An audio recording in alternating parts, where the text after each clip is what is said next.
Spirit Chronicles Volume 9. Prologue, Reflection. Somewhere in Japan, in the high school division of a middle high school. This is a story of when Amikawa Haruto and his father moved from the countryside back to the town where they formerly lived on the very first day of high school. In the morning, Haruto went to school with plenty of time to spare so that he wouldn't be late for the entrance ceremony. Once he arrived at school, he headed for the bulletin board where the class registrations were displayed. He stood before the board and stared carefully at the list of names. He found his own name first, but kept moving his gaze after that, seeking the name of another person in particular. The name he was searching for was Miharu, his childhood friend and the girl he made a promise to reunite with one day. He wasn't certain if she would be attending the same high school as him, but the possibility was there. He'd been completely cut off from information regarding his mother and sister because of his father, but those shackles were released upon his entrance to high school.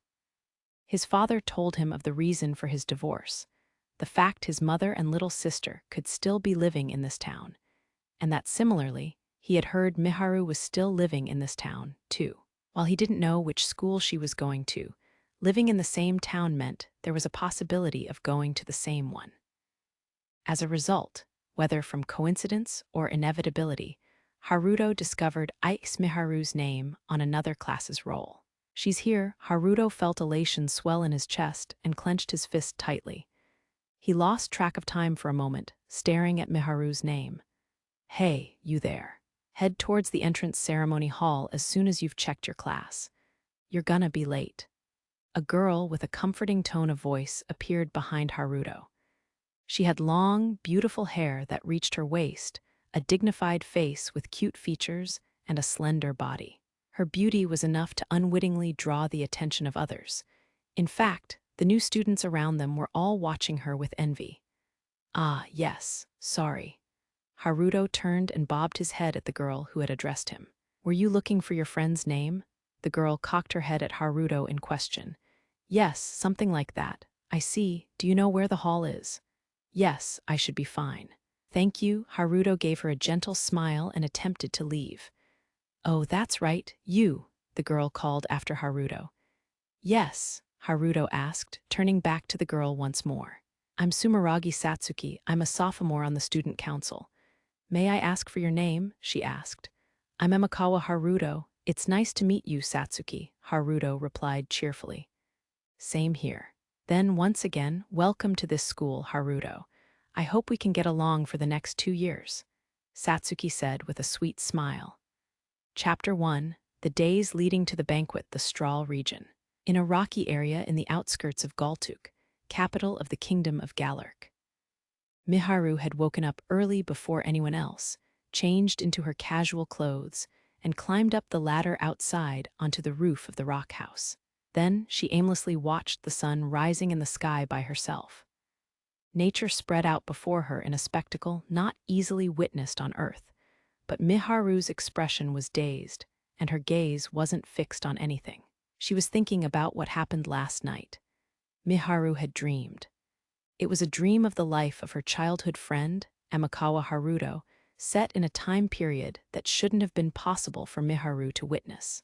And when Miharu awakened from her dream, Aisha had been standing beside her, asking about whether she wanted to forget the dream or not, pressuring her to make a decision about staying beside Haruto.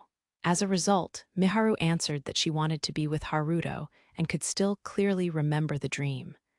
But something didn't sit well with her. "I fell asleep before I knew it, and then it was morning." She wasn't sure whether her conversation with Aisha had been reality or something that had happened within her dream. Maybe it was a dream after all. "No, but," Miharu muttered hesitantly, shaking her head. "I definitely woke up and talked to AI-chan." Her memories were crystal clear, so she couldn't imagine that being a dream. And there was more she was concerned about, too. "The dream before I woke up was shown to me by AI-chan, making Haruto the same person as Haru-kun." Right. At that time, they had been talking as though Haruto was the same as the Haruto she'd once known. But now that she thought about it, she had never confirmed the fact for sure. On top of that, Miharu was currently in her first year of high school, while Haruto had died as a university student. The misaligned timelines also bothered her a bit. Yeah, I should try talking to AI-chan one more time after she gets up. Miharu took a deep breath. However, no one in the rock house, including Aisha, was awake yet, so she'd have to wait here for a little longer. Miharu sat curled up on the roof as she continued gazing at the daybreak. Her emotions were running high right now, so she wouldn't be able to go back to sleep if she tried, and she didn't want to do anything else either. She couldn't even appreciate the great expanse of nature before her. Sitting still made all kinds of thoughts swirl around her head, but she couldn't think sharply. Thus, Miharu continued to sit on the roof of the rock house in her dazed mental state. She had no idea how much time had passed, but after a while, Ru ? A voice could be heard from beneath the roof, but Miharu was so immersed in her own thoughts that she didn't notice the person approaching. Miharu, hey Miharu. This time, the voice repeated Miharu's name louder. Haruto. Miharu stood up in a fluster when she realized she was being called, and she turned her gaze downwards. There was Rio with a sword in his hand. What are you doing so early in the morning? And up there, of all places? Rio's eyes were round as he curiously looked up at Miharu standing on the roof. The wind blew and sent a soft ripple through Miharu's long hair. I woke up early, so I thought I'd refresh myself, Miharu said, making up a reason on the spot. Rio watched Miharu's face worriedly. Isn't it cold? No, I'm fine. Miharu shook her head with a slightly nervous tone to her voice. The wind blew again. This time, it was a little stronger, and it gently flipped up Miharu's long skirt. Rio hurriedly averted his gaze, his face slightly red. He had seen it, the pure white underwear under Miharu's skirt. Miharu reflexively held her skirt down, but judging from Rio's reaction, there was no doubt he had seen it. At that, Miharu immediately turned scarlet. I am sorry, Rio apologized in a panic. No, I'm the one who should be sorry for not being more careful. Miharu blushed even more as she shook her head in embarrassment. She was so shaken up, she tried to back away in a fluster, but the surface on the roof of the rock house wasn't exactly good for walking around on. Miharu tripped over the uneven surface and teetered dangerously. Look out! As soon as Rio saw Miharu lose her balance, he enhanced his physical body and leaped for the roof, then gently supported Miharu's body by holding her. Miharu had squeezed her eyes shut when she was about to fall, but when she felt Rio hold her, she opened her eyes with a flinch. Are you all right? Rio asked, peering at Miharu's face from close-up. Why yes, Miharu stared back at Rio's face and nodded hesitantly. Thank goodness, Rio sighed in relief. Thank you, very much. Miharu curled up on herself in Rio's arms. Not a problem. Rio shook his head with a smile. Miharu watched Rio's face closely. Is something the matter? Rio tilted his head curiously. No, Miharu returned to her senses with a gasp, reddening in the face once more as she tried to say something. Oh right, I'm sorry, I should probably move. Rio seemed to think Miharu was embarrassed as he distanced himself promptly. However, Miharu was reaching out to clutch Rio's clothes before she could stop herself. Miharu, Rio was taken aback. Are you about to practice your sword skills, Haruto? Miharu released Haruto's clothes in a panic and blurted out an irrelevant question. Yes, it's part of my daily training. Nodding, Rio lifted the sword in his hand to show her. May I watch you? Miharu asked, having mustered up enough courage to do so. Of course, I don't mind, Rio said, nodding as he watched Miharu's face. Then I'll just sit down here. Miharu did just that and hugged her knees to her chest once more. Put this on. It's a little cold in the mornings. Rio handed the towel he had brought along to Miharu for her to use like a blanket. Thank you very much, Miharu replied with a slight squeak, accepting the towel in a fluster. I'll be off then. With that, Rio leaped down to the ground and began his sword practice alone. Warm. Miharu wrapped Rio's towel around her shoulders and squeezed it tightly, feeling Rio's warmth through the fabric. She could tell her heart was thumping away loudly. He was so near, yet so far. She still half-doubted whether Rio was really Haruto. However, the Rio down there swinging his sword was actually the reincarnation of Haruto. Miharu was keenly aware of that as she gazed at him. Her heart beat even faster at that, showing no signs of slowing down. What should I do? Miharu could feel her body burning up and her heart thunder in her chest, making her panic at the unfamiliar sensation. The feeling only grew as she watched Rio swing his sword with an intense expression on his face. But she repeatedly took deep breaths to calm her agitated heart. She crouched over, frozen in place, and continued to stare intently at Rio. After a while, she was numbed enough to the feeling to start thinking for herself again. The first thing she thought of was, of course, Rio. I wonder what Harukun's trying to accomplish in this world. Aisha had said that Rio could no longer turn back. That was why he didn't want to drag the people who were precious to him into his way of life. Just what could Rio be trying to do here? This time, Miharu felt distressed as she watched Rio in frustration. Miharu, Rio had finished his sword practice and returned to the roof of the rock house. Are you done with training already? Miharu asked, blinking. Yes, I've gone through everything, Rio said, watching Miharu somewhat dubiously. He had noticed her acting rather restless during his practice. I see, Miharu accepted his words awkwardly. It seemed like quite some time had passed without her noticing. Sarah and the others still seemed to be sleeping, and I'm about to go back inside. What will you do? I'll stay here a bit longer. Okay, see you then. A delicate silence fell between the two of them before Rio made to descend from the roof. Would you like to chat a little? Miharu stopped Rio in a fluster. Her mouth had moved before her brain could think. Rio's eyes widened a bit. Sure, then, if you don't mind. He sat down next to Miharu anyway. Miharu side-eyed Rio's expression, huddling in on herself out of nervousness. In the end, Rio was the one who spoke first out of consideration for Miharu. What did you want to talk about? Ah, right, Despite being the one to suggest they talk, Miharu had just been trying to stop him and didn't have a topic decided yet at all, leaving her in a fluster. But Rio just tilted his head curiously and waited for her to speak as Miharu desperately racked her brain, searching for a topic. After a while, a thought popped up in her mind, and she hesitantly opened her mouth. Yesterday, while everyone was in the bath, we were talking to Celia, and she told us about your past. Professor told me about that afterward. I didn't mean to hide the fact I was an orphan to anyone. Was it awkward because of me? Rio gave a slightly questionable smile as he asked Miharu. And no, not at all. Everyone wanted to hear about your past, so we were all listening very seriously, Miharu said in a fluster. I see, Rio smiled in embarrassment. I wanted to hear about it too, about your past, and how you grew up before you met us. If it's okay with you, could you tell me a little more about that? Miharu mustered up her courage and asked. She had been refraining from touching upon Rio's past until now, but she decided that she wanted to be closer to Rio. I don't think I'd be able to tell you anything interesting, though.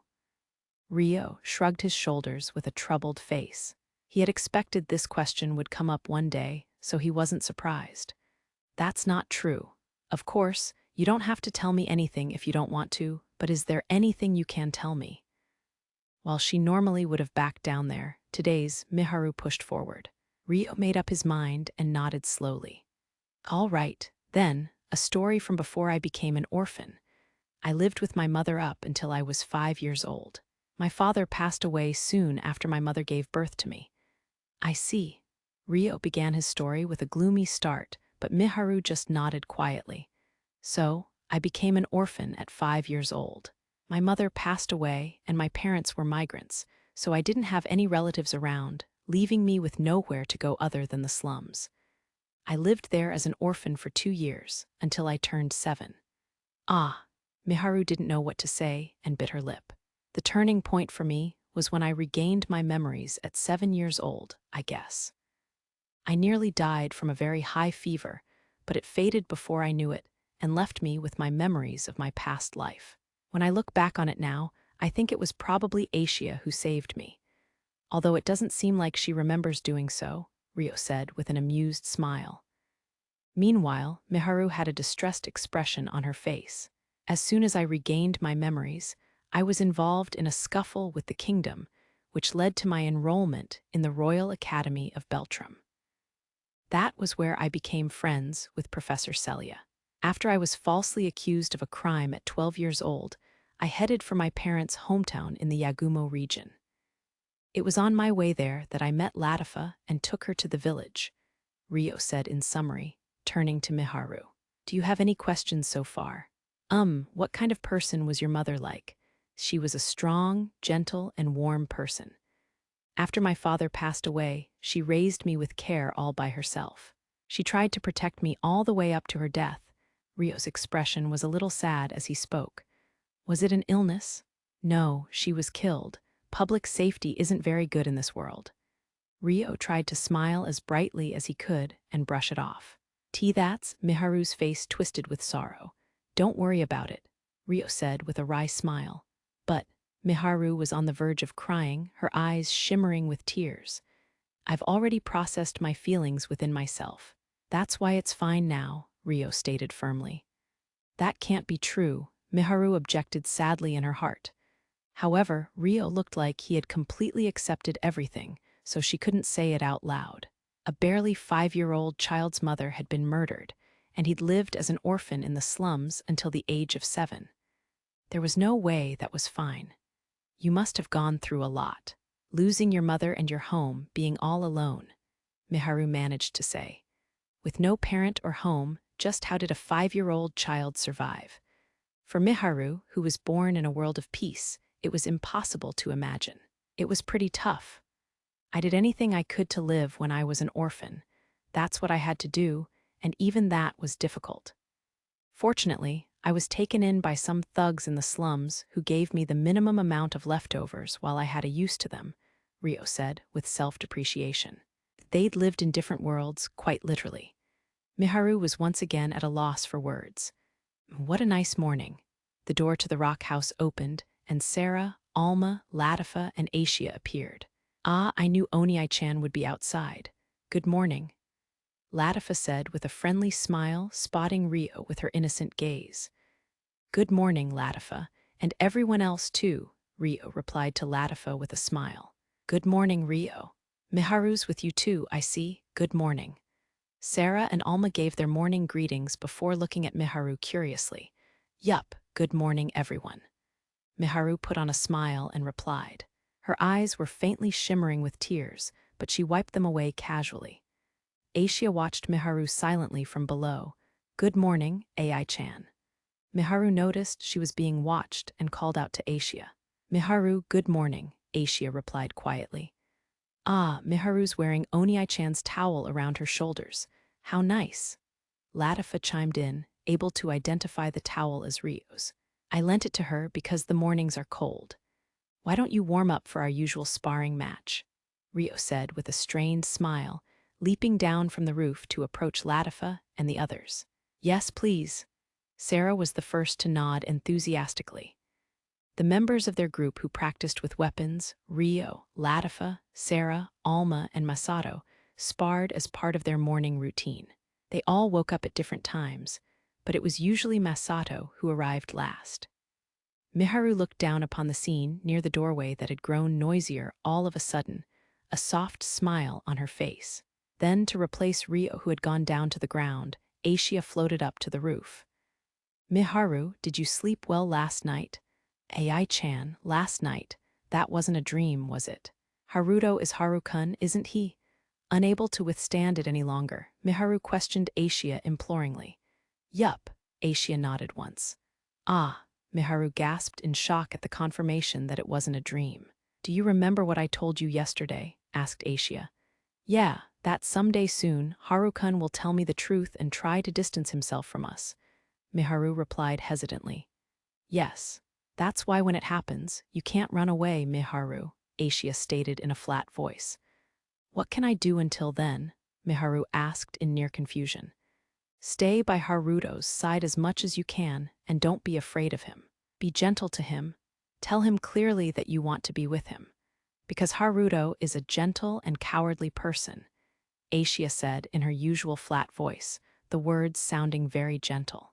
It was clear that she knew everything about Haruto and was thinking of Miharu. Ah, that's right. I still don't know anything. About Haru-kun, about Haruto. Miharu felt extremely disheartened about her own worthlessness and frowned gloomily. But it wasn't too late. Okay. Miharu looked down at Rio, talking to the others below, and nodded with determination. After Rio sparred with Sarah and the others as per their routine, it was time for breakfast. If Rio and Miharu are going to participate in the banquet, they're going to need formal outfits, Celia suggested during their meal. And so, it was decided that they would pay a visit to the Rika Guild in Amend for some shopping today. Sarah, Orphea, and Alma had actually never visited human regions before, and Latifa hadn't been in one for years. Miharu, Aki, and Masato weren't too used to going outside either, so there was a need to limit the members who would be going out. Rio and Miharu had to go as they were the ones attending the banquet, and Celia was going as the one with actual experience attending banquets. Accompanying them as their guard was Aishia. Latifa, Sarah, Orphea, Alma, Iki, and Masato would stay back at the rock house. Latifa looked like she wanted to go, but since she had promised not to be selfish as part of the condition for coming to Strahl, she didn't make a fuss about it. And so, Rio's group left the stone house in the morning and arrived at Amend. They immediately headed towards the Rika Guild store. Fufu. Although she was there as Miharu's chaperone, Celia was in a good mood about the shopping trip and walked in the lane. She was so adorable, Rio and Miharu couldn't help but chuckle to themselves. Several minutes later, they arrived before the Rika Guild building. Let's start by choosing Miharu's dress, Rio suggested. I'm sorry for making you spend money on me. Miharu hung her head apologetically. Naturally, there was a dress code for the banquet, but Miharu had completely forgotten about it until Celia had reminded her that morning. Doing anything in the world of nobility required money, and Miharu couldn't help but feel regretful for forcing another burden onto Rio. It's a necessary expense, so don't worry about it. I need to buy a formal outfit too. Rio shook his head with a smile.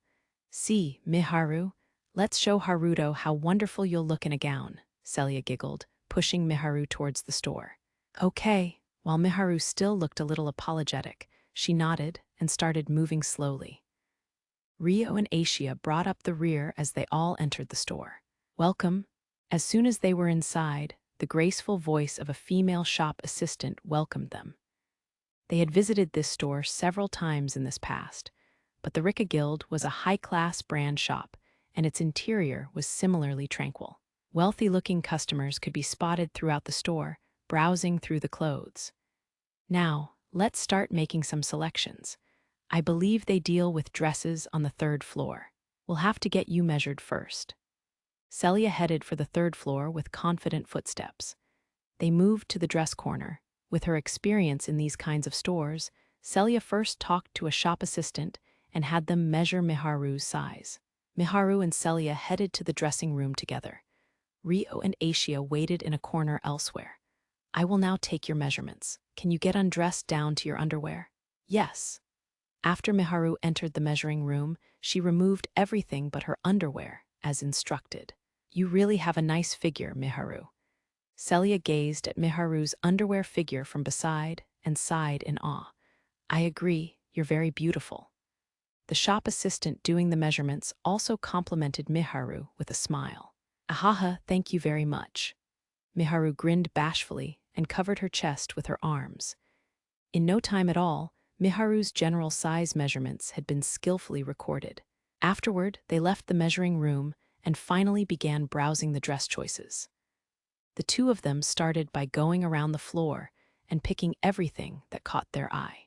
They filtered that selection down to the ones that looked good before Miharu moved to the dressing room and tried many different dresses with the help of the shop assistant. Each time she finished changing, the curtain of the dressing room would pull back to reveal Miharu in a new dress. This one suits you too. Okay, try this one next. Celia was enthusiastically enjoying the dress selection, offering dress after dress to Miharu.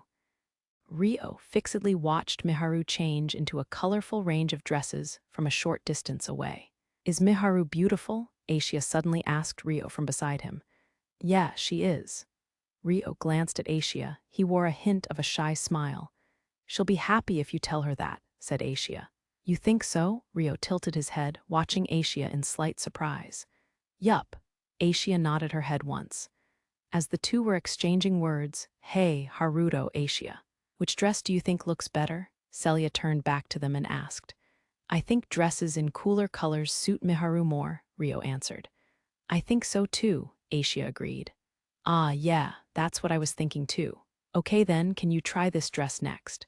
There's still plenty of options, so let's get through them all," Celia said, smiling innocently. After Miharu took her time carefully selecting a gown, it was Rio's turn to pick his formal wear. Miharu was just as excited as Celia for this, and Rio ended up becoming a dress-up doll for the two of them until they had carefully decided on an outfit for the banquet. The group departed from Amand before sundown. Rio carried Celia, while Aisha carried Miharu with her wind spirit arts. "We managed to get back before it got completely dark, at least." Rio sighed in relief as they arrived at the rocky area where their house was set up. "Ahaha, sorry about that. I completely lost track of time while I was picking out clothes," Celia said apologetically. "Me too. Sorry for losing myself there." Miharu apologized with a guilty look. Rio shook his head with a pleasant expression. "No, we got some good shopping done thanks to you." As they conversed, they reached the area above the rock house. "Masato's practicing outside," Aisha muttered, peering down. Miharu checked to see if anyone else was outside. "You're right. Is everyone else making dinner? We're home, Masato," she announced loudly. "Oh, you're finally back. You took forever." When Masato heard Miharu's voice, he looked towards where Rio and the others had just descended and shrugged in exasperation. "Were you waiting for us?" asked Rio. Masato scratched his head. "Ah no, well, kind of. Come inside first," he muttered evasively before making for the front door. Did something happen? Rio and the others exchanged glances before deciding to follow Masato for now. As soon as Masato opened the door, he yelled, "Oi, Haruto and the others are back." "Really? Miharu, Aisha, and Celia should wash their hands and come to my room immediately." "Oni-chan, you wait in the living room," Latifa called out right away. It seemed like this was the something that was happening. I wonder what it is." "Let's go." Celia smiled in anticipation and headed to the bathroom to wash her hands before walking to Latifa's room. Miharu and Aisha followed her lead. Rio and Masato waited in the living room together, with Rio going to wash his hands after the girls were done. "What's this about?" he asked Masato. "Ah, you'll find out soon. I'm sweaty, so I'm gonna take a bath. Later." With that, Masato departed for the bathroom with a sharp grin. By wanting to get cleaned up, he seemed to be acting out of consideration for the others, oddly enough. Rio went ahead and prepared tea while he waited for Latifa and the girls in the living room. Less than 10 minutes later, all the women of the house appeared before him. "Thanks for waiting, Oni-chan. Ta-da."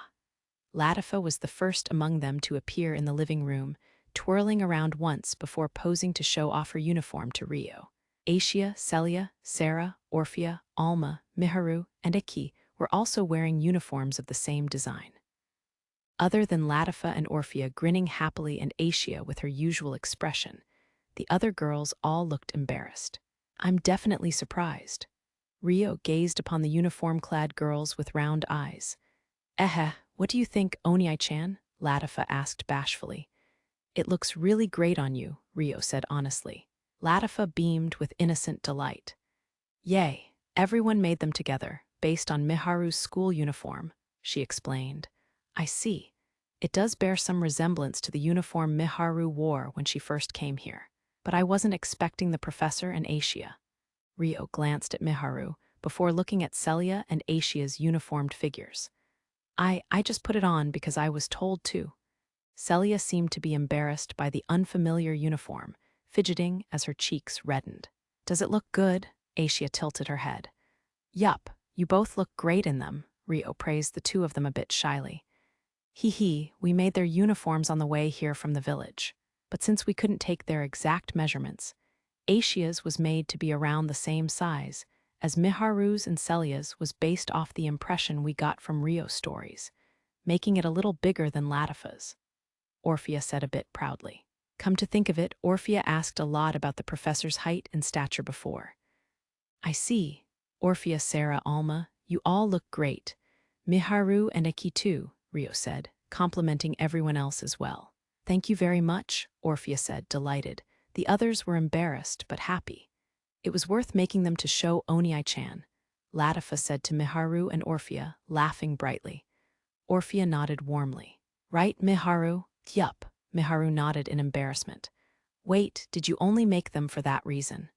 Rio was slightly taken aback to hear they were just made to be shown to him. That's right, we wanted to surprise Onii-chan. Latifa nodded without an ounce of shyness to her. Rio's lips turned upwards in a smile as he looked around at everyone. I see. I was really surprised, so thank you.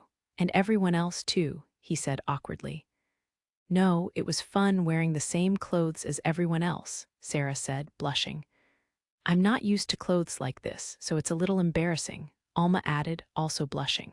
They both looked down at their uniforms. Uniforms aren't a part of the village culture, after all, said Rio. Huh, really? I wore a school uniform back when I attended the Royal Academy, and Rio wore one while he was there too, Celia said with interest. I think I would have liked to have seen the professor in the Academy's uniform, Rio said, looking at Celia cheekily. Dee, don't say that, it's embarrassing, and I'm wearing one right now. Isn't that enough? Celia shyly averted her eyes from Rio with a huff. I would have liked to see Onii-chan in a uniform too. He must have been so cool. Latifa must have been imagining Rio in a uniform, as she was giggling quite a bit. Why don't you make a uniform for Rio then? Celia said, struck with the idea. Oh, that sounds good. What do you think, Miharu, Orphea? Latifa exclaimed, completely on board with that plan. Sounds interesting. We'll have to start with measurements. We can make a matching one for Masato too, Orphea said. I have the measurements from the formal wear fitting, Miharu added. Ah, no, I don't need that. Rio shyly tried to refuse, but it seemed it was out of his hands. There'd be a uniform made for him in the near future. Thank goodness. Rio's able to make friends with people his age, Celia thought, watching Rio with a happy expression on her face.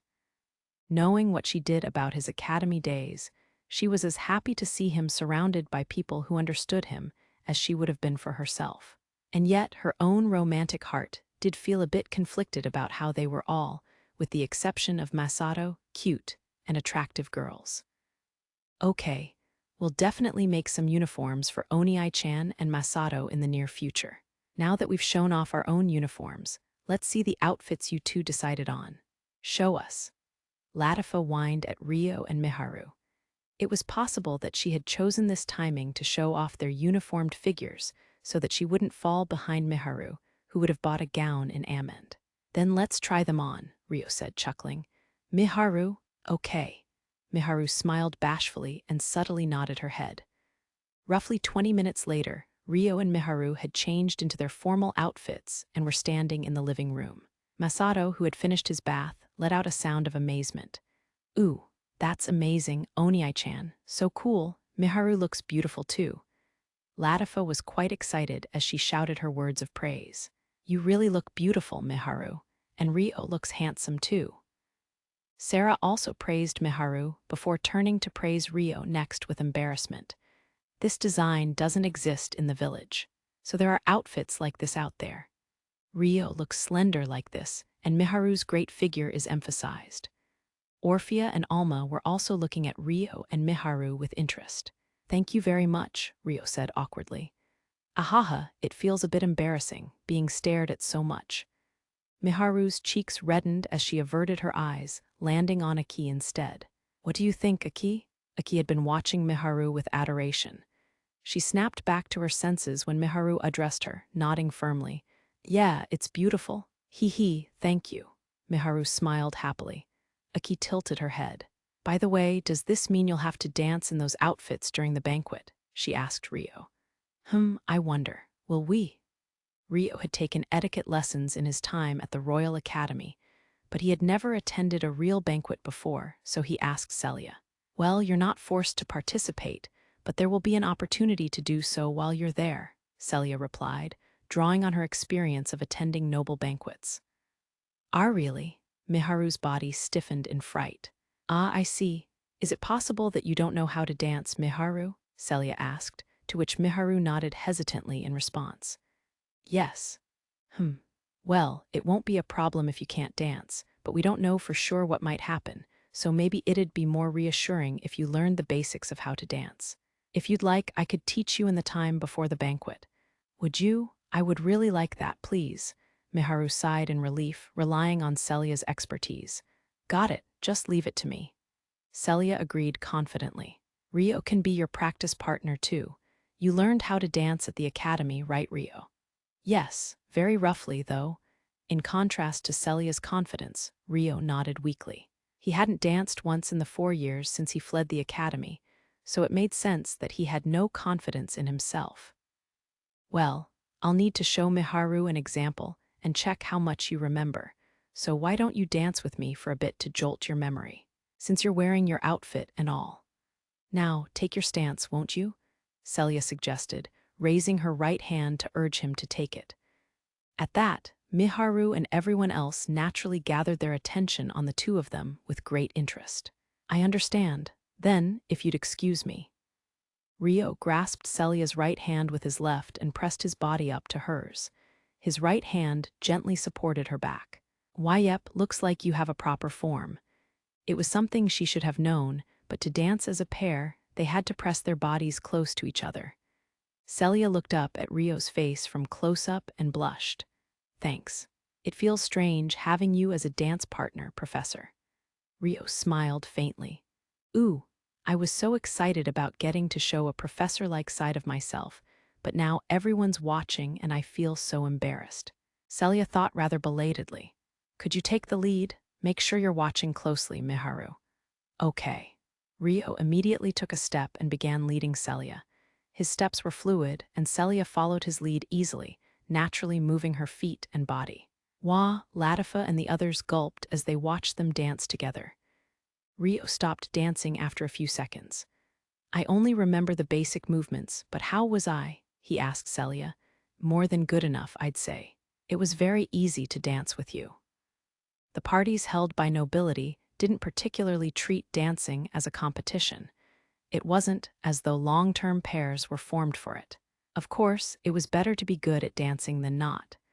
But the dancing itself was just a form of social interaction that changed depending on your partner at the time. So while it wasn't especially important, not being able to do the basics was seen as shameful. In that regard, Rio's dance was a passing mark. It was clear that he was carefully attempting to recreate each and every movement, giving a sense of stability. As long as he could remember the steps, there shouldn't be any problems. "No, my steps aren't quite there yet, so I'd appreciate your instruction in that regard," Rio asked of Celia. "Okay. Then first, let's have Miharu try to dance a little." Once Celia had a grasp of Rio's level, she invited Miharu over next. Me, right now, I can't," Miharu said, panicking. "That's not true. If you can remember the basic steps, you'll be able to dance to a minimum degree, and if Rio leads you, your feet should move naturally. Let's start with forming a hold. You're wearing your gown and all." Celia giggled, grabbing Miharu's hand and pulling her to stand before Rio. "Oh." Miharu hung her head in embarrassment. Celia had been so beautiful when she was dancing. Just imagining herself being pressed that close to Rio's body had Miharu's heart pounding excessively. "May I have your right hand?" Rio raised his left hand rather hesitantly. "Why, yes, Miharu nervously raised her right hand, which Rio grabbed tightly. The sensation of Rio's hand directly against hers, followed by the close contact of their bodies as they formed a hold, left Miharu's heart pounding violently. "Place your left hand on my right shoulder as a support." "Right, like that." If you try to maintain your stance with only your arm strength, you'll lose your form easily, so focus on using your stomach and back muscles in your upper body. "That's good. This is the basic stance when dancing," Rio explained as he moved his own arms and legs, adjusting Miharu's positioning. I see, Miharu replied in a stiff voice, trying to stifle the thumping in her chest. We're pressed so close. The same thought crossed my mind when they were dancing earlier, but, having actually formed a hold, the contact of their bodies was a lot more than she had expected. HMPH. You look really good together in your formal outfits. I want to wear a dress and dance with Oniai-chan, too. Latifa was watching them with slight jealousy. Even the minute details of Miharu's dress design is elaborate, so it might be complicated to create, but I might be able to manage something. Orphea analyzed the dress ambitiously, wondering if she could make one herself. Really? Latifa's eyes sparkled. Yup, everyone looks like they want to dance with Rio while wearing a dress, after all. I'll do my best. Orphea giggled as she motivated herself, looking over at Sarah and Alma's faces. What are you saying? Sarah had been staring fixedly at Rio and Miharu, but when Latifa and Orphea's conversation reached her ears, she was taken aback. Well, as long as we don't disrupt Rio and Miharu's lessons, we should be able to sit in and learn ourselves, Alma expressed casually. Chapter 2. To the capital, Galtuuk. The days went flying by after Rio and Miharu bought their formal outfits. They stayed busy with dance lessons for the banquet, taking Latifa and the spirit folk girls out to see the city, taking Miharu to meet with Liselotte and plan for the banquet. Finally, the banquet was only 3 days away. One afternoon, in front of the rock house, everyone was seeing off Rio and Miharu as they left to attend the banquet, with Asia going with them as a guard. We'll be going now. Make sure to listen to what Celia and Sarah say, okay? Miharu said to Aki and Masato. Yup, take care, Miharu, and look for my brother as well, Aki said. No need to worry while we're in this house. Say hi to Satsuki for us, Masato added. Please look after Aki and Masato while we're gone. You be good too, Latifa. Rio said to Celia, Sarah, Orphea, and Alma before addressing Latifa as well. Yup, leave it to us. The 3 spirit folk girls nodded firmly. Got it, Oniai-chan, Latifa said, also nodding energetically. Rio, you have to make sure you escort Miharu properly. With her personality, she's bound to be nervous. Asia, you look after Rio and Miharu for us, Celia said. Of course. Leave it to me, Rio and Asia both replied together. Celia smiled softly as she gave her words of farewell. See you later, then. Have a nice trip, Rio, Lady Asia. I'll be waiting, Oniai-chan. Asia. Sarah and Latifa followed her lead. Shall we get going, then, Miharu? Rio smiled at everyone in response and prompted Miharu, who was saying goodbye to Aki and Masato a short distance away, to leave. Miharu wrapped up her conversation and approached Rio. Thank you, Haruto, Miharu said with a bow. Sure, Rio nodded coolly. Let's go. Asia kicked off the ground and rose into the air first. Her movements were smooth and elegant. I was going to ask Asia to carry Miharu. She was so confident in her actions, it often left Rio at a loss. Then, will you carry me, Haruto? Miharu asked Rio. Calling Asia back now to ask her to do the transporting would be rude to Miharu. Okay. Then, excuse me. If Miharu herself didn't mind, then Rio didn't have a reason to refuse her. Their recent dance lessons had given them more opportunities to stick closely to each other, but while their dances weren't awkward, this was a different situation entirely. With resolve, Rio approached Miharu with discomfort in every step. When Rio picked Miharu up in a princess carry, Miharu stiffened her body slightly. For the record, Miharu herself was still nervous every time she had to stick closely to Rio during their dance lessons. But recently, she had been trying to close the distance between them herself. Seems like Miharu has been aggressively trying to get closer to Rio lately. Having known her since before they came to Strahl, Sarah, Orphea, and Alma had noticed that fact and exchanged casual looks with each other. Latifa must have had her own thoughts about it as she stared at Miharu intently. See you later then, Oniai-chan, Miharu. She hugged Rio from behind as he was carrying Miharu. Yeah, we'll be back soon, Rio replied and chuckled with a smile. We'll be going now, Latifa, Miharu said. After a while, once Latifa stepped back from Rio, He gently floated up into the air with his wind spirit arts. If it's possible, we'll try to take Satsuki outside of the castle. Either way, we should be back in a week's time. Rio departed with those words, finally heading to the banquet as Celia and the others watched on. Several hours later, in Amend. While the venue of the banquet was at the royal castle in Galtuuk, the capital of Galuk, it had been decided that they would head there by Liselotte's personal enchanted ship. The plan was to depart from Amend tomorrow and arrive at the capital in the afternoon, which would be 2 days before the banquet. The fact Miharu was a friend of the heroes from another world was shared among the mansion's attendants, and Miharu's hair was currently her natural color. This was done because it would have been cumbersome to explain why her hair was a different color to Satsuki at the castle. Liselotte was aware of the existence of artifacts that could alter hair color, but Rio offered to lend several of the hair color-altering artifacts, and came to an agreement that its existence wouldn't be revealed to a third party. After arriving in Amend, Asia changed into her spirit form, while Rio and Miharu headed straight for Liselotte's estate together. "Welcome, Sir Haruto." When they arrived at the mansion gates, the gatekeeper greeted them respectfully. He was already able to recognize him by sight. "Good day. I should have an appointment. Could you take care of the procedures needed?" Rio said, but before he could explain his business, another soldier went running towards the mansion. "We have heard already. I shall lead you there, so please follow me." Thus, Rio and Miharu were led inside the estate grounds. There they were met by the attendant, Cosette, by the mansion door. "Sir Haruto, Lady Miharu, welcome." Cosette held the skirt of her uniform in both hands and curtsied elegantly. "Nice to see you, Cosette," Rio replied with a bow. He had met Cosette numerous times already, so he was already familiar with her. Miharu followed Rio's greeting and bowed too. "Please, come this way." Cosette immediately started walking, inviting Rio and Miharu inside.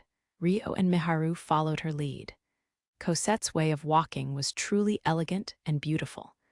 What a beautiful person. Feeling the allure of a mature woman, Miharu was overwhelmed by Cosette's appearance and the way she carried herself. "By the way, if you don't mind, may I ask you something out of curiosity? It would intrude on your private affairs, so you don't have to answer me if you don't feel inclined to do so," Cosette said with reservation as they walked. "I don't mind. What is it?" Rio asked readily. Discussing private matters in business was complicated, but in forming harmonious relationships, it could very well have a positive outcome. He had met with Cosette many times already, so it wasn't unnatural for her to ask more personal questions to a degree. However, Cosette's question far surpassed Rio's expectations, taking him by surprise. That being said, the relationship between Rio and Miharu hadn't been explained in detail to anyone but Liselotte, so their situation was one that was very easily misunderstood. It was understandable for Cosette to be curious. "Are the two of you romantically involved?" No, Miharu replied innocently, turning bright red. "Ahaha, we're not," Rio denied with a strained smile. "All right," Miharu had on a slightly conflicted expression, but she nodded along with Rio. "Why, is that so? I couldn't help but wonder at all the beautiful women gathered around Sir Haruto, what with Lady Cecilia and Lady Asia." Cosette burned Miharu's reaction into her mind as she spoke with an elegant smile. "Unfortunately, I do not have such a relationship with anyone." Rio shook his head, a strained smile still on his face. Cosette covered her mouth with her hand in a show of refined surprise, choosing not to comment further on Rio's romantic relationships. "Oh my, that is most unexpected. Oh, do pardon me. This isn't something for me to pry too deeply into. We'll be arriving at the guest room for the two of you soon, so please relax there. As you already know, my master is currently out of town, but she should be back by tomorrow morning." Afterward, Rio and Miharu soon arrived at the room they were staying in, but that particular day, Rio and Miharu slept in completely different rooms. Several hours later, in the break room of the mansion for the attendant girls who served Liselotte, Cosette was sitting on the sofa with her colleagues, Natalie and Chloe. She sighed. "I expected it to an extent, but Sir Haruto's a more formidable opponent than I thought, Cosette muttered listlessly as she sipped her tea. You still haven't given up. Natalie looked at Cosette in exasperation. Meanwhile, Chloe was looking at Cosette with great interest. Of course, I can't just sit by idly when there's such a good man in front of me, Cosette said enthusiastically. A handsome face, refined mannerisms that exuded elegance and high education, and strength that bordered on near-inhuman levels. Cosette had met many men through the Rika Guild before, but none had been as fine as the boy named Haruto. But he's surrounded by so many beautiful people already, you know. Didn't you reach the conclusion that he wouldn't even blink at anyone unless they were as beautiful as Lady Liselotte or Arya? While the other female attendants of the estate had some form of admiration towards the boy named Haruto, most of them had immediately given up on that fleeting admiration once they saw the extraordinary beauty of the likes of Asia and Cecilia. While they still enjoyed feasting upon the sight of Haruto from up close, they no longer had any hopes beyond that. I have good news regarding that. At present, I have confirmed that neither Lady Miharu, Asia, nor Cecilia are in a romantic relationship with Sir Haruto. Cosette giggled smugly. Well, I don't think Lady Miharu feels the same way, though, she thought to herself. Did you ask them that directly? How bold. Natalie looked at Cosette in half exasperation, half awe. Meanwhile, Chloe was silently but intently listening to her senior colleagues. Well, it's part of our job description to have a grasp of the guests we come in contact with. Cosette brushed it aside under the just cause of their job duties, smiling pleasantly. Natalie glared at Cosette with narrowed eyes. But Sir Haruto is a particularly special guest of Lady Liselotte. Make sure you don't do anything to upset her, okay? Oh my, but it's also our job to be close with the guests, right? There are some relationships that are made more harmonious with more personal questions, you know, Cosette said, shrugging her shoulders as she took a sip of her tea. Liselotte's attendants assisted her in both public and private matters, so they were given comprehensive privileges and dealt with the business matters of the Rika Guild too. In order to achieve beneficial trade conditions, there was nothing better than forming close relationships with clients. So the attendants were asked to assertively pursue close relationships with the clients if given the chance. In your case, the problem is that you often become too intimate, and only with the men, Natalie muttered. You're always so serious. Don't you know love burns brighter with obstacles in the way? This is why you're doomed to be single forever. Cosette sighed tiredly. At present, Cosette had a very high reputation among the men she was dealing business with, and had a track record of achieving very favorable conditions until now. There had even been heirs that had sent her marriage proposals. My single status is irrelevant to this. You shouldn't be one to talk. You're so picky you can't keep your relationships going for very long. Natalie pouted her lips and refuted Cosette's words. Well, I won't deny that, but I do draw a clear line so that my work isn't impacted, so you can rest assured in that regard.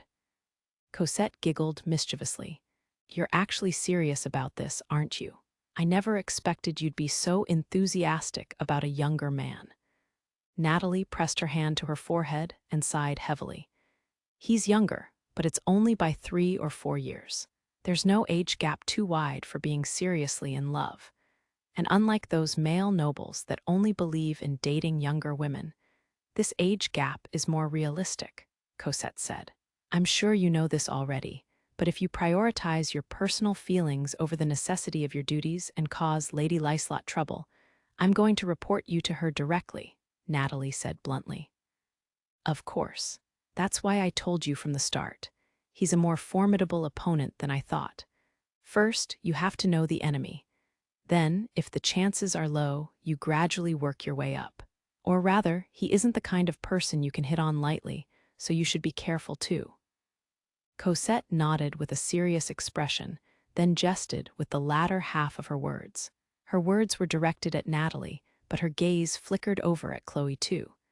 Why are you assuming I'd hit on him?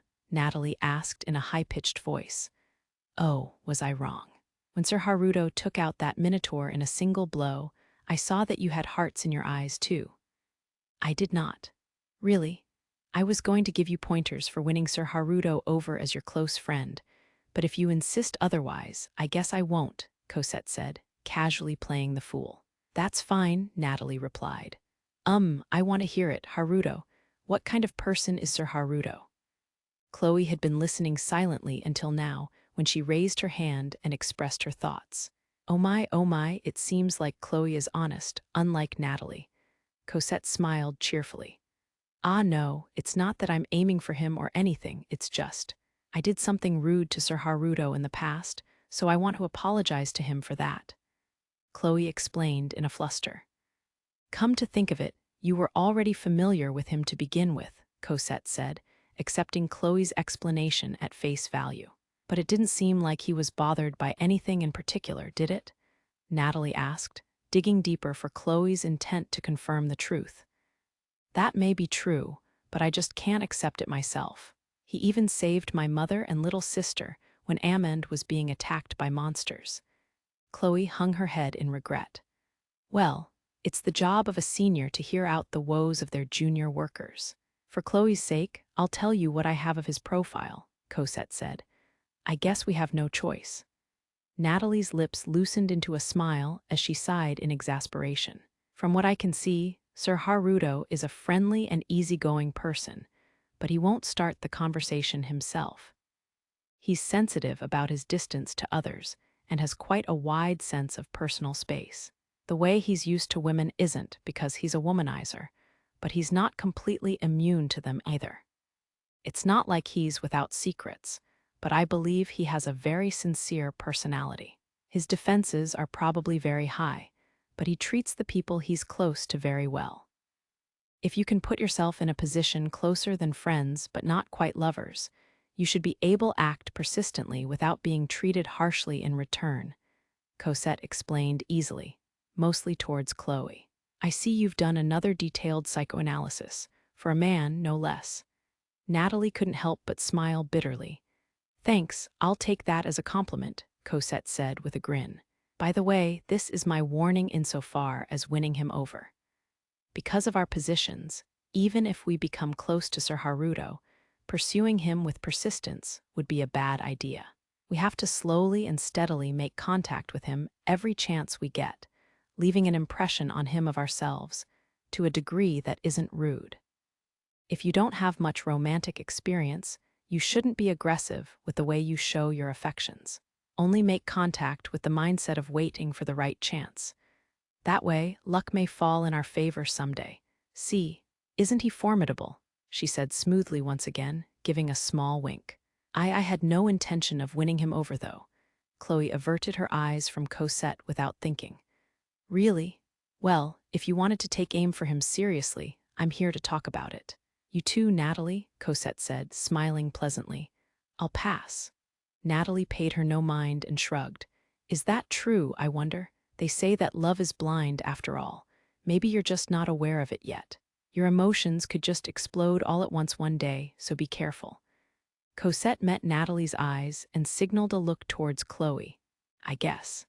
Natalie saw through Cosette's intentions and sighed with a tired nod. Chloe was still a newcomer that hadn't been working for that long. She was denying it herself, but there was a fair chance her feelings towards Haruto could develop into romantic ones. As Chloe's seniors, they had to warn her of such things. Geez, she looks like she's talking about herself when she's actually thinking of Chloe, Natalie thought. Despite looking like she didn't care about things outside of business matters, the fact that Cosette actually paid attention to the fine details like that made her difficult to hate. And so, I'll be pursuing that lucky chance with everything I've got, so make sure to inform me whenever Sir Haruto visits. Never mind. She was probably only thinking of herself after all. That part of her was detestable. Natalie breathed a small sigh. The weather was pleasant the next day. After Liselotte returned to the estate that morning, she, along with Rio and Miharu, boarded the enchanted ship heading for Galtuuk and departed at noon. The capital of Galtuuk was to the northeast of Amand, but the enchanted ship Liselotte personally owned made steady progress through the blue skies instead of the blue seas. They were expected to arrive at the capital by early afternoon. Enchanted ships were sailing vessels made of wood with an iron plate joined to the hull and wings on both sides for altitude adjustment during flight. These ships were ancient magic artifacts made in the days of the Divine War. But due to their mass production during the war, there were comparatively greater numbers of them compared to other ancient artifacts. Despite that, each ship still cost a tremendous amount of money, enough that a noble daughter who wasn't even a lord shouldn't have been able to afford a personal one. So most common folk had never even set foot on one. Of course, this was Miharu and Rio's first time experiencing such a thing, too. Once the enchanted ship had departed from Amand and stabilized in flight, Liselotte invited Rio and Miharu to a guest room inside the ship to have a discussion. She had been out of town until that morning and had been on a tight schedule to depart immediately afterward, yet she showed no sign of fatigue at all. "How are you enjoying the journey via enchanted ship so far?" she asked. "The ship's interior is quite comfortable and pleasant," Rio said cheerfully. "I agree. It barely shakes at all, I'm shocked," Miharu replied honestly. "I'm glad to hear that. I'll make sure to set aside some free time later, so please enjoy the view from the deck too. For now, I was hoping you'd join me for a chat," Liselotte said with a gentle smile. "Yes, gladly," Miharu nodded happily. "Then first, let's go over the plans for the 2 days before the banquet starts. We'll arrive in the capital today, with plenty of time before the sun sets. I'll send an invitation, so please stay at the lodgings in my family home tonight. The plan is to visit the castle tomorrow morning, so if we're lucky, you'll be able to see Lady Satsuki the day before the banquet begins." At present, Satsuki was refusing all outside audiences until the banquet began. Thus, they weren't sure whether they would actually be able to meet her unless they went to the castle, but with Miharu being her friend, the chances were high. Liselotte was banking on that. "Wonderful. Also, I don't know if this is enough to show my gratitude, but I borrowed the kitchen in your estate to make some cakes from my world. Please have some. Although you may have had similar sweets in this world, and I don't know if it'll suit your preferences." Miharu trailed off, presenting a large basket. She placed it on the table in front of the sofa she was seated on. "Oh my, thank you very much. I often make snacks for the development of Rika Guild products, but I have no eye for sweet things. Do you mind if I try some right away?" Liselotte said happily. If it was a cake she didn't recognize, she was happy to pay for the recipe. Even if she knew the recipe of the cake, the taste could vary differently depending on how it was made. "Of course not, please go ahead. They're being cooled with a magic artifact, but the sooner they're eaten the better," Miharu said with a nod, having brought it out for that purpose. "Then, let us eat them before they get warm. Arya, please prepare a knife and plates," Liselotte ordered eagerly. "Understood." Arya nodded respectfully and made her way to the cutlery cupboard in the room. In no time at all, enough plates for everyone were lined on the table. "I'll open it now, then." Miharu opened the basket so that Liselotte and Arya could see. As soon as she did, a white wave of cold air came flowing out of the basket. It was the effect of the artifact. The inside of the basket had been divided into 4 sections, each with their own entire cake placed inside. They were small in size but large in quantity, making it a difficult amount to eat for just them. "Oh my, there's so many. They all look delicious. Oh, how wonderful. To think I'd be able to eat so many cakes. Apple pie, milk crepe, no-bake cheesecake, Mont Blanc." Liselotte's eyes sparkled, her joyous words coming from the bottom of her heart. One look at her expression made it clear that she was being sincere. Arya also seemed to have an interest in the sweets, as she looked at the cakes with deep interest. "There's a lot, so please have some too, Arya. If there's any left over after that, please share them with the other attendants too," Miharu said, making Arya's brows twitch in response. "Thank you for your kindness. No doubt this is more than the 3 of us can handle. Arya, you can go get a plate for yourself," Liselotte said, giving special permission for her attendant to eat some too. It's an honor. Then, I shall prepare more tea as well." Arya gave a faint smile and immediately began to prepare the tea and a plate. "I'm going to divide the cakes then. Lady Liselotte, which one would you like to try first? I'm sure you might need an explanation, so just let me know, Miharu said, glancing over at Arya, who was preparing tea at the kitchenette in the room. Liselotte had shared the fact she had memories of her past life with Rio and Miharu, the first time they visited her mansion together. That was why, normally, there would be no need to explain the cakes to her in this situation. But it was unclear whether Arya knew of Liselotte's secret or not. Miharu was being considerate of that. You can relax. After the first day I met Miharu, I explained my secret to Arya alone, Liselotte revealed. Ah, really? Miharu tilted her head, her eyes wide. Yes. It would save me from a lot of explaining, seeing as I would be meeting with you many times in the future. Arya is generally always by my side, as she's my most trusted confidant. But, I'm sorry. Because of me? No, now that so many people have been summoned from Earth, it's more than likely that others will discover the secret of the Rika Guild, just like you have. That may cause others to attempt to contact me directly. It was the perfect chance to reveal it to her, Liselotte said, shaking her head with a bit of a bitter smile. Well, I still haven't told father and mother yet. A somewhat guilty look appeared on her face. Her parents would normally be the first people she'd reveal the truth to, but that was precisely why it made the decision so difficult for her. At any rate, other people aside, there's no particular need to be considerate when you're around Arya, so please speak freely. Several of the cakes here have also been developed as Rika Guild products with Earth vocabulary as names already. Apple pie, mille crepe, Mont Blanc, and is this no-bake cheesecake? Liselotte smiled brightly. Yes. Which would you like to try first? Miharu replied in a bright voice, before picking up the knife on the table. She seemed to sense something from the faint changes in Liselotte's expressions. Thank you. Then let's try the apple pie first, Liselotte said cheerily, pointing at the treat. Okay. Miharu went ahead and began to cut the apple pie cake. She placed some on Liselotte's plate and handed it to her, before asking Rio what cake he wanted to eat. She set it down for him, then finally served herself.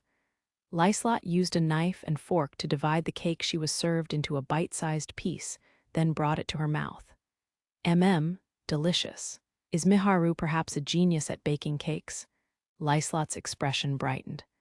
The pie crust on the surface was crispy, like a cookie, yet the inside was moist. The crust matched the sweet flavor of the apple exquisitely, creating a perfect harmony inside her mouth as she chewed. It's not that great. They actually taste the best when they're freshly baked and still warm, but since I couldn't give them to you right away, I chilled them as soon as they were done. I hope the crust is still crispy. Yup, it seems okay. Miharu was relieved to see the approval of a noble and ate some of the apple pie cake herself. No, it really is that good. Actually, it's good enough to sell in my guild, no, to be on my exclusive menu. I would love to try some freshly baked cakes next time if possible. Liselotte pleaded with a serious expression. Ahaha, I can't work for you exclusively, but I'd be happy to give you something freshly made, Miharu agreed readily.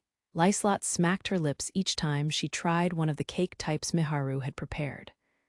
As Liselotte ate, Arya finished preparing the tea and joined the tasting. Her interest was first caught by the Mont Blanc with a mountain of cream on top, and she served it onto her plate. This is a Mont Blanc, right? Arya narrowed her eyes dubiously at the dessert on her plate. She set a marron glacé on top of the cake aside to enjoy later and took a bite of the cream first. Wow, this is wonderful. The sweetness of the chestnut permeated the flavor of the sweet cream that melted in the mouth, making Arya gaze in wonder as she voiced her thoughts. She sipped her tea, then took another bite. It's less sweet than the Mont Blancs we sell in the Rika Guild, making it less assertive in taste, but still rich and moist. I feel like I can keep eating these one after another, Arya said in admiration. Thank you very much. I tried to minimize the use of sugar and maximize the natural sweetness of the chestnut, Miharu explained. So this refined sweetness was actually from the chestnut itself. Arya took another bite and confirmed that taste, then ate the marron glacé. She closed her eyes. This is a blissful taste, she muttered earnestly. Arya, try this one after the Mont Blanc. It's a cake we don't handle in the Ricka Guild, Liselotte giggled. Then, if you don't mind. Arya bowed once and served some of the mill crepe cake onto her plate, then took a bite with a smooth and elegant motion. Wonderful. It's so sweet, it feels like my cheeks are melting, and yet it isn't heavy in flavor at all. The thin layers of baked batter stacked together with cream carefully pasted between. It feels like I could eat this forever. It's truly magnificent, Arya said keenly. Indeed, Liselotte agreed with a firm nod. Please feel free to have another serving, Miharu urged, smiling bashfully. After that, they exchanged thoughts about the cakes and held a question-and-answer session. It wasn't long until all cakes were sampled, leaving only half of each cake behind. Rio and Miharu had each been satisfied with their respective slices of cheesecake and apple pie, so most of it had been demolished by Liselotte and Arya. They do say girls have a separate stomach for sweets, I guess. Rio watched Liselotte and Arya eat in awe. Liselotte noticed that the amount of cake had decreased quite a lot without her awareness. She sipped her tea to clear the taste from her mouth. My apologies. It was all so delicious, but I feel like I've eaten too much. I am most embarrassed of my behavior. Arya also hung her head in shame, having eaten all the cakes as Miharu recommended them. No, I made them for the purpose of giving them to Lady Liselotte, after all. If you found them to your liking, then I'm happy to hear that, Miharu said, giggling with a smile. The Ricka Guild endeavors to develop new sweets every day, but progress has stagnated without any remarkable developments. If it's okay for me to ask, have you had any experience learning how to cook in a specialty school, or something of the sort? Liselotte asked seriously. It wasn't a specialty school, but my mother used to hold cooking classes, so I was taught a lot from a young age, Miharu replied honestly, making Liselotte bow her head apologetically. I see, your mother did. I'm sorry, I must have made you remember your hometown with that question.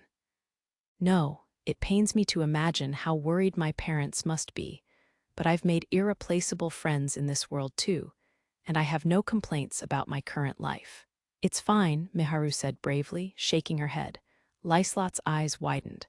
You're really strong, Lady Miharu, she said, observing Miharu with a distant look. That's not true. If I had been alone, I would have burst out crying ages ago, Miharu said with a faint smile. Being alone is disheartening. I've met lots of irreplaceable people in this world too. That may be the reason why I can live my current life in contentment and not be pessimistic. Liselotte placed a hand against her chest and spoke as though she was confirming it herself. Then she glanced at Arya. Arya had a faint smile tugging at her face. A silence fell over the room for a while. Oh, it got a bit solemn in here. My apologies.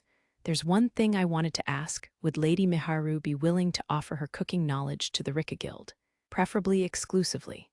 Of course, we'll write up a contract and pay you an appropriate amount in compensation, Liselotte said, suddenly changing the topic.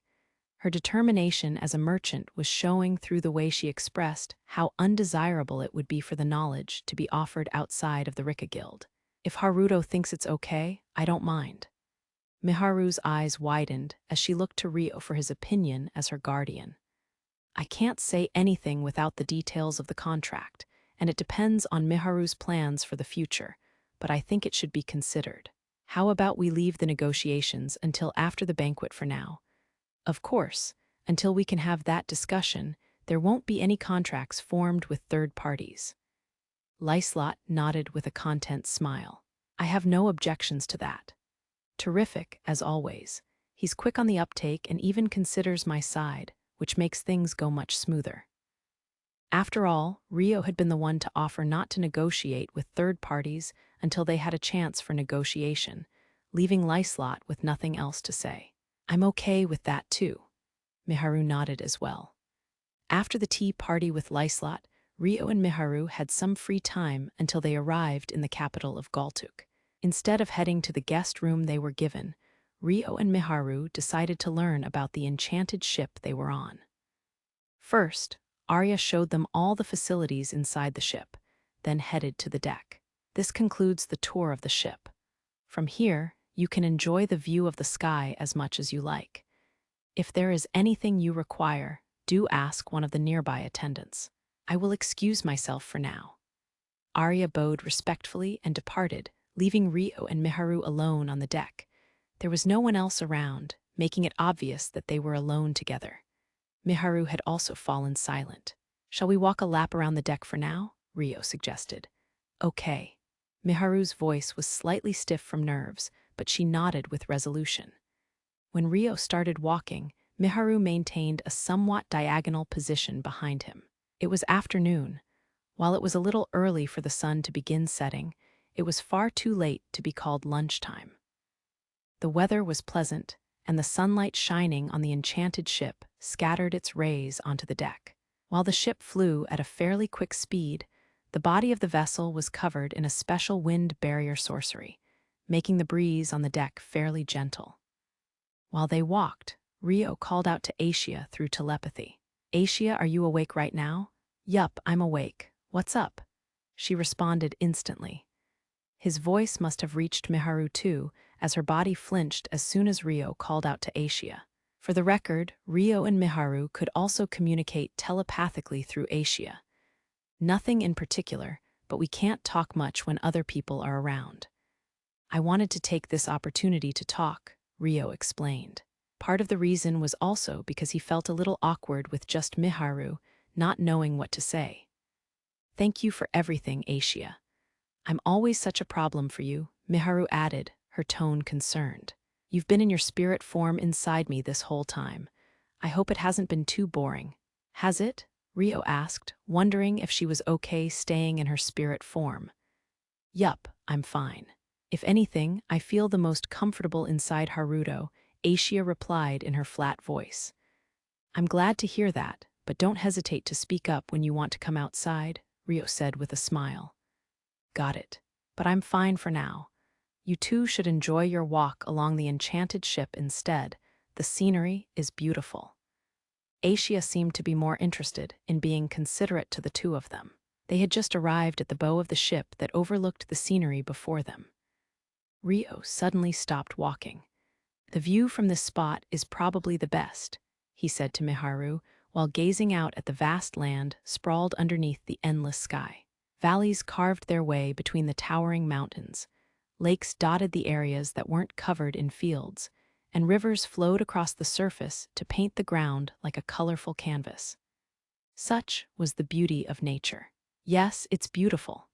Miharu stood beside Rio and gazed upon the same scenery, muttering quietly. "It looks a little different from when I'm flying through the air with spirit arts," Rio said to fill the silence too. "Yes, it's a little strange to be flying through the air with my feet on the floor. I'm normally being carried by someone." Miharu showed a hint of her natural smile as she recalled the times how she was carried by Rio, Asia, and Orphea's contract spirit Ariel. Even the people of this world rarely have the chance to ride enchanted ships, so this has been a valuable experience. Miharu nodded. "Yes, thank you very much, Haruto," she said with a soft smile. "Why are you thanking me?" Rio asked, looking at her curiously. "Because it's all thanks to you. The reason that I'm able to be here, that is." "That's because this was what you wanted and decided on," Rio said, slightly awkward. "You granted my wish, Haruto. I wouldn't have been able to do anything alone. I wouldn't even have been able to make my wish at all," Miharu said with a sad smile. "It wasn't through my efforts alone, though. It was only because of your own popularity," Rio chuckled. A troubled look appeared across Miharu's face. Then let me change my phrasing a little. "Thank you for always helping me out, Haruto," she said with a gentle smile.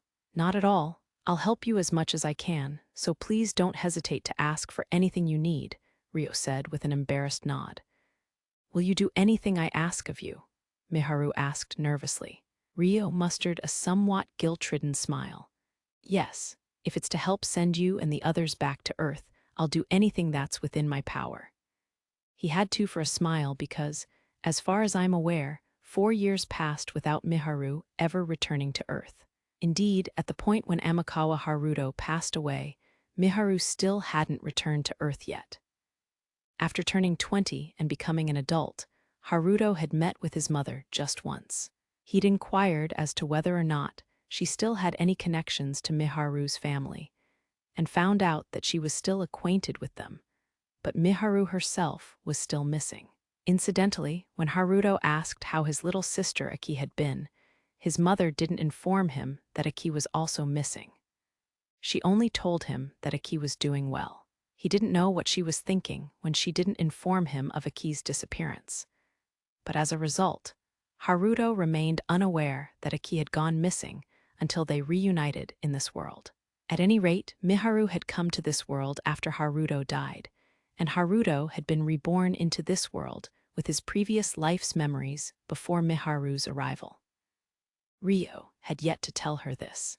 If he did, he would inevitably have to tell her about his past life, and yet he couldn't remain silent about it forever. Would Miharu and the others really be able to return to Earth? Even if they could find a way back, what time period would it be when they arrived? Considering all those uncertainties, there was a need for Miharu to be well informed of the situation. At the very least, after reuniting with Satsuki and Takahisa and discussing their plans for the future, she would need to know by then, Rio thought. Listening to Rio speak of returning to Earth caused a conflicted expression to appear on her face for a few moments, but she was clear with what she was thinking shortly after. It's not that I don't want to return to Earth, it's just, I also like my current life where I can be with everyone. I see, that's good then. Rio was looking at Miharu in slight surprise. Both are very important to me. I don't want to forget either of them and pretend they never happened. That's why I still want to be with everyone. I want to be with you too.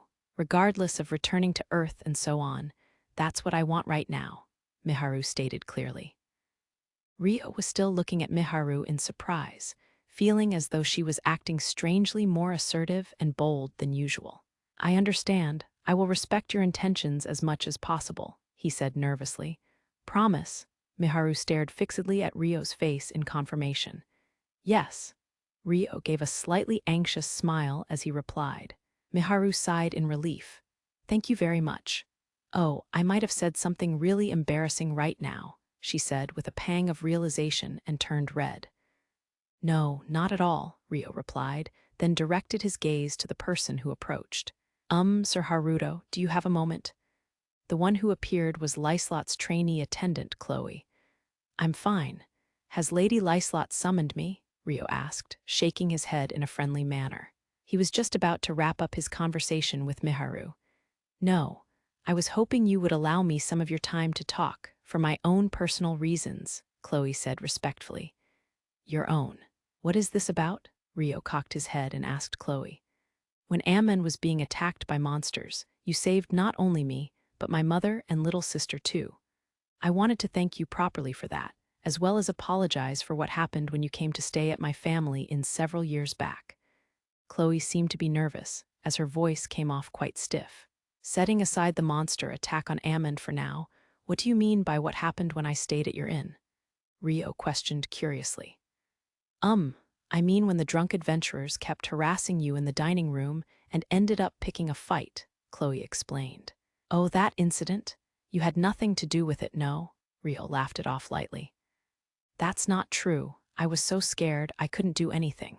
I even ended up afraid of you, even though you were the victim at the time, which was very rude of me. You departed first thing the next morning, and I've always wanted to apologize ever since. I'm truly very sorry. The more she spoke, the more clearly Chloe seemed to recall her emotions at the time. She bowed her head deeply at Rio.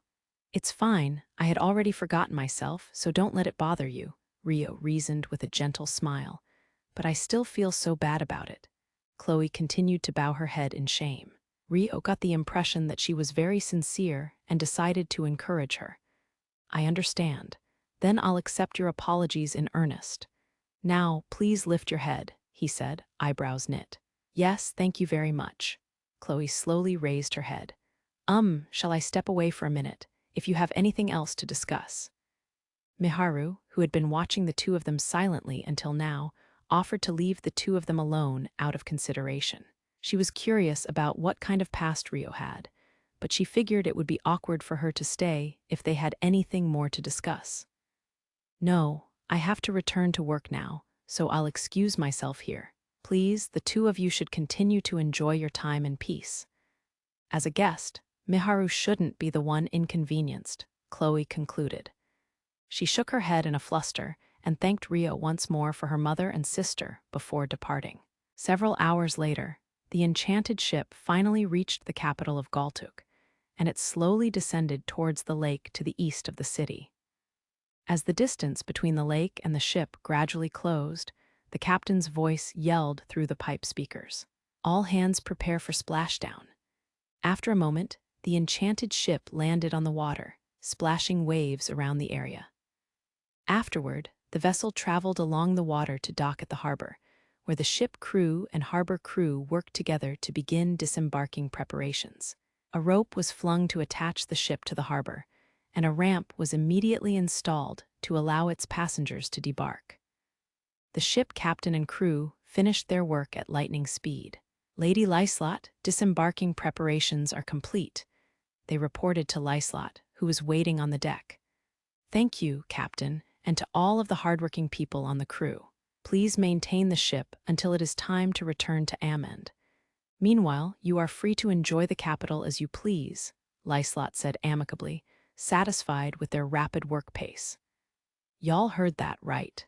If you want your time off, you better get your asses to work and finish the inspections," said the ship's captain, spurring the crew into action. "Yeah," the crew replied energetically, scattering off to work. Liselotte saw them off with a warm smile before turning to prompt Rio and Miharu off the ship. "Now, Sir Haruto, Lady Miharu, the preparations are done, so please come this way." "Right. Thank you for taking us here," Rio said, and started walking to disembark from the ship, with Miharu following suit. Liselotte also walked with them, while the four attendant ladies, Arya, Cosette, Natalie, and Chloe, escorted them as bodyguards. Once they reached the dock, a middle-aged man stepped forward from the workers and approached them. His muscular and brawny build implied his military skills were not to be underestimated, but despite having a sword at his waist, his outfit was that of a butler instead of a soldier. "Lady Liselotte, it has been a while," the man said respectfully. "Oh, Ricardo, thank you for coming to welcome us. I know I gave notice of our arrival in advance, but you didn't have to come to greet me yourself." Liselotte's eyes widened as she recognized the man. It was probably a servant from the Duke Crescia family, Rio assumed. It was Sir Cedric and Lady Julian's orders. "A proper welcome must be given to Sir Haruto, who saved Lady Liselotte's life, and Lady Miharu, our most important guest," Ricardo said, looking at Rio and Miharu standing beside Liselotte. Rio bowed when their eyes met, and Miharu did the same. "Father and mother, I see." Liselotte seemed appreciative of her parents' arrangement and smiled. "The two of them are eagerly waiting to meet Sir Haruto and Lady Miharu. I would love to lead you to the main estate of the Crescia family immediately, but if it isn't too rude of me to ask, may I be given the honor of being introduced?" Ricardo asked, speaking in a subdued voice. "Of course. Sir Haruto, Lady Miharu, this man is a butler of the Duke Crescia family who is serving my father Cedric. His name is Ricardo. He was the butler who was in charge of leading all the servants who served the house, the closest aide of the master of the house. In other words, he was given comprehensive authority as the right-hand man. While his position was technically that of a servant, as the head butler, there was no doubt his origins were from nobility as well. Because someone as important as Ricardo had come to retrieve their guests directly, it was proof that Liselotte's father, Cedric, did not take Rio's presence lightly by any means. "Is that so? My name is Haruto, and this is Miharu Ice. We have arrived in this land thanks to Lady Liselotte's exceptional arrangements. We are exceptionally grateful to receive a direct welcome from you, Sir Ricardo," Rio said courteously. Miharu bowed her head politely when Rio introduced her. "Why, thank you. As introduced, I am Ricardo. To you, Sir Haruto, I would like to offer my deepest gratitude for saving the young Lady Liselotte during her crisis. I have also heard about Lady Miharu's situation. Now, please, allow me to show you the mansion. A carriage has been prepared just this way." Ricardo had an amicable smile on his face as he returned the greeting, then began leading the way without any further conversation. Rio, Miharu, and Liselotte followed him. They were silently accompanied by Arya, Cosette, Natalie, and Chloe. "Come to think of it, are Pascal and George here too?" Liselotte suddenly asked Ricardo. Pascal and George were Liselotte's elder brothers. "Sir Pascal is unfortunately absent, but Sir George has gone to visit his fiancée, Lady Colette's family home. You should be able to meet them at the banquet." "I see. It's unfortunate that Pascal won't be there, but so be it. Sir Haruto, Lady Miharu, my brothers are not present tonight, so I will be introducing you to just my parents. It sounds like they're quite eager to meet you too." "Yes, of course," replied Rio and Miharu. As they conversed, they arrived at the carriage waiting by the harbor. Once they boarded, they headed for the main estate of the Duke Crescia family. The two carriages that Rio's party and the attendants were on rattled their wheels as they moved. The Duke Crescia estate in the capital city was in the noble district, near the enchanted ship harbor. A main street stretched directly from the harbor to the royal castle, and the noble district sat in between. The area also had military-related facilities at every turn, keeping the noble district protected under strict security. While the area was quiet, patrolling soldiers could be seen walking everywhere. Several minutes of travel later, the carriage arrived at the section of the noble district that was closest to the royal castle. "We've arrived at the gate," Ricardo announced to the carriage from where he sat beside the driver. "Then please prepare to disembark," Liselotte prompted, but Rio and Miharu's belongings were being managed by Arya and the attendants, so they didn't have anything to prepare. All Rio had was his sword. The carriage soon passed through an ornately decorated iron gate and entered the estate grounds. They alighted from the carriage before the mansion. "Wow, what a beautiful estate." When Miharu stepped down from the carriage with Rio's assistance, she gazed in wonder at the grand view of the Duke Crescia estate before her. An enormous building composed of stark white walls towered before them. There was also a well-maintained, flat geometric garden on the premises, putting the gate a fair distance from the mansion. "Hee, thank you for the compliment.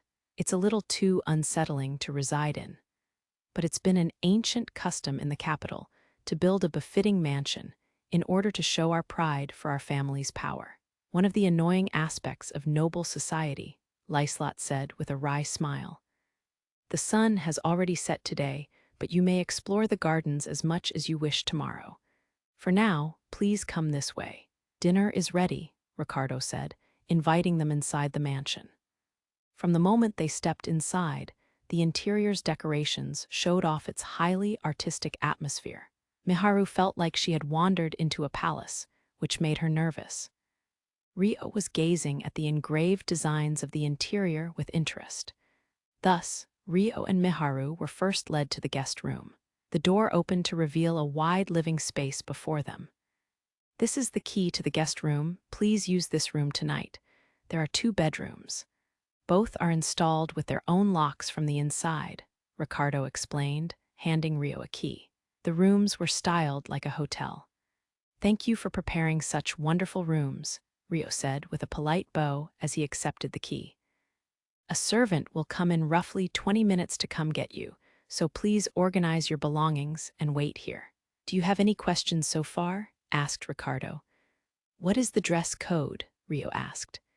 "There is nothing wrong with what you're wearing right now, so not to worry," Ricardo said with a warm smile. "Thank you very much. Bring in Sir Haruto and Lady Miharu's belongings," Liselotte ordered Natalie and Cosette. "Understood." The two carefully carried Rio and Miharu's bags into the living room. "Oh, that's right. As a token of gratitude for being invited to the estate, I brought a gift for your parents." "Will you accept it?" Rio offered. "Why, you shouldn't have. Just your words would have been enough," Liselotte said a little apologetically. "The gift is a special alcohol. There may be similar liquor in some regions, but I don't believe you'll find this taste in circulation around the surrounding kingdoms here, at least." "A special alcohol, you say?" Liselotte perked up. If it was something that wasn't available in the Strahl region, then she couldn't pass that up as the head of the Rika Guild. You can try it yourself, if you so please. I have it on the authority of an acquaintance that it is quite an excellent item. Rio didn't elaborate further, but smiled cheekily instead. The alcohol he had brought was one of his own creations from the knowledge he gained in the Spirit Folk Village and the Yagumo region. But its taste was tested and approved of by Celia, so Liselotte should be satisfied. In that case, could we try it at the dinner after this? It seemed like Liselotte wanted to drink it as soon as possible. Of course, there are several types that I've prepared, so I'll select one that goes well with the dinner menu. Rio nodded as he moved to his bag and opened it, then took out a cloth bag with 3 stylishly designed bottles inside. Those containers are lovely. The embroidery on the bag is adorable too, Liselotte mumbled with interest. She had dealt with many high-quality liquors through her work before, but she had never seen a design such as this. Thank you very much. The truth is, I made both the bottle and the alcohol using the knowledge I gained from acquaintances. Miharu made the bag too, Rio explained, then placed the bottles back in the bag. Why, is that true? Liselotte was amazed. At the very least, no amateur could have done such a thing. Yes, please accept this. Rio held the bag with the 3 bottles out and approached Liselotte. Then I shall graciously accept your gift. Liselotte bowed and took the bag from Rio. Arya stepped forward and received it from Liselotte to carry. Now, Lady Liselotte, if you'd come this way. Ricardo placed a hand over his chest. Well then, Sir Haruto, Lady Miharu. I have preparations to attend to, so I will excuse myself here. I shall see you again later, Liselotte said with a grin, leaving the room with Ricardo and the attendant ladies. After that, Rio parted ways with Miharu and went into one of the bedrooms, where he removed his sword and armor. He wasn't prohibited from being armed as a guest on the estate, but wearing a sword to dinner didn't really show good manners. He was wearing proper clothes already, and had been told there was no need to change into anything. So his preparations for dinner were complete, other than washing his hands and rinsing his mouth. Rio finished up in the bathroom and wandered back to the living room to sit down. Shortly afterward, Miharu appeared in the living room, having finished her own preparations. Sorry for the wait, Haruto. According to Ricardo, someone would be there to pick them up soon, so there most likely wasn't any time to pour some tea and relax. In reality, no sooner had they confirmed their plans with Asia through telepathy, a female servant arrived to pick them up. Sir Haruto, Lady Miharu, I have come to escort you to dinner. Are you ready to leave? Yes, thank you for coming for us, Rio said with a smile. The servant in the maid outfit led Rio and Miharu to the dining room. The space was of a truly extravagant layout. The interior was furnished with antique furniture, and the large stained glass window colored the room. Furthermore, Liselotte and her parents were already seated and waiting inside. When Rio and Miharu appeared, the 3 of them all stood up at once. At the same time, Ricardo and the other servants of the house were quietly waiting by the wall. Liselotte's attendant, Arya, was included among them. Thank you for coming today, Haruto Miharu. Welcome to the Duke Kresha family residence in the capital. I'd like to extend my warmest welcome to you. I am Liselotte's father, Cedric Kresha. Cedric welcomed Rio and Miharu with a friendly and sociable tone. He was in his mid-40s, but he had a youthful handsomeness to him that seemed fitting as Liselotte's father. It's a pleasure to meet you. My name is Haruto. Thank you very much for inviting us on this occasion. Rio said respectfully, then placed his right hand over his chest. I'm Miharu Ice. Thank you very much for everything today. Miharu copied Rio and greeted him nervously too. I've heard a lot about the 2 of you from Liselotte. Firstly, Haruto, thank you for saving Liselotte in Amend. If you hadn't been there, the damage would have been unrecoverable. On behalf of the Duke Kresha estate, I'd like to thank you from the bottom of my heart, Cedric said, bowing his head deeply. No, it was an action I took for my own benefit as well. Rio shook his head with slight discomfort. It was the undeniable truth that he had acted out of the calculative plan to make Liselotte indebted to him for the sake of Miharu's future, and his fight with Lucius had been a personal grudge. Ha ha ha, even so, the fact of the matter is, you saved my beloved Liselotte. As long as your intent wasn't to do my daughter wrong, the reasons for your actions are not an issue. Cedric laughed heartily. As expected of a duke, he was a friendly and open-hearted person. Thank you, Rio bowed his head deeply. Now, you two are the main guests tonight. Please have a seat. We have prepared this modest dinner with gratitude, Cedric said. Ricardo and Arya quietly walked over to them. Please have a seat, the two said, pulling the chairs out for them. Thank you very much, Rio nodded, sitting down in the chair. Miharu also sat down nervously in the chair Arya pulled out for her. The Kresha family also sat down on the chairs pulled out by their other servants. Darling, I'd like to greet the two of them too. Introduce me, the woman seated beside Cedric said. She was Cedric's wife and Liselotte's mother, Julian. Julian had been watching their exchange with a grin, happy about something as she watched Rio and Miharu. Oh, right. Sorry, Julian. Haruto Miharu, allow me to introduce you to my wife and Liselotte's mother, Julian. Cedric smiled warmly. Hee, good evening. I'm Julian Kresha. I hope the two of you find your stay here pleasant. Julian chuckled as she spoke to Rio and Miharu. As Liselotte's mother, she had the same clear sky-blue hair as her daughter, with deep blue eyes and an extremely gentle-looking face. There was no clear indication of her age, but she was young enough to be mistaken for Liselotte's sister to an outsider. It's a pleasure to meet you. My name is Haruto. I am embarrassed to admit I nearly mistook you for Lady Liselotte's elder sister, Rio said with a smile. Oh, you flatter me.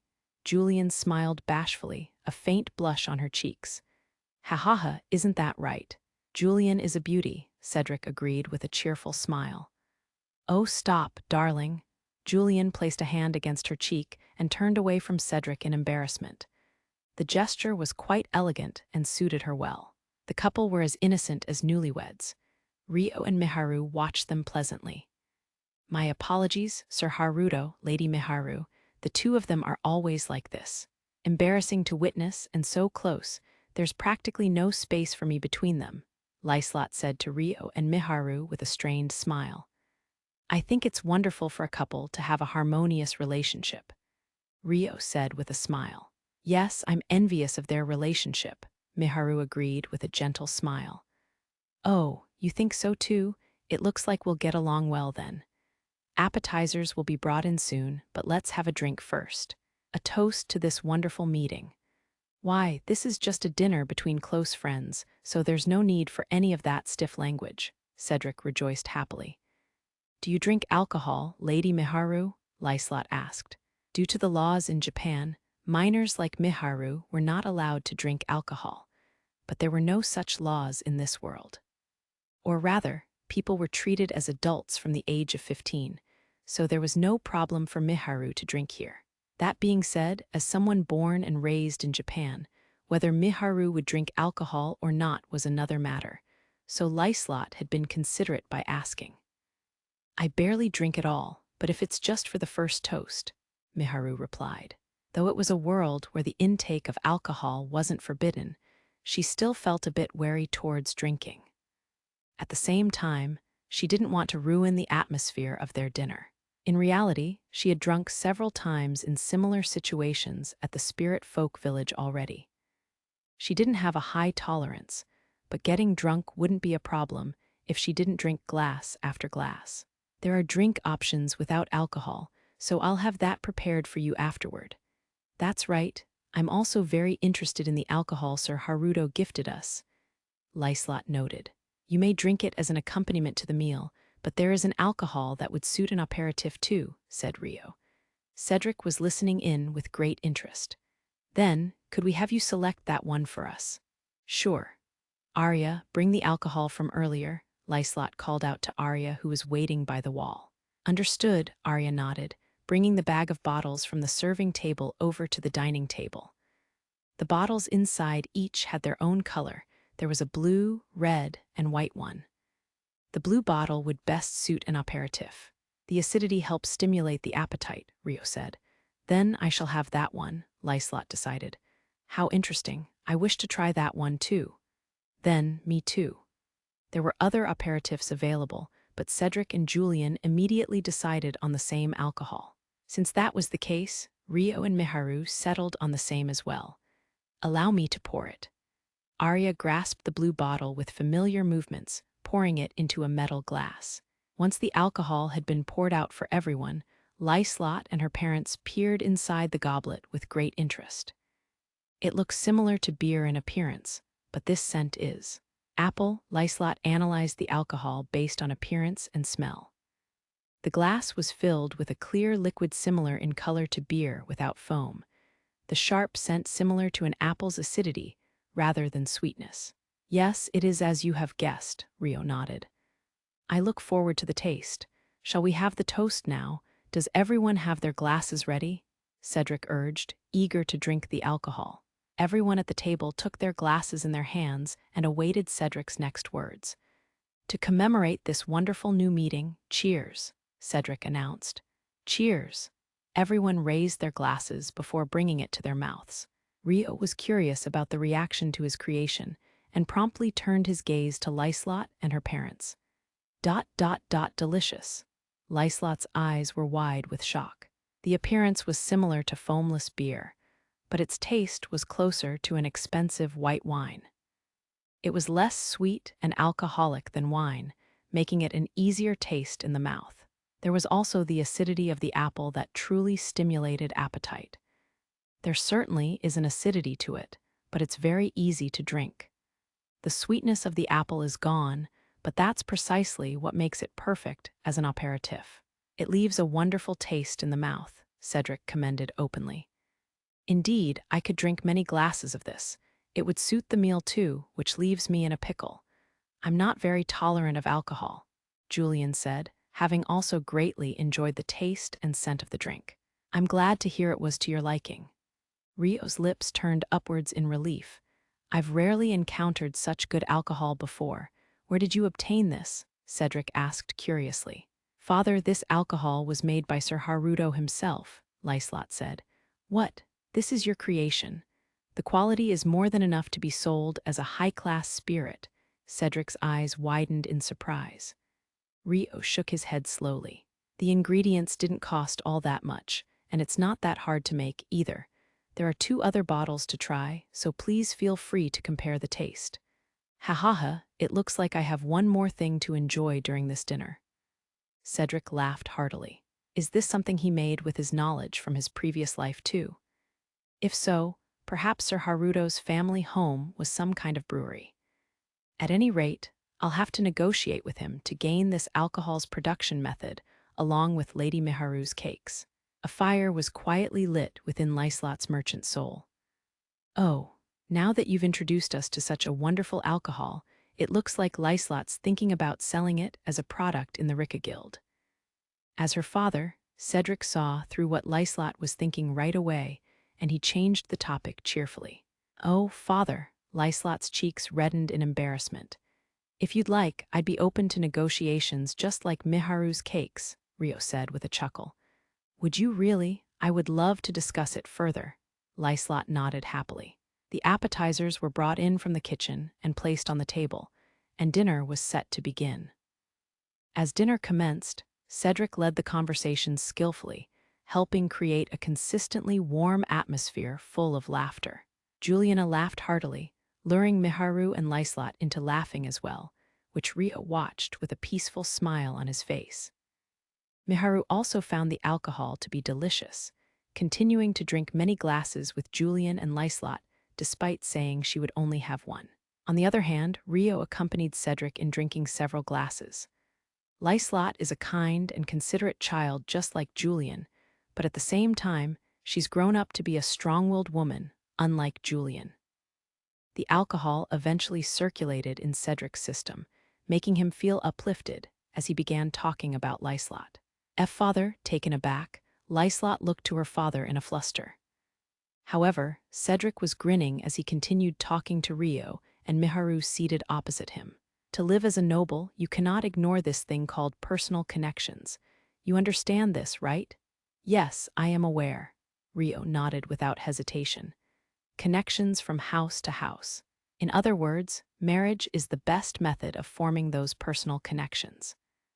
Marriage is a difficult social phenomenon for nobles to avoid, for the sake of continuing their family line, and for the sake of creating personal connections. That's why nobles have political marriages. They also have arranged marriage interviews for them. Even if the people involved do not want to, Cedric said, a somewhat troubled smile on his face. Liselotte wasn't an exception to that either. As a duke family, many marriage proposals came from other families. From a very young age, too. In reality, most of them were just introductions, but with how important harmonious relationships are in a noble society, it would have been a poor move to refuse them all. Cedric explained to a silently listening Rio and Miharu. As you can see, Liselotte isn't exactly hard on the eyes, either. With her good looks, many families came forth with proposals for marriage interviews. Of course, it was difficult to accept them all, so we only chose the ones that were hard to reject and had Liselotte meet them. Cedric concluded with a nostalgic smile on his face. Geez, Liselotte looked like she wanted to object to Cedric, but at the same time, she was exceedingly aware of Rio and Miharu and blushed red with embarrassment. Julian was watching her daughter with a pleased smile. I believe it was when she was 7 years old. After her first marriage interview, and then several more after that, Liselotte came into my office to talk to me. If I graduate early from the secondary division of the Royal Academy, I want you to listen to my requests, she said. Father, perhaps you could stop there. Liselotte had ascertained what her father was trying to talk about and attempted to change the topic with a twitching smile. However, with the guests right in front of her, she couldn't be too pushy with him. Julian stopped Liselotte with a charming smile, after which Liselotte backed down with a small sigh. There's no need for that, dear. It's the perfect opportunity to have Haruto and Miharu know how wonderful you are. Cedric huffed with laughter as he gazed upon his beloved daughter. Liselotte was only 7 years old at the time, but I felt something blood-curdling from her. I wondered what the reason was for such behavior, so I asked her to explain. Do you know what she said in response? He asked Rio and Miharu with true delight. Rio exchanged a glance with Miharu beside him before taking a stab at it. Based on the story so far, did it have something to do with arranged marriages? Exactly. Liselotte said this, sharply and tersely. Father, I do not wish to enter an arranged marriage with a partner I do not desire. I wish to choose who to marry myself. That is why I wish to obtain enough power to decide who I want to marry myself. And so, in order to do that, she requested assistance in establishing the Rika Guild, as well as entrusting her the management of part of my territory. Have I mentioned that she was 7 years old during this? Cedric nodded firmly, holding back his laughter as he chatted away with enthusiasm. So she was already exceptionally intelligent at that age. Rio chuckled, looking at Liselotte. Can you understand how I felt, seeing my own daughter so strong-willed and brave in spirit? At that time, I nodded without even thinking twice. Then, she wrote her innovative thesis at the age of 10 and graduated from the Galuk Kingdom's Royal Academy in a matter of a few years. Even I was surprised at her level of intelligence. Cedric looked at Liselotte with an earnestly proud expression. That's my dark history, but it couldn't be helped. I was only 7 years old, and old men in their 30s and 40s were asking for my hand in marriage. At the time, I was already so busy trying to learn the basic knowledge of this world, and all I felt was cold and bitter fear. Liselotte remembered the past and blushed an intense red. That's why I entrusted Ammon to her and had her obtain her independence as the president of the Rika Guild. But living apart every day leaves me worried. Just the other day, Ammon was attacked by swarms of monsters, no. I've heard things about a man called Lucius leading a mercenary group behind it all, and the appearance of dragon-like creatures, Cedric lamented, his tone sad as he spoke. Then he sat up straight and turned to Rio. I heard that you are an extraordinary swordsman. Liselotte has said you are exceptionally trustworthy as well. After actually meeting you like this, the impression I received is exactly as Liselotte said. I am not worthy of those words. Rio bowed humbly. Miharu is also a humble and polite, charming and wonderful young lady. I don't mean to make you feel wary, but I have a small request for the two of you." "What do you mean?" Rio tilted his head and gestured for him to continue. "Due to her age and job, my daughter has very few same-aged friends she can be honest with. There are many who idolize her for her overflowing wisdom, but there are many who don't feel comfortable because of that. That's why, if you two don't mind, could you continue to be her friends in the future?" Cedric said, bowing his head deeply at Rio and Miharu. "Of course, if Lady Liselotte also wishes for that, I would be delighted to as well." Rio and Miharu both nodded with a smile. "Thank you, I'm glad to hear that. Now, today is a good chance for you to get to know Liselotte better. She did say such an extravagant thing at 7 years old, after all. There are still many more heroic tales to be told of her, so do lend me your ears." A grin appeared on Cedric's face as he glanced at Liselotte mischievously. Even Liselotte could no longer sit by idly and objected. "Please stop teasing me any further, father. Ha ha ha, I've angered her. That being said, when compared to my 7-year-old self that had no visions of the future, Liselotte just seems so capable. It's a parent's duty to brag about their child. Julian thinks the same way, I'm sure." Cedric laughed breezily, flattering his beloved wife. No, even when I was 7, all I cared about was growing flowers. It never even crossed my mind to carve my own path in life. "I'm sure her intelligence comes from you," Julian said happily, giggling to herself. "I'm sorry, Sir Haruto, Lady Miharu. These two will brag at any chance they get." Liselotte sighed. "No, I think it's wonderful that they're so close," Miharu said cheerfully, shaking her head. "Thank you. Speaking of which, what kind of child were you like at 7 years old, Miharu?" Julian suddenly asked. "Me, when I was 7. Miharu's eyes widened as she recalled when she was 7. She had been 7 years old just after she became separated from Haruto. The clearest memory in her mind even now was her farewell with Haruto. "I wanted to get married to my childhood friend, who was separated from me. We promised to marry each other when we parted ways, so I learned how to cook many kinds of food." Miharu sent a sidelong glance at Rio to judge his expression as she talked. For a moment, Rio's face had stiffened, so slightly that even Miharu couldn't see it. However, he immediately put up a friendly facade to cover his emotions. "My, that's lovely. How do you feel about that boy now, I wonder?" Julian's eyes were sparkling as she questioned Miharu. We haven't reunited since then, but I've always remembered him, and the memory is still precious to me even now." The sudden question caught Miharu off guard, making her blush as she answered nervously. "A precious memory," Julian excitedly urged Miharu to continue. Cedric was watching Miharu warmly, while Liselotte was also listening in with interest. Miharu placed a hand over her chest and took a deep breath. "Even when I sometimes remembered him out of the blue, I wasn't confident whether those feelings were still out of love. But recently, I finally realized it, that I still consider him precious to me and love him even now." "Oh my." Julian was ecstatic to hear the answer she was hoping for, covering her mouth as she rejoiced. "Ayahaha, it looks like I'm a little drunk." Miharu shot another glance at Rio's face beside her before she was unable to bear the feelings of embarrassment. She hung her head, blushing bright red. Rio had a somewhat awkward smile fixed on his face. "Hee, I see. Your face is scarlet after all, but it's a wonderful story. If only Liselotte could also experience a love as wonderful as that," Julian said to Miharu with a merry voice, changing the topic to her beloved daughter.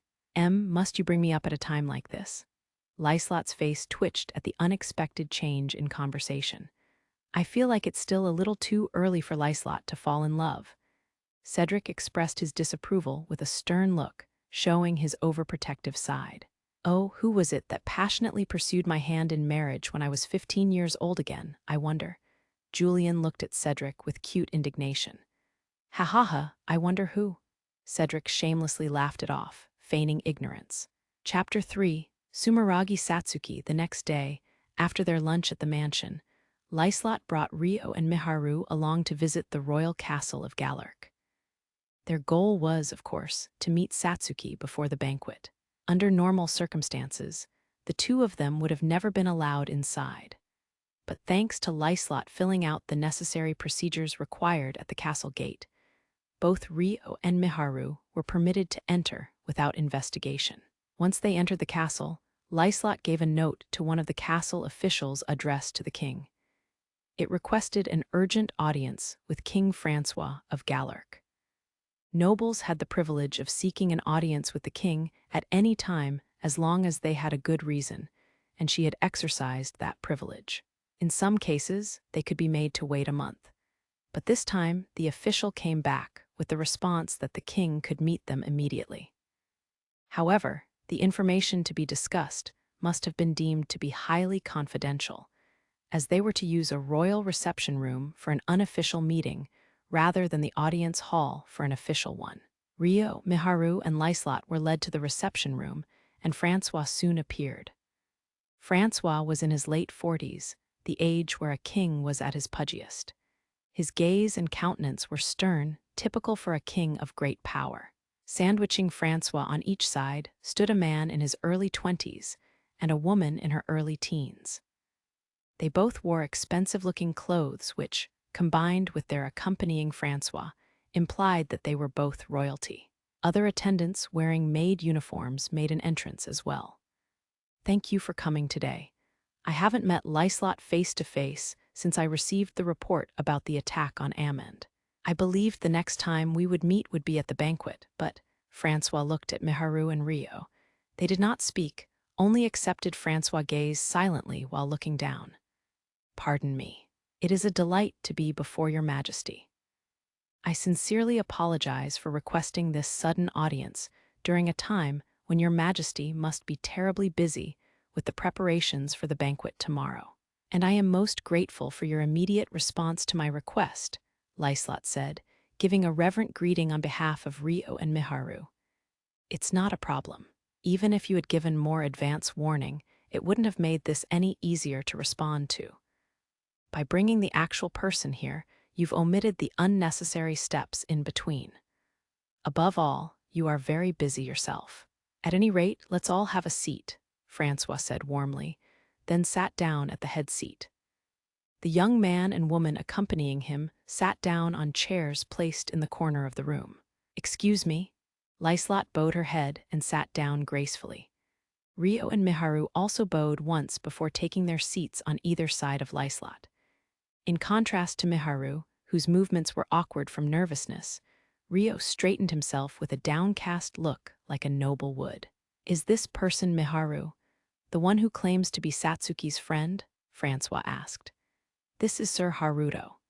He placed Miharu under his protection when she wandered into this world and requested that I arrange a way for Lady Satsuki to meet her. Furthermore, he assisted in repelling monsters during the attack on Amend and rescued Princess Flora when she was abducted," Liselotte explained. Francois' eyes widened in interest. "I see, so he's the enchanted swordsman you mentioned from that incident. I've heard of your achievements. You have done your duty well, both with Miharu and the rest. You may raise your head." In effect, Francois was giving Rio permission to speak to him, despite the fact that this was an unofficial meeting, with the other party being the leader of an entire kingdom. Stricter rules of etiquette had to be followed than with other nobles. This was why Rio had not lifted his gaze to look directly at Francois' face. If Rio had joined in on Francois and Liselotte's conversation, he would have been branded as impolite. However, once Rio was given permission to speak, he finally opened his mouth. "There is no higher honor than to receive words of praise from your majesty." He raised his head slightly so that Francois could see his face before lowering it once more. "It was noted in the report as well, but you really do seem young. To repel a large demi-dragon's breath with an enchanted sword at that age is quite the feat. I've heard that your parents were migrants, but you seem capable of upholding noble etiquette too. What an interesting boy. I would like to hear more about you later." Francois looked at Rio with great interest. The man and woman in the corner of the room also observed Rio with curiosity in their eyes. "It would be an honor." Rio refrained from saying anything more and lowered his head respectfully. Just then, someone knocked on the door to the room before opening it immediately. "Excuse me." A girl in her mid-teens appeared. She wore what would have been a typical uniform for female knights in this world, only tailored to be more extravagant. However, her facial structure was that of a Japanese person. She had large eyes and a dignified gaze. Her figure was feminine and slender, and her long hair, which reached down her back, was tied. She was beautiful. The girl seemed to have run here, as she was slightly out of breath. However, she paid it no mind as she looked around the room anxiously, immediately focusing her gaze on Miharu. "Miharu-chan," the girl, Sumeragi Satsuki, shouted after she'd caught her breath. She'd spoken in Japanese. "Satsuki-san," Miharu shot straight to her feet as her face lit up at the sight of her friend. Because Satsuki had spoken in Japanese, Miharu did too. "Ah, I knew it. You're in this world too. I'm so glad. Though I don't know if that's a happy thing, but I'm relieved. I'm so relieved to see you in this world, Miharu." Satsuki ran up to Miharu and hugged her tightly. She must have been battling loneliness and anxiety at being the only one summoned into this world. She wore her relief on her sleeve. "I'm so glad to see you too, Satsuki." Miharu allowed Satsuki to hug her as she pleased, returning the hug with a tight squeeze. "Oh goodness, I have so much I want to tell you about. Where should I begin? I used to think all the time about what I would say if I ever saw you guys again. But now that it's actually come true, my whole head is blank and I can't figure out what to say." Satsuki's eyes were brimming with tears as she beamed with happiness.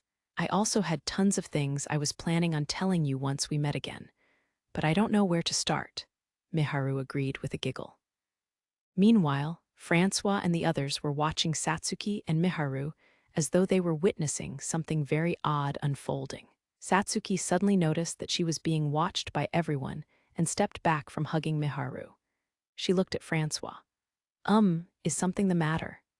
"No, I knew the divine arms had some kind of translation sorcery placed on you, but it's strange hearing it when you're having a conversation like this. I can understand everything you're saying, but the words coming from Miharu are beyond my comprehension," Francois explained with a wry smile. "Oh, I see. Wait, Miharu, aren't you a hero too?" When Satsuki realized that Miharu's words weren't being translated into the world's language, her eyes widened. "No, I don't think I am. I don't have one of those divine arms things." "Then how do you normally communicate with people?"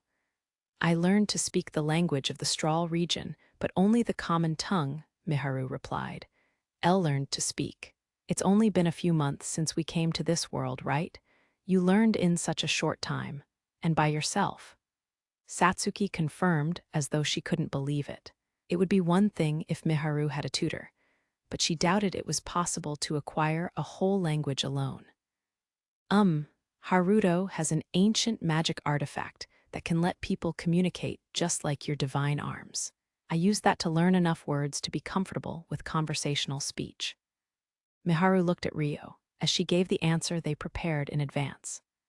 The truth was that Rio had memories of his previous life and knew Japanese, making it so he could teach her the language, but it was too absurd of a story for anyone to believe, and Rio himself didn't want the story spread around.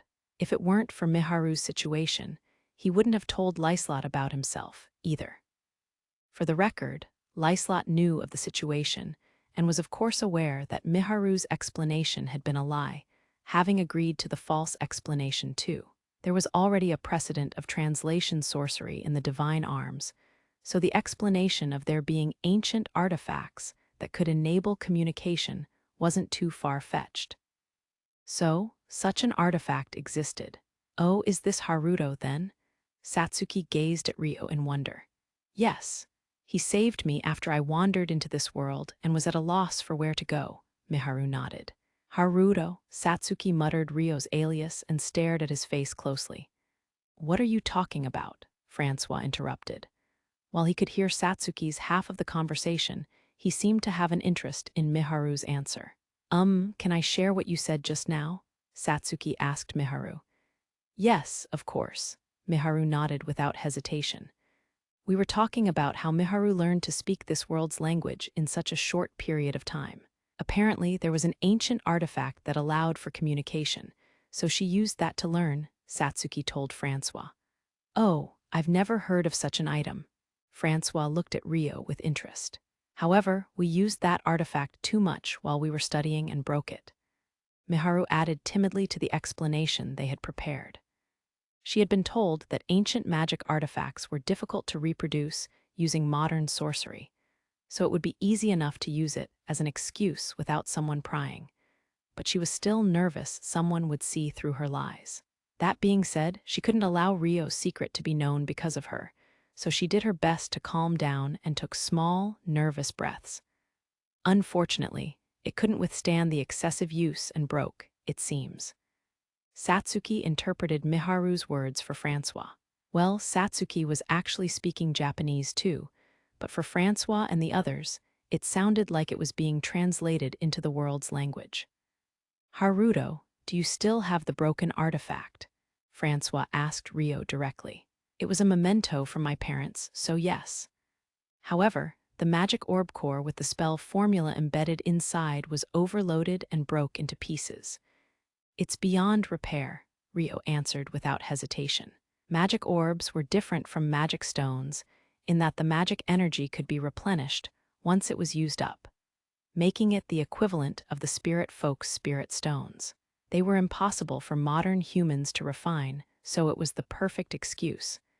I'm a bit curious. If you can understand both Japanese and the language of this world, what do my words sound like to you right now? Satsuki suddenly asked. It sounds like Japanese, but when I focus on listening for this world's language, I can hear the words as this world's. It feels really strange to hear you change languages so suddenly, Miharu said with a strained smile. Well, I don't know what to say. Maybe it depends on the listener's awareness. Generally, words get converted into the language your brain recognizes as your mother tongue or the language you often use in your daily life. Satsuki hypothesized with interest. Speaking of which, Satsuki, you shouldn't keep our guest on her feet while you're talking. There are some things I'd like to ask for more details about, but this is your grand reunion. I'm sure you both are giddy with excitement, and you must have much to discuss. Miharu also seems a little nervous, so how about the two of you speak alone first? Francois suggested, having read the room. He of course wanted to show consideration for the two of them and let them feel comfortable. However, in reality, just like how Satsuki and Miharu may have found it difficult to speak in front of Francois, Francois had things he found difficult to say in front of Satsuki too, which is why he made the suggestion. Is that okay? Satsuki turned a searching look towards Francois. Of course. I'd like to talk to Miharu myself later, but if it's just for the sequence of events and confirmation of the truth, I can get Haruto's report instead. There are things I'd like to ask Liselotte and Haruto too. You two would probably have nothing to do while that's going on, so it would be most efficient to have you talk to each other in another room instead, Francois said warmly, shrugging his shoulders. I understand. Thank you for your consideration. In that case, we'll head to my room. We won't need an escort that way, Satsuki said. That's fine. Let's go then, Miharu. Satsuki took Miharu's hand. Okay, Miharu looked at Rio and hesitated before nodding her head. But before Satsuki left the room, she came to a stop and stared at Rio. She bowed her head. Haruto, thank you for saving Miharu. I'll be borrowing her for a moment, but could I talk with you later as well? Of course. Rio placed his right hand over his chest and nodded respectfully. After Satsuki left with Miharu, Rio and Liselotte continued their meeting with Francois. Now, without further ado, I'd like to hear the facts regarding Miharu and Haruto's own words. The note from Liselotte didn't have any details. Would you mind? Francois looked at Rio and said, I understand. Rio bowed his head with familiar ease, then began to explain the events that had happened to Miharu until now.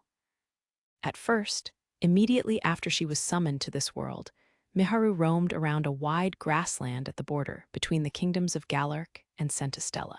She was nearly abducted by merchants to be sold as a slave, when Rio, who had been passing by on his journey, had saved her.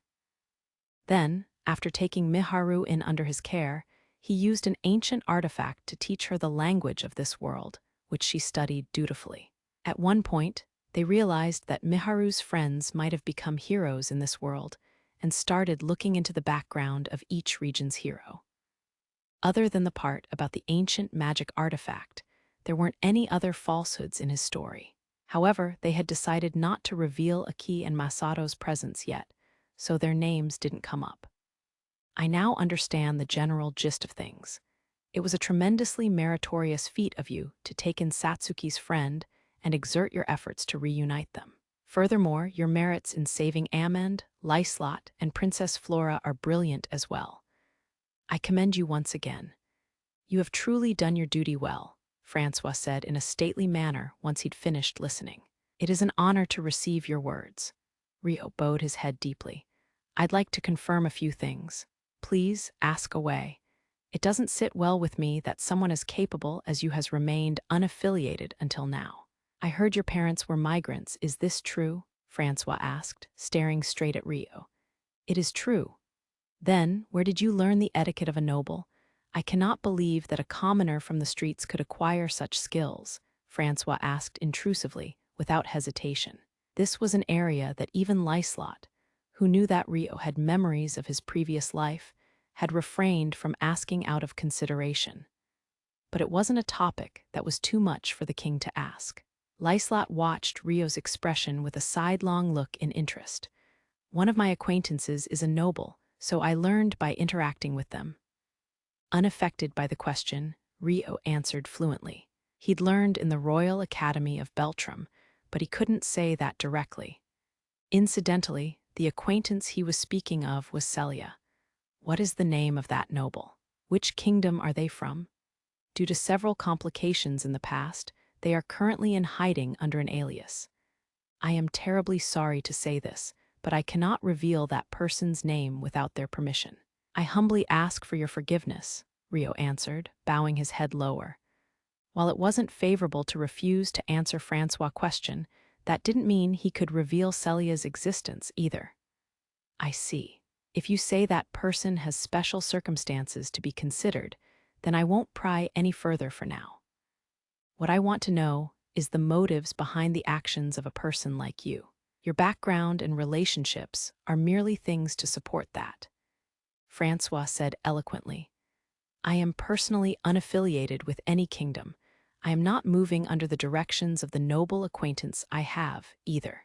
The relationship I have with that person is purely personal, and they are completely unrelated to the current case.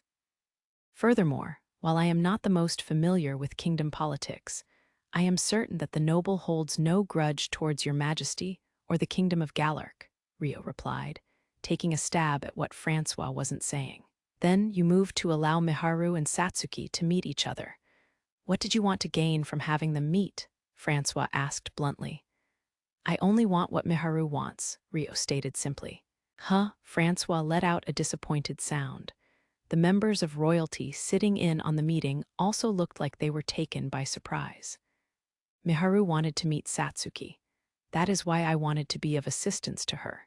That's all there was to it, Rio added after observing Francois' reaction. That was the only reason you approached Liselotte and accomplished so much?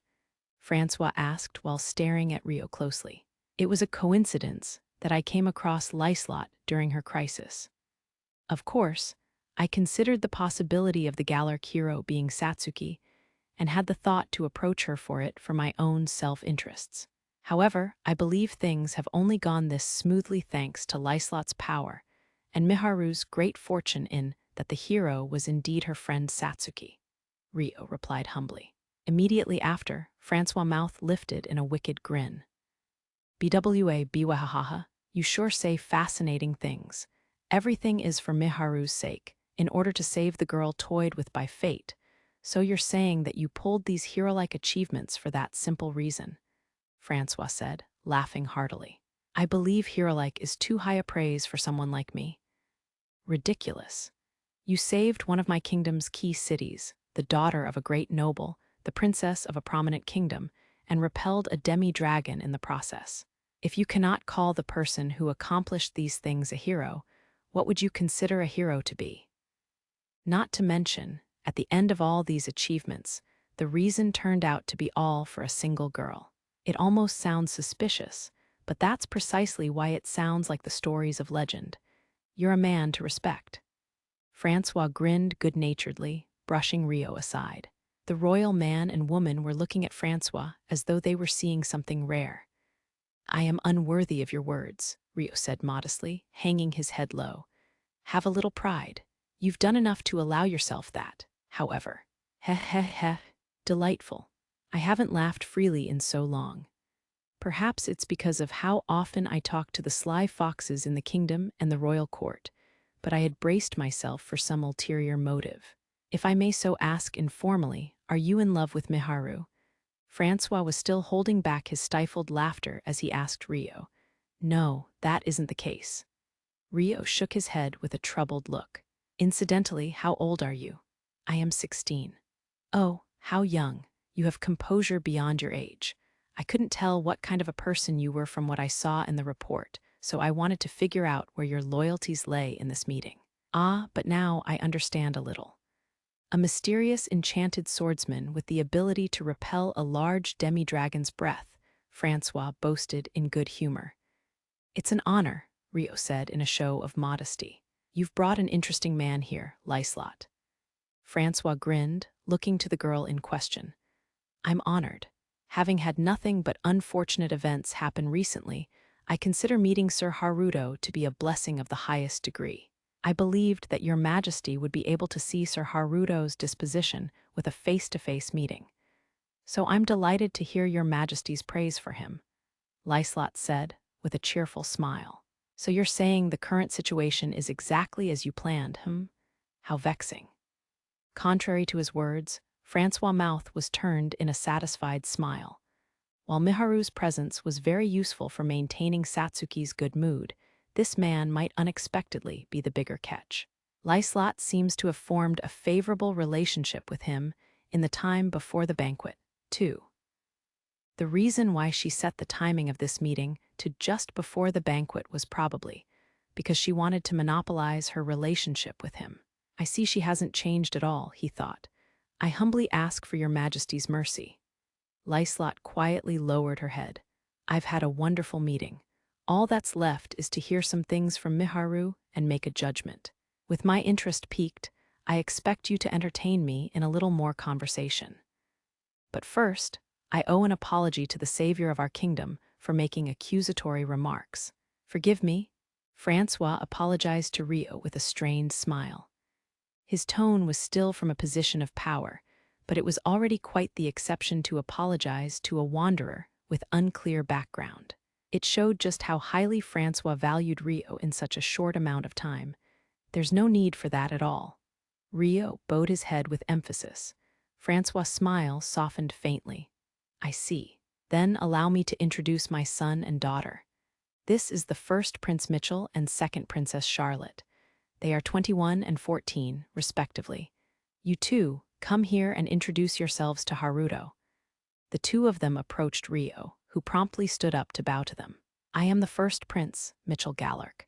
News of your military feats in Amand have reached my ears too. I never imagined I'd be able to meet the rumored hero. It's an honor. Mitchell gave a slightly exaggerated shrug of his shoulders as he introduced himself to Rio. He had blonde hair and a handsome appearance that was well proportioned, but he had a certain pompous air to him. No, I am honored to have caught your highness' eye, Rio replied to Mitchell with a friendly smile. It's a pleasure to meet you, Sir Haruto.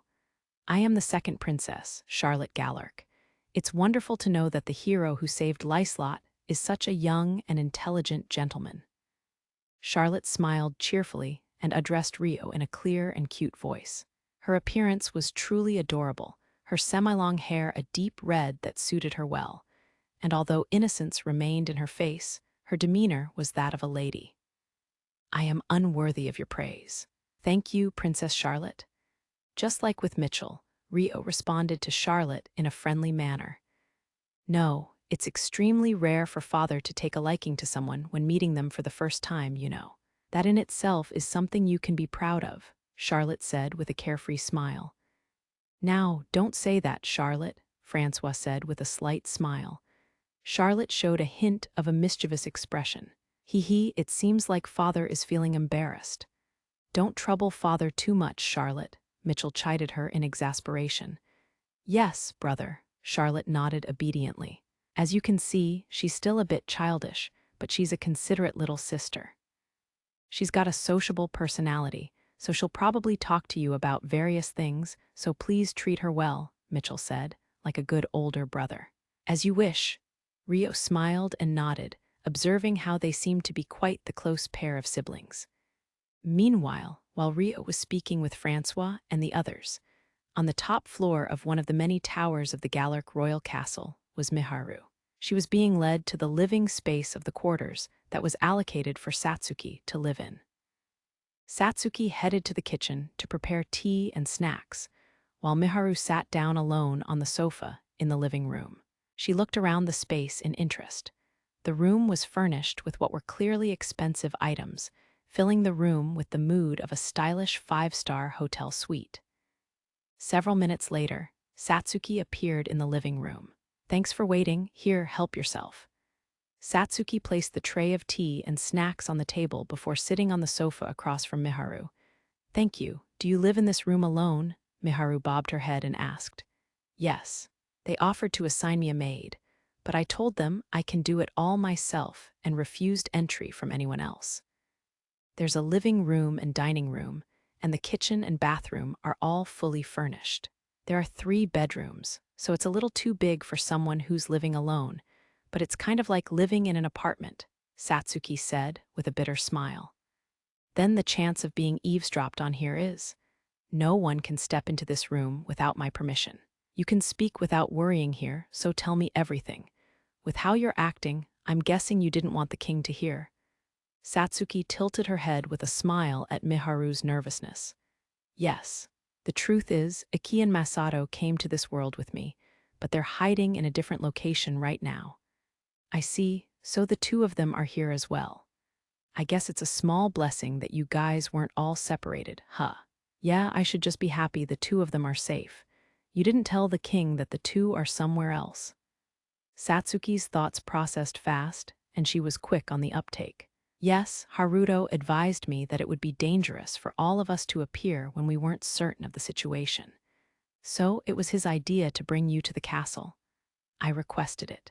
Haruto said he could come to the castle alone to make contact with you, but it pained me to leave everything to him. Miharu shook her head slowly, looking somewhat apologetic as she answered. I see. I would have liked to see Iki and Masato too, but I think it was a careful and correct decision not to bring them to the castle right away. I'll tell you about myself later, but could you first tell me in chronological order what happened to you guys? And about Haruto, the one who saved you. Satsuki stared closely at Miharu's face and smiled gently. Miharu nodded in agreement and began to recall what had happened to her. We first wandered onto a grass field in this world. There was nothing around us, my cell phone didn't have a signal, and we were at a loss. That's a tough situation to be in. I was summoned to the castle, so it was fine for me, but you guys were walking along a modern street when you were pulled into the wilderness, huh? Satsuki said with a pained expression. Yes, we were really confused. We decided to head towards civilization and started to walk, but, Miharu recalled and frowned faintly. Satsuki seemed to notice the change in Miharu's expression as she held her breath. Did something happen? The first people we met were slave merchants that nearly abducted us, Miharu replied as brightly as possible. Wait, did you get out of that okay? Satsuki asked in a panic. Yes, as soon as we were forced onto the carriages, Haruto appeared and saved us. I couldn't tell what was going on, but I believe there was a fight. He settled things with the slave merchants for us. Miharu spoke about what happened vaguely. She didn't actually know what had happened outside, but she could tell from the yelling that some sort of commotion had happened. You really had it so much tougher than I did. And yet, you lived courageously and even found me again. I'm ashamed to say I was moping for a long time after I came to this world, Satsuki said, looking guilty. I was together with Iki and Masato, and we had Haruto, who arranged everything for us, so that's why I was able to be at my best. Miharu shook her head with a wry smile. He sounds like an amazing person, that Haruto. I can tell you really trust him a lot. But just who is he? Satsuki asked. What do you mean, who is he? Perhaps it was because Satsuki's question had wide implications, or perhaps it was because she was suddenly asked about Rio that Miharu questioned her back in confusion. How should I put it? His appearance almost looks like a half-Japanese person with strong Western blood, you know. His hair's gray too, and the name Haruto has connections to Germany, but it could also be seen as a Japanese name. So I'm curious, I guess. I've never seen anyone with a face like his in this world, so I was wondering why he's done so much for you guys. Satsuki added to her question, asking in a roundabout way as to whether Haruto was Japanese. Haruto's a person of this world who was born and raised in the Strahl region. It's just. And I'd like you to refrain from telling others what I'm about to say without Haruto's permission. But do you know about the place called the wilderness to the east of Galuk? Miharu said, choosing her words carefully. For the record, she had talked to Rio in advance and predetermined how much she was allowed to explain about him in her reunion with Satsuki. Ah, yeah. Satsuki nodded slowly. Haruto's parents are from a place further east from the wilderness called the Yagumo region. They migrated here, but it seems like people with black hair and what we would consider East Asian faces on Earth live there. So that's why he has a face similar to a Japanese person. Satsuki accepted with interest. If you search in the Strahl region, you'd be able to find people with similar faces with ancestors from Yagumo, though they're very few and far between, said Miharu. Huh, really? Oh, we went off topic. I don't see any problem with telling other people this, though. Is there a reason why it's a secret? Satsuki asked curiously. The part I'd like you to stay quiet about is yet to come. Can you promise me that you won't tell anyone else? Miharu asked Satsuki in return, her words a bit inarticulate. Yeah, I promise. Satsuki nodded firmly with a serious expression. With a gentle, somewhat sad smile, Miharu began to speak. The reason why Haruto's done so much for us is because he's kind. That's the first and foremost reason. But it's possible that the fact we're Japanese also played a small role in that. That's right. Haru-kun, he knew about me and Eki. He knew, yet he stayed quiet about it as he saved us. Miharu reflected on that truth in her heart anew. What do you mean? Satsuki tilted her head dubiously. Haruto has memories of his previous life, memories of when he was a Japanese person, Miharu stated clearly. I'm shocked, Satsuki said after a long pause. Is it unbelievable? Miharu asked nervously. Satsuki sighed with a shrug. If I was still in Japan, I might not have believed it. But right now, for some strange reason, I can accept it pretty easily. I'm here in a world like this, after all. Is that what they call reincarnation? In other words, Haruto has memories of when he lived on Earth. Yes. It seemed like he was a university student in Japan. Miharu nodded. A Japanese university student, huh? Ah, then the magic artifact that allowed you to communicate was. Satsuki recalled their earlier conversation with a gasp. That was a lie to hide Haruto's secret from the king. I'm sorry. Miharu bowed her head apologetically. No, it's okay. Now that I know the situation, I understand. But are you sure about this? Telling me his secret like this? Satsuki asked Miharu hesitantly. Yes, I've received permission from him on the condition that you keep your silence. Even so, that's quite a risky move if you want to keep it a secret. Of course I won't tell anyone, but I don't see how this benefits him in any way. It's because I trust you, Satsuki. Because of that, Haruto is also willing to trust you. He said that he didn't want us to lie to you, out of consideration for our relationship. Miharu said with a warm expression. Ah, I see. So that's how it is. I think I understand why you trust him so much now. He's a very sincere person, isn't he? Okay, in that case, I'll trust him too. I'll have to thank him properly later, and I'd like to have a conversation with the three of us too. Satsuki felt like she understood Rio a little more and felt deeply impressed. Arg, I'm so embarrassed for thinking he was shady. Satsuki scolded herself lightly. You could just call Haruto to this room too, Miharu suddenly said without much thought. Oh, that's a good idea. Satsuki clapped her hands together. Huh, Miharu was taken aback. Let's go talk to the king, Satsuki said, completely on board. Talk right now? Yup. I'll ask if it's okay for you and Haruto to stay in my quarters tonight. Satsuki gave a carefree smile, whereas her statement was definitely more than Miharu had expected. Afterward, in the reception room where Rio was meeting with Francois.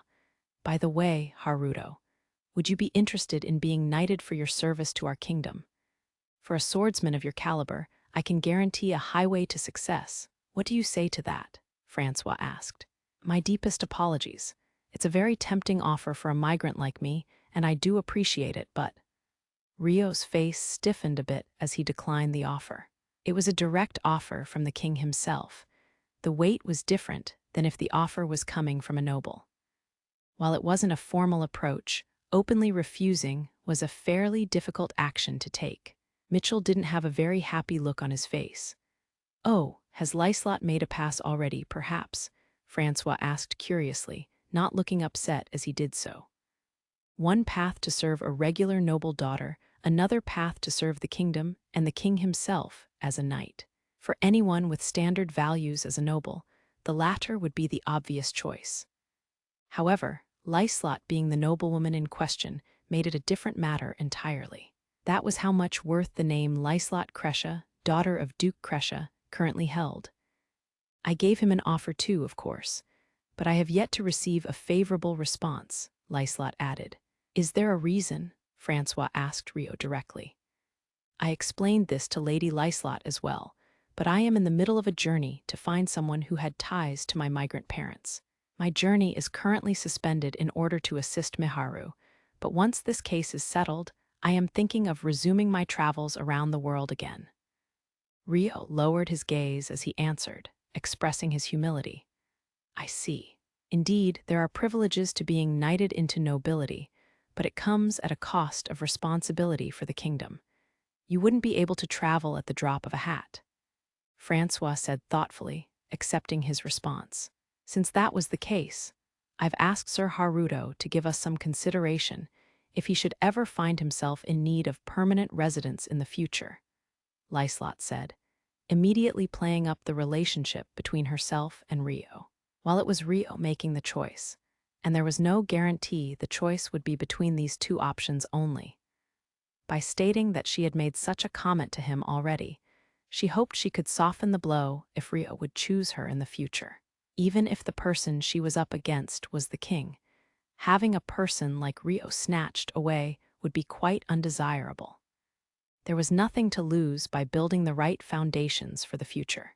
I see you have covered all your bases, as usual, Francois said, sensing the intentions behind Liselotte's words. Well, it would be too harsh to say, give up to you, I suppose. Although I may have said it if it had been anyone other than Liselotte. The king grinned. At that very moment, someone knocked on the door to the reception room. Who is it? With a pointed look, Francois directed an attendant waiting inside the room to go check the door. The attendant immediately stood up and walked over. Lady Satsuki and Lady Miharu have returned.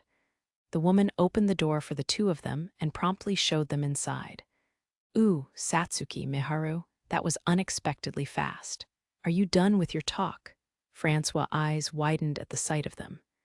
Yes, we didn't want to keep everyone waiting for too long, and I also had something I wanted to ask. Have you finished your discussions here? Satsuki looked around at the peaceful atmosphere they had been chatting in. Pretty much. He's a wandering swordsman with an enchanted sword powerful enough to repel a demi-dragon's breath. I came here today wondering what kind of ruffian he might be, but I was met by a well-educated man. An interesting fellow indeed. Now, what was it that you wanted to discuss?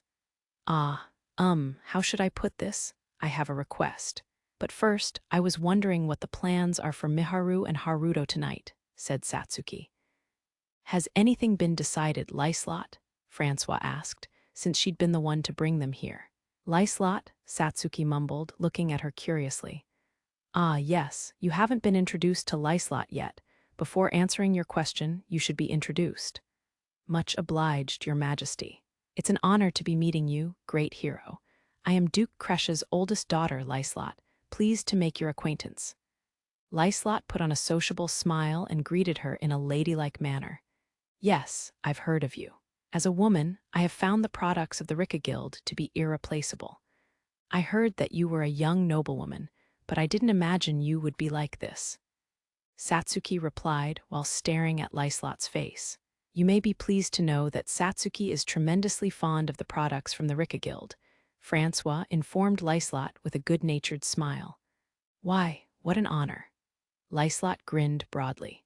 "I wasn't able to explain earlier, but Liselotte is the one who actually brought us to the castle," Miharu said to Satsuki, who was standing beside her.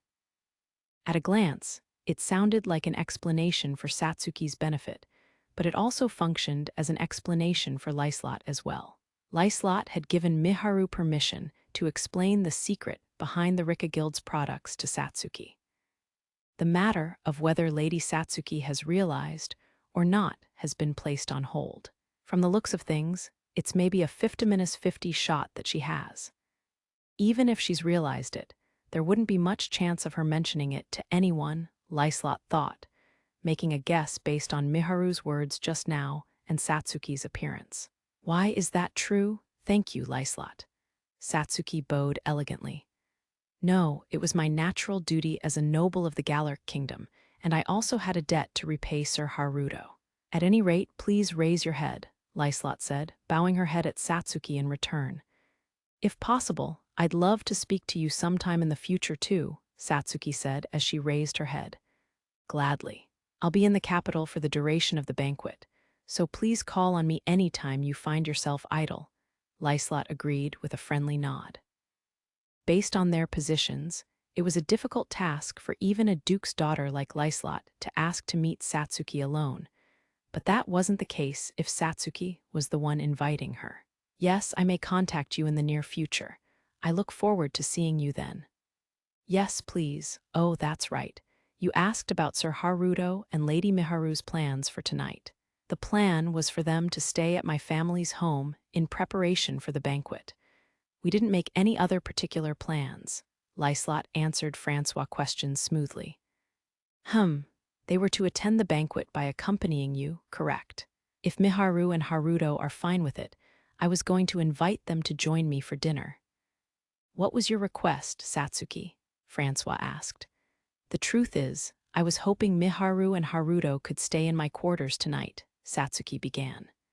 Mitchell gasped. "Miharu aside, Haruto too?" Francois asked Satsuki calmly. "Yes, Miharu is a given, but I'd like to have the time to talk to her savior, Haruto, too," Satsuki explained confidently, nodding. Francois hummed, thinking it over calmly. "What are you saying? Do you know what it means to have a man stay in the room of an unmarried woman like you?" Mitchell admonished Satsuki vehemently. "Oh, but Miharu will be staying as well. Anyway, her aside, Rio will be staying in a separate bedroom in my quarters. Just what exactly are you inferring from that?" Despite knowing the meaning behind Mitchell's words, Satsuki pushed back with her logic. Miharu must have told her about the plan. While it certainly would be easier to sneak her out to the stone house if we stayed in her quarters. "I can understand the prince's objections," Rio surmised. In reality, Satsuki was just being extremely proactive. Miharu hadn't mentioned they would take her out of the castle temporarily, which was a trivial misunderstanding. "Even so, there's no need to talk in your room at night, is there?" Mitchell tried to argue back. "Oh, there are many things to talk about that aren't just about us, so if we want to chat in a relaxed setting, I believe night time would be the best," Satsuki said bluntly. "But enough, Mitchell." Mitchell still wasn't backing down, causing Francois to chide his son. "Father," Mitchell grimaced. There, brother, listen to what father has to say first," Charlotte said cheerily. "What is your opinion, father?" Mitchell asked with a sigh, seemingly calmed by his sister's words. "Well, we have no right to restrain the hero's personal life without a good reason. It would be one thing if she was to be alone with Haruto, but Miharu will be there too," Francois said easily. "Gah!" Mitchell looked conflicted as he glared at Rio. Rio's own opinion had not been asked for until now. Well, there is a gap in social status. I should stay quiet. If someone had asked him for his opinion, Rio would have no choice but to answer.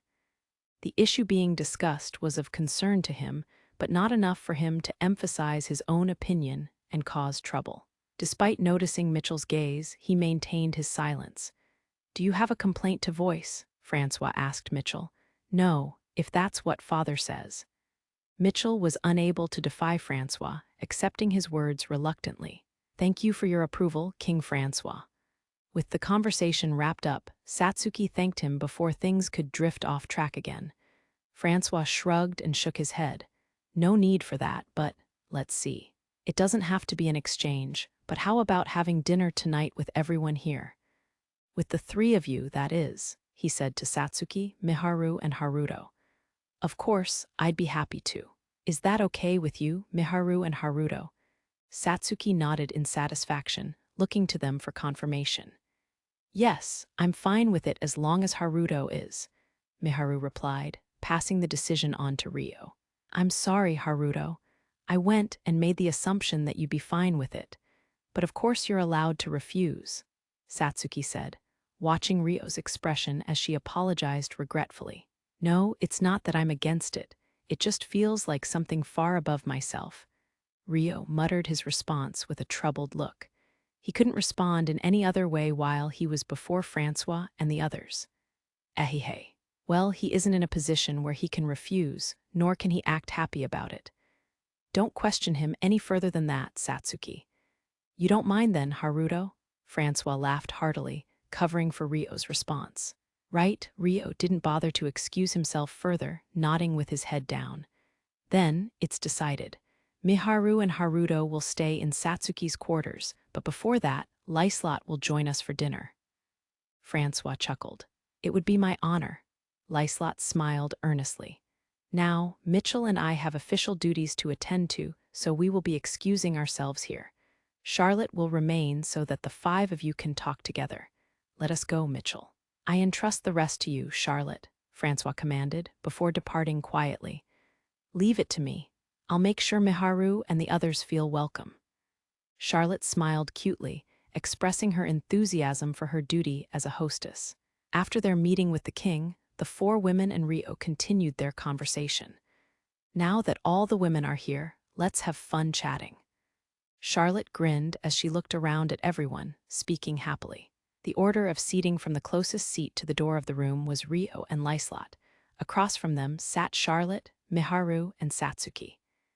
If I'm intruding on your conversation, I can leave the room, being that I'm a man. Rio seemed to feel a little uncomfortable. While he did live in the stone house surrounded by women, he wasn't on very friendly terms with anyone in the room other than Miharu. Why, we can't have that. Father told the five of us to talk together, Charlotte replied. That is true. Then I shall humbly remain here and join in. There's no need to be humble about it. I'm personally very interested in you, so I was hoping to talk to you more. Charlotte peered up at Rio and batted her eyelashes. Any man unaccustomed to women would be justified in misunderstanding her attitude. I am honored to hear that. In that case, I will gladly accompany you. Rio took Charlotte's words as some kind of lip service and brushed it off smoothly, accepting to sit in on the conversation with a more positive expression than before. Okay, now what shall we talk about? Perhaps it would be most appropriate to address what's on everyone's mind. Charlotte looked about the room at everyone's faces once again, then fixed a blank look on Miharu beside her and tilted her head, smiling in a friendly manner, actually. I introduced myself to Sir Haruto, but I haven't greeted Lady Miharu yet. My name is Charlotte Galuk, the second princess of this kingdom. Pleased to make your acquaintance. Miharu seemed to be rather nervous in front of her first princess. She bowed her head. Why, yes, I'm Miharu Ice. It's very nice to meet you, Your Highness. Why, there's no need for so much formality. Both you and Lady Satsuki are from another world, which makes your existences close to saints. Even if I'm a princess, your status is no further from mine. Charlotte placed a hand against her cheek, troubled. In reality, the reason why Charlotte was treating Miharu as an equal was less because she originated from the same world as Satsuki, and more because she was a close friend of the hero. Of course, it wasn't something she would voice aloud. That's not true. I'm just your average commoner, Miharu replied humbly, denying her words as though they were outrageous. Hee, Lady Miharu seems to be a very modest person. Would you say she's normally like this, Lady Satsuki? Charlotte smiled elegantly and turned to the girl in question. Well, she's a very good girl. She has a nice personality, is good at cooking, works hard, and is smart. Though she's a little shy around boys, that's what makes her so cute. In middle school, she was rumored to be the cutest girl in the school, Satsuki said, listing all of Miharu's good qualities with emphasis. My, is that so? I can understand that when I look at Lady Miharu. Don't you agree, Liselotte? Charlotte turned to Liselotte happily. Yes, Lady Miharu's character was described very accurately. Liselotte nodded with a smile. That's not true. I'm plain, and Satsuki is so much more amazing than I am. She was practically the idol of the school. Miharu's face turned bright red as she looked downwards and praised Satsuki. Ah, that's not true. Me and the boys in my grade all said you were the cutest, and your cooking was so famous that even the culinary club said they wanted to try it, you know? Satsuki laughed. Why, you're lying. That's the first I've heard of such a rumor. Miharu shrunk her entire body back. No, it's the truth. Middle school boys are surprisingly slow, you know. There weren't many of them who had the courage to actually confess. But someone actually confessed to you before, no? Satsuki asked. I have, but I've never dated anyone, and I didn't have any boys I was close to, so. Hasn't someone confessed their feelings to you, Satsuki? Well, I can't deny that, but it wasn't very many, Satsuki answered with a bitter smile. In reality, during the time when Satsuki and Miharu were enrolled in the same middle school, the rest of the school considered them to be the most beautiful girls around. However, because Miharu was uncomfortable around men, she wasn't the type of person who would approach them herself, so she never understood how popular she was from their perspective. As for Satsuki, because she was a young lady from a well-off family and her own standards were too high, she felt out of reach and hard to approach. Liselotte must have surmised what kind of school circumstance Satsuki and Miharu were placed in, as she giggled. I think I have an idea as to what your school days were like. The two of you must have had many admirers. No, Miharu aside, that wasn't the case for me. Maybe for Satsuki, but I wasn't. Why, the two of you are perfectly in sync. I'm envious. Charlotte smiled in amusement. Thank you, Satsuki said in embarrassment. But Char, you've known Liselotte for a long time too, right? You're the second princess and she's a duke's daughter after all. Yes, we've known each other since we were young, we're what you might call childhood friends. Liselotte is 1 year older than me, but we used to attend the Royal Academy together. Come to think of it, we had lots of tea parties back then. It brings back memories. Yes, I remember we would meet up once or twice a week, Liselotte said nostalgically, smiling. But then Liselotte left me behind and rapidly skipped years to graduate from the academy. When she established the Rika Guild, she got so busy that she couldn't come for tea anymore. I was lonely, you know. You should come visit me a little more. Charlotte pouted. Yes, I'm very sorry about that. Liselotte nodded with a strained smile. But I'm glad we're able to take our time chatting today. I've heard many fascinating things from Satsuki and everyone. Me, too. Meanwhile, there was a boy in the room who felt an indescribable sense of discomfort. Should I really be here right now? As the lone male present, Rio felt strangely awkward. Since he wasn't a very talkative person to begin with, being in a situation with 4 women exacerbated it. Incidentally, I am also curious as to what kind of person Sir Haruto is, Charlotte said, having noticed Rio suddenly. Me, Rio cocked his head and blinked. Yes, the discussions were all serious with my father and brother present, but I'd like to know more about your nature. Let's see. Lady Miharu, in your eyes, what kind of person is Sir Haruto? Charlotte turned her curious gaze towards Rio. Miharu started with a shake when she was suddenly addressed. What kind of person Haruto is? Yes, you've been living together in the several months since you came to this world, right? You should be the most familiar with him out of everyone here, Charlotte replied justifiably, giving Miharu no choice but to answer. Haruto is an amazing person. Miharu seemed to be embarrassed to talk about her impression of the person sitting across from her, as her words came out short and hesitant. Yes, I'm sure. He's strong, wise, and a person of character. Have the two of you been traveling by yourselves this entire time? Charlotte asked, attempting to keep the conversation going. No, there were several other people who lived with us, said Rio. Oh, is that so? What kind of people were they? I must admit I'm a little curious about what kind of lifestyles the two of you had. There's one other boy, and he's just a 12-year-old child. The others are all women, including Miharu. We're not family, but they're all my good friends. They're all living in a city on the outskirts of the capital for now. Rio answered as much as he could. Lady Cecilia and Lady Asia must be with him too, Liselotte assumed from Rio's explanation. Does that mean you live in a house with young men and women? It must be a lively and fun place, Charlotte said with a grin. Yes, it can get a little rowdy, but it's full of laughter, Rio said, smiling gently. If there are a lot of women, then that means Miharu can relax in that environment too, Satsuki said with a gentle look. Yes, I've been able to make a lot of friends thanks to Haruto. Miharu nodded happily. Just out of curiosity, doesn't having young men and women under the same roof cause one or two love affairs? Charlotte suddenly asked. Huh, Miharu gasped, having processed the meaning of the question. It doesn't, Rio denied with a strained smile. Is that only because Sir Haruto doesn't feel that type of emotion towards the other residents? You don't know how the women themselves feel about you, do you? Charlotte asked logically. That shouldn't be the case. He couldn't be certain about how other people felt, so Rio muddled his words with a frown. In my opinion, I find it more questionable that the women don't feel anything while living with someone as wonderful as you, Charlotte said, while staring directly at Rio. I'm honored to hear that, but I think you're giving me too much credit, Princess Charlotte. Rio smoothed over his expression with a smile and shook his head. I don't see it that way, though.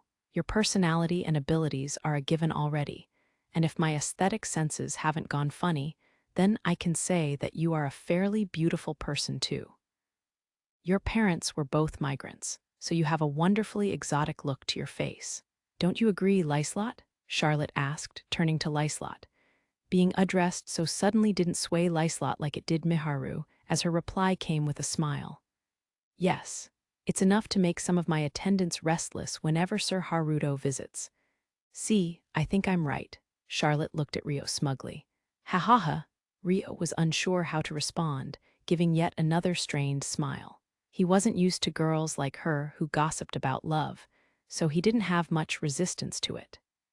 When he'd lived in the Karasuki kingdom, the village girls would ask him similar questions, but that was the only exposure he'd had. I would love to hear the opinion of Lady Miharu, who actually lives with Sir Haruto.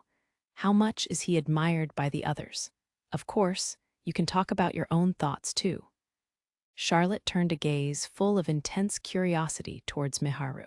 No, when Miharu was questioned, the flow of the conversation caused her to look at Rio, who sat opposite her. Her face reddened as she made eye contact with Rio, who looked uncomfortable. Enough, Char. There's no way she can say anything without the other people present, not to mention while she's in front of Haruto himself. Topics like this should be between closer friends, behind closed doors. She's not good when it comes to talking about these things to begin with, so don't bother her anymore. Charlotte's questions had become rather suggestive, but no one was in a position to warn her other than Satsuki, who sighed in exasperation. Oh my, I do apologize for that. As a princess with no reason to fall in love, I cannot help but feel extremely curious about how young men and women fall in love, Charlotte explained. Well, royals have rather peculiar love lives. I'm personally more interested in hearing about that. Satsuki changed the topic smoothly, causing Miharu to sigh in relief. The general rule is to have a political marriage, so marrying for love is actually the exception. It's especially remarkable among the higher classes of nobility and royalty. Well, there is one such remarkable exception sitting with us right now, though. Charlotte explained, looking at Liselotte. Liselotte was approved to marry freely for love, Satsuki asked with interest. Well, yes. Everyone else here is aware already.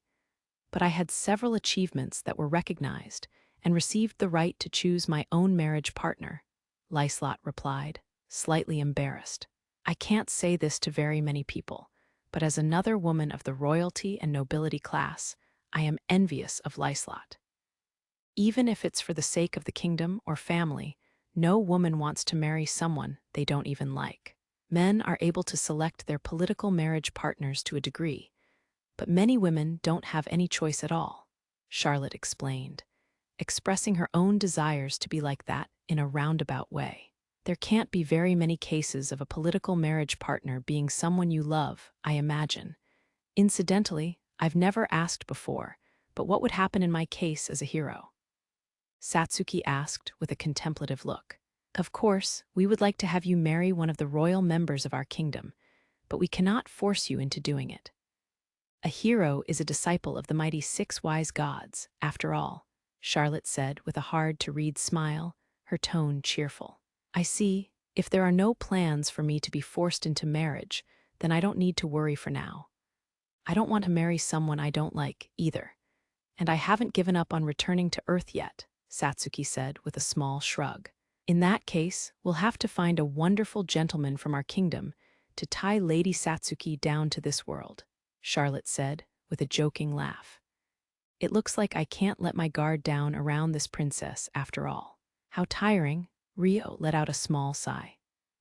At a glance, she seemed like a pure and sincere girl, but her conversation topics were rather suggestive, and she asked them insistently while overstepping boundaries. Her face was also hard to read. The fact that Francois had left their party to her care alone was proof of how much he trusted her. Due to their differences in social status, Rio couldn't comment very freely either, so there were more instances where he couldn't speak up than he anticipated. It really was the right choice not to bring Aki and Masato along. Rio let out a small sigh and refocused his energies. Afterward, they continued to chat about love and other topics until it was time for dinner. Rio had been worn down quite a bit from the conversation with Charlotte, but Francois and Mitchell would be joining them for dinner, so he braced himself to not lower his guard yet. However, contrary to Rio's expectations, the dinner went by in a relaxed and peaceful manner. There were no topics brought up that he had to be particularly wary of, and the talks after dinner died off fairly early as they were told to wind down with Satsuki and return to her rooms. Finally, it's just the 3 of us. Come, take a seat so we can talk. With Satsuki's encouragement, Rio and Miharu sat down on the sofa in the living room. Satsuki headed to the kitchen to prepare tea for the 3 of them. They had constantly been with someone since coming to the castle, so this was actually the first time Rio and Miharu had been alone together all day. How much did you tell Satsuki? Rio asked before Satsuki had a chance to return. What happened after we came to this world briefly? And she asked about you, so I told her about your previous life. I've mentioned that Aki and Masato are with us, but nothing about leaving the castle temporarily, Takahisa, or what to do in the future, Miharu summarized. Rio's eyes widened faintly. I was wondering why you returned so quickly. How did you come to decide that I should stay overnight with you too? He had honestly assumed that she had told Satsuki about the plan to sneak out of the castle, so they decided to make it easier by having Rio stay with them. When I told her about you, she wanted the 3 of us to talk together, so she said we should return to the king while he was still there. Despite being a hero, not even Satsuki was bold enough to assume she could let Rio stay in her quarters with no consequences without the permission of the king. The king was a busy man, so she wanted to settle the discussion as soon as possible. She seems like a very proactive person. Yes, she embodies the saying, there's no time like the present.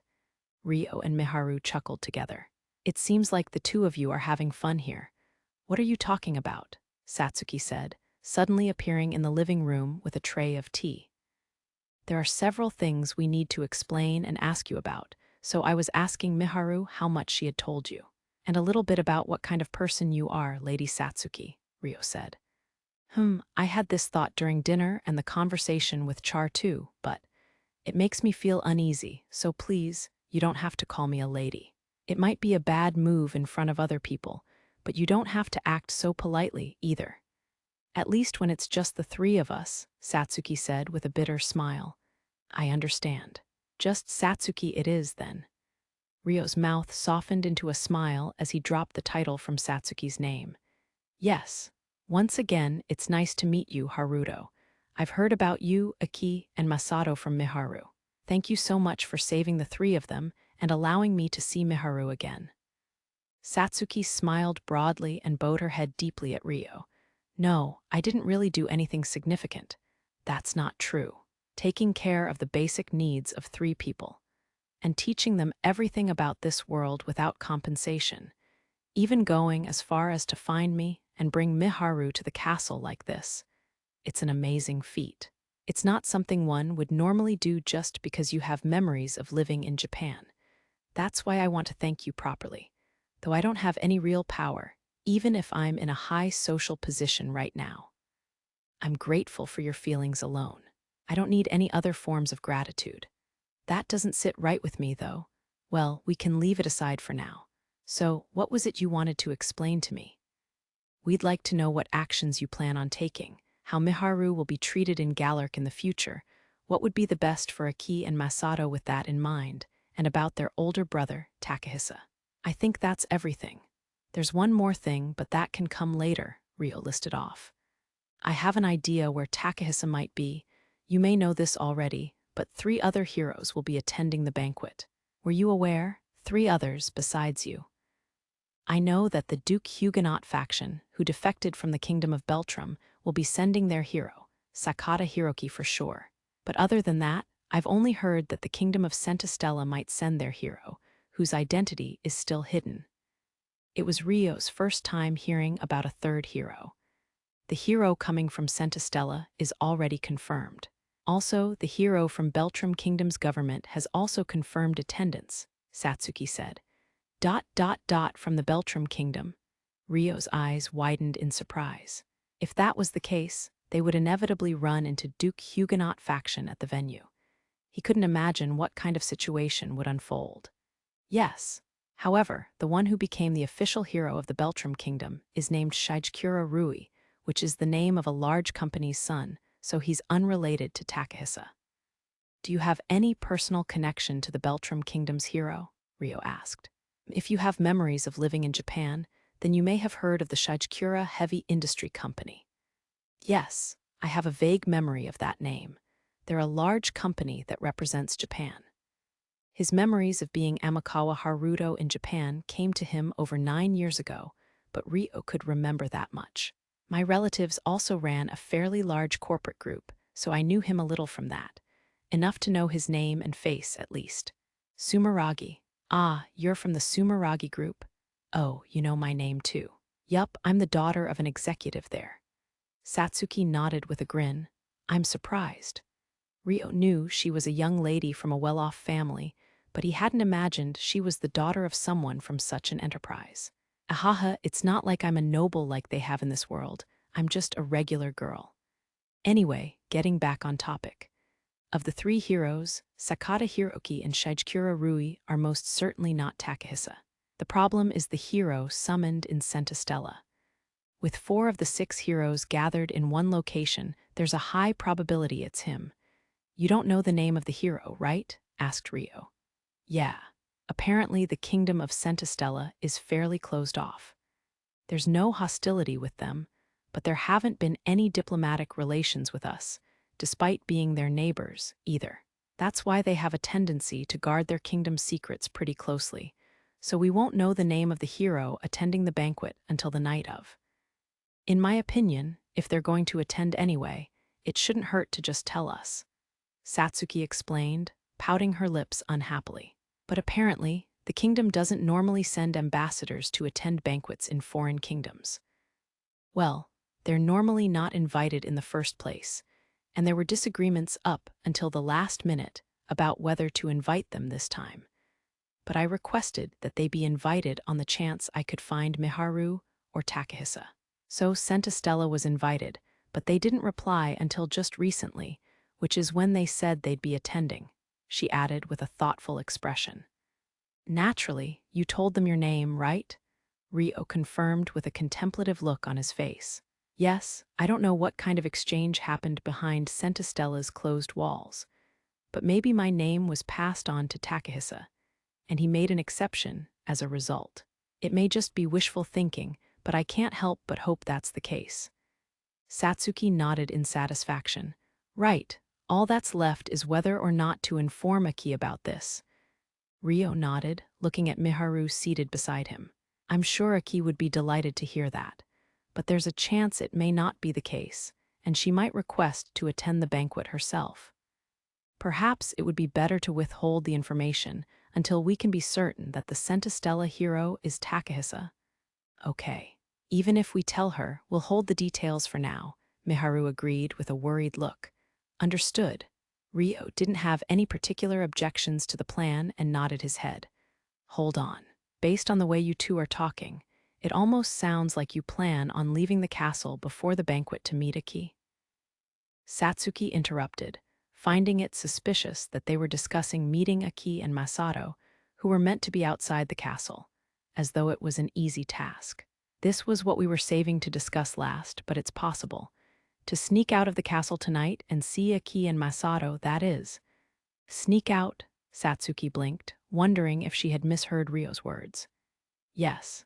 As long as you're okay with it, we can leave the castle temporarily. I'm sure there's no way for you to leave officially, so of course, you would be going out without notice." "How?" "This is the top floor of a tower, and there are several guards outside my chambers, even at night. Once you get out, there are walls all around the castle, so I assumed it was impossible. It'd be a grave crime if you were caught, yeah." Rio looked around the room.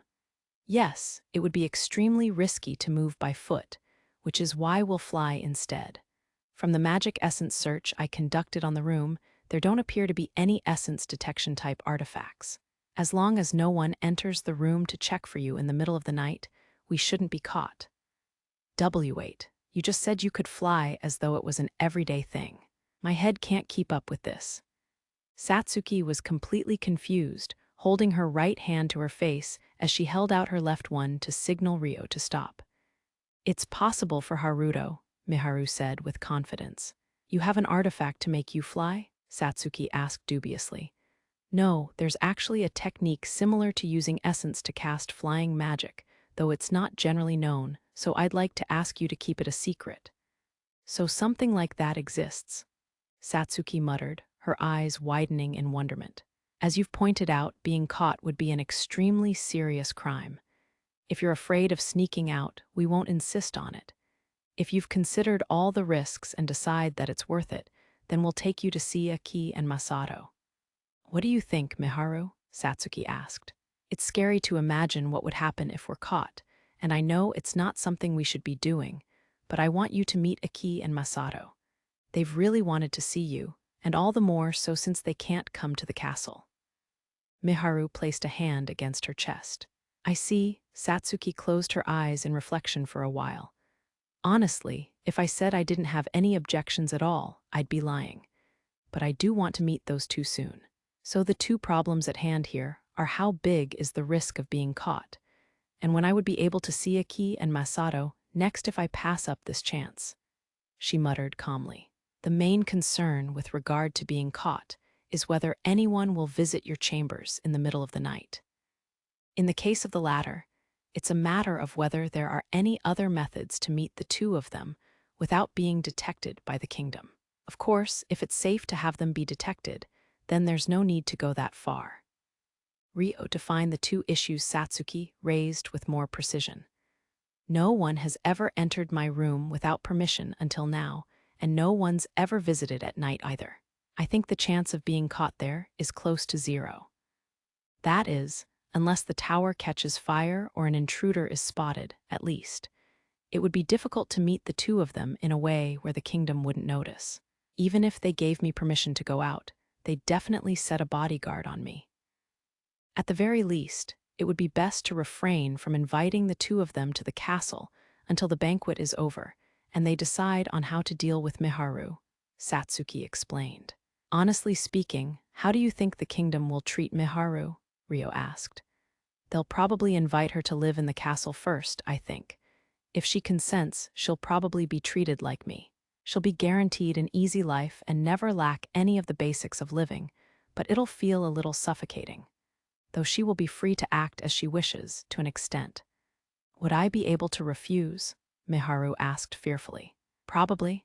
It seems like the heroes of this world have as much authority as the Pope in medieval Europe, so they wouldn't be able to insist in front of me, at least. But they'd probably want to know your whereabouts, at the very least. They may try to secretly monitor you on top of that, or send people to stick to you under the name of security. Also, this one will happen even if you stay in the castle, but your name and face will spread, so you'll be at a higher risk of getting dragged into trouble. Wait, that's my fault. I'm sorry. Saying it out loud myself has made me feel really sorry for Miharu. Satsuki frowned apologetically. And no, I understood that when I came here. Haruto warned me of the same thing before we came to the castle, too. Miharu shook her head in a fluster, trying to encourage Satsuki.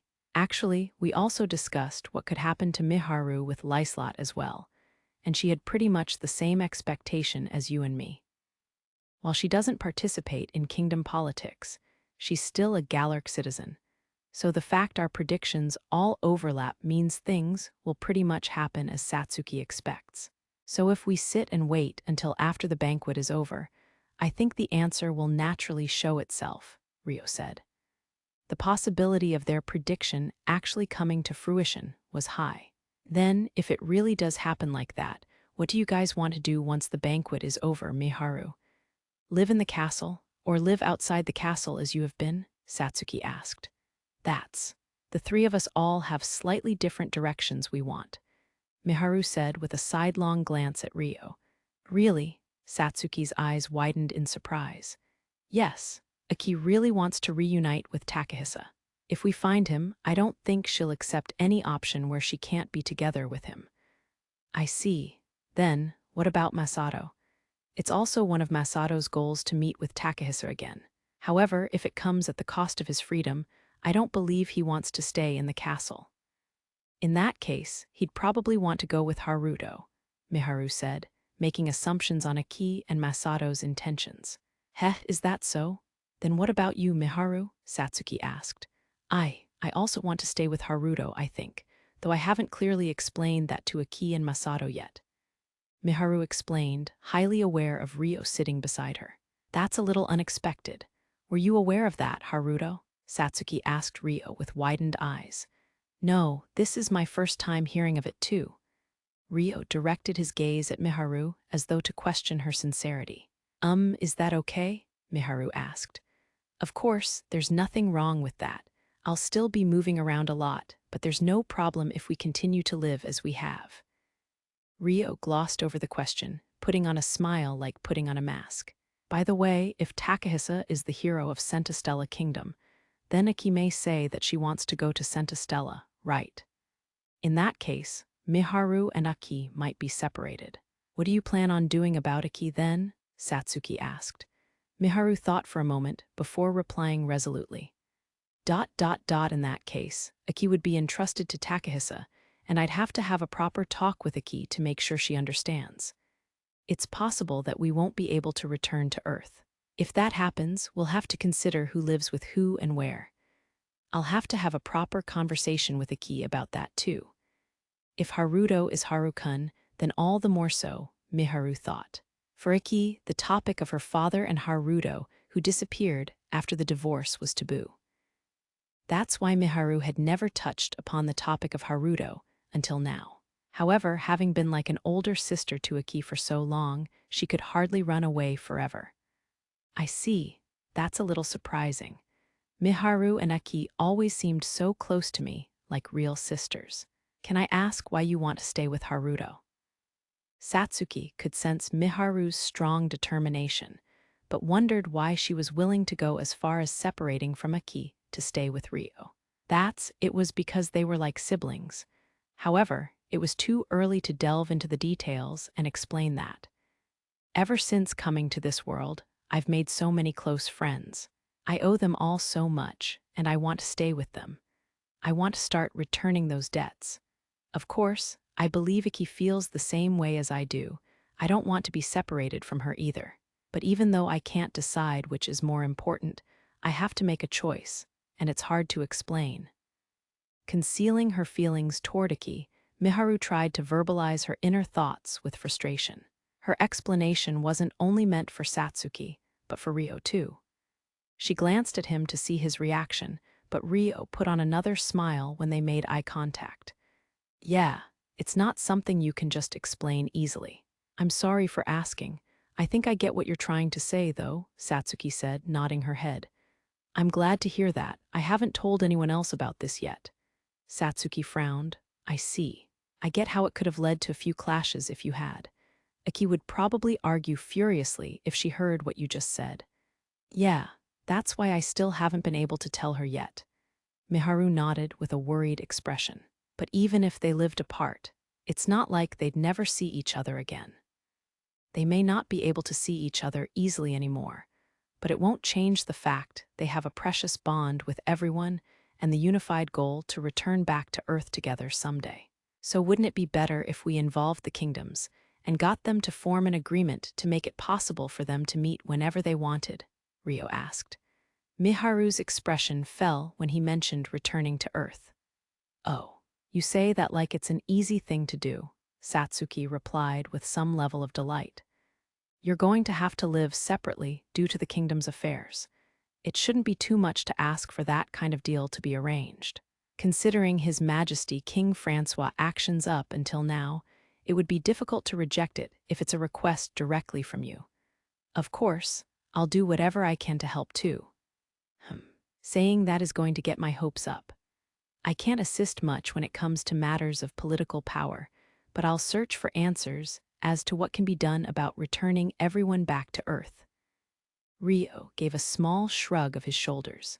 I'm grateful for that, but not even the kingdom's most renowned sorcerers know anything about returning to Earth. Of course, the kingdom could be lying, but do you know something? Satsuki asked, staring into Rio's face. Yes, I know that the hero summonings are a type of time-space sorcery. The kingdom of Galuk must be aware of that too.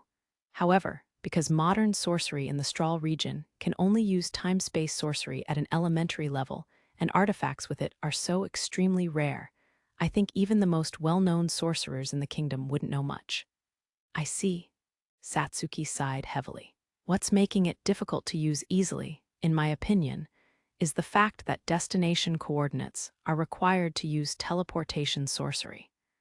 There's just no way of finding the coordinates of Earth. I also cannot imagine the amount of magic essence required to move between this world and Earth.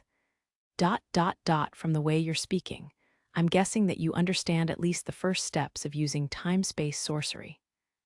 I've only disclosed it to those close to me, but I do possess several magic artifacts of the sort, Rio elaborated. I could be wrong, but you're some kind of weirdo, aren't you? I mean, you do have a powerful enchanted sword too, Satsuki said in half-exasperation. I suppose I am in possession of magic artifacts that would be considered rare in the Strahl region, and I may be carrying more secrets than the average person, Rio answered with a hint of a wry smile. Satsuki, mentioning this to the people of this kingdom would be, Miharu said rather uneasily. Don't worry, I don't plan on speaking about this to anyone without Haruto's permission, even if Takahisa appears. I would never betray anyone who you and I are indebted to. Satsuki nodded her head as she smiled brightly. Thank you so much, Miharu said with a sigh of relief. Don't thank me, I'm the one that should be grateful. By the way, I was wondering. Satsuki tried to smile, but an odd look suddenly came over her. Assuming Takahisa is a hero as well, maybe the reason why you guys came to this world was because you were dragged into Takahisa and my summoning. Miharu hesitated out of consideration for Satsuki, so Rio made the affirmation in her place. Probably, right, I'm sorry. Satsuki bowed her head. Oh, you don't need to apologize. You were dragged into this against your will, too. It would have been just as possible that you would have been the one dragged in if Aki, Masato, or I were summoned as the hero instead, Miharu pointed out in a fluster.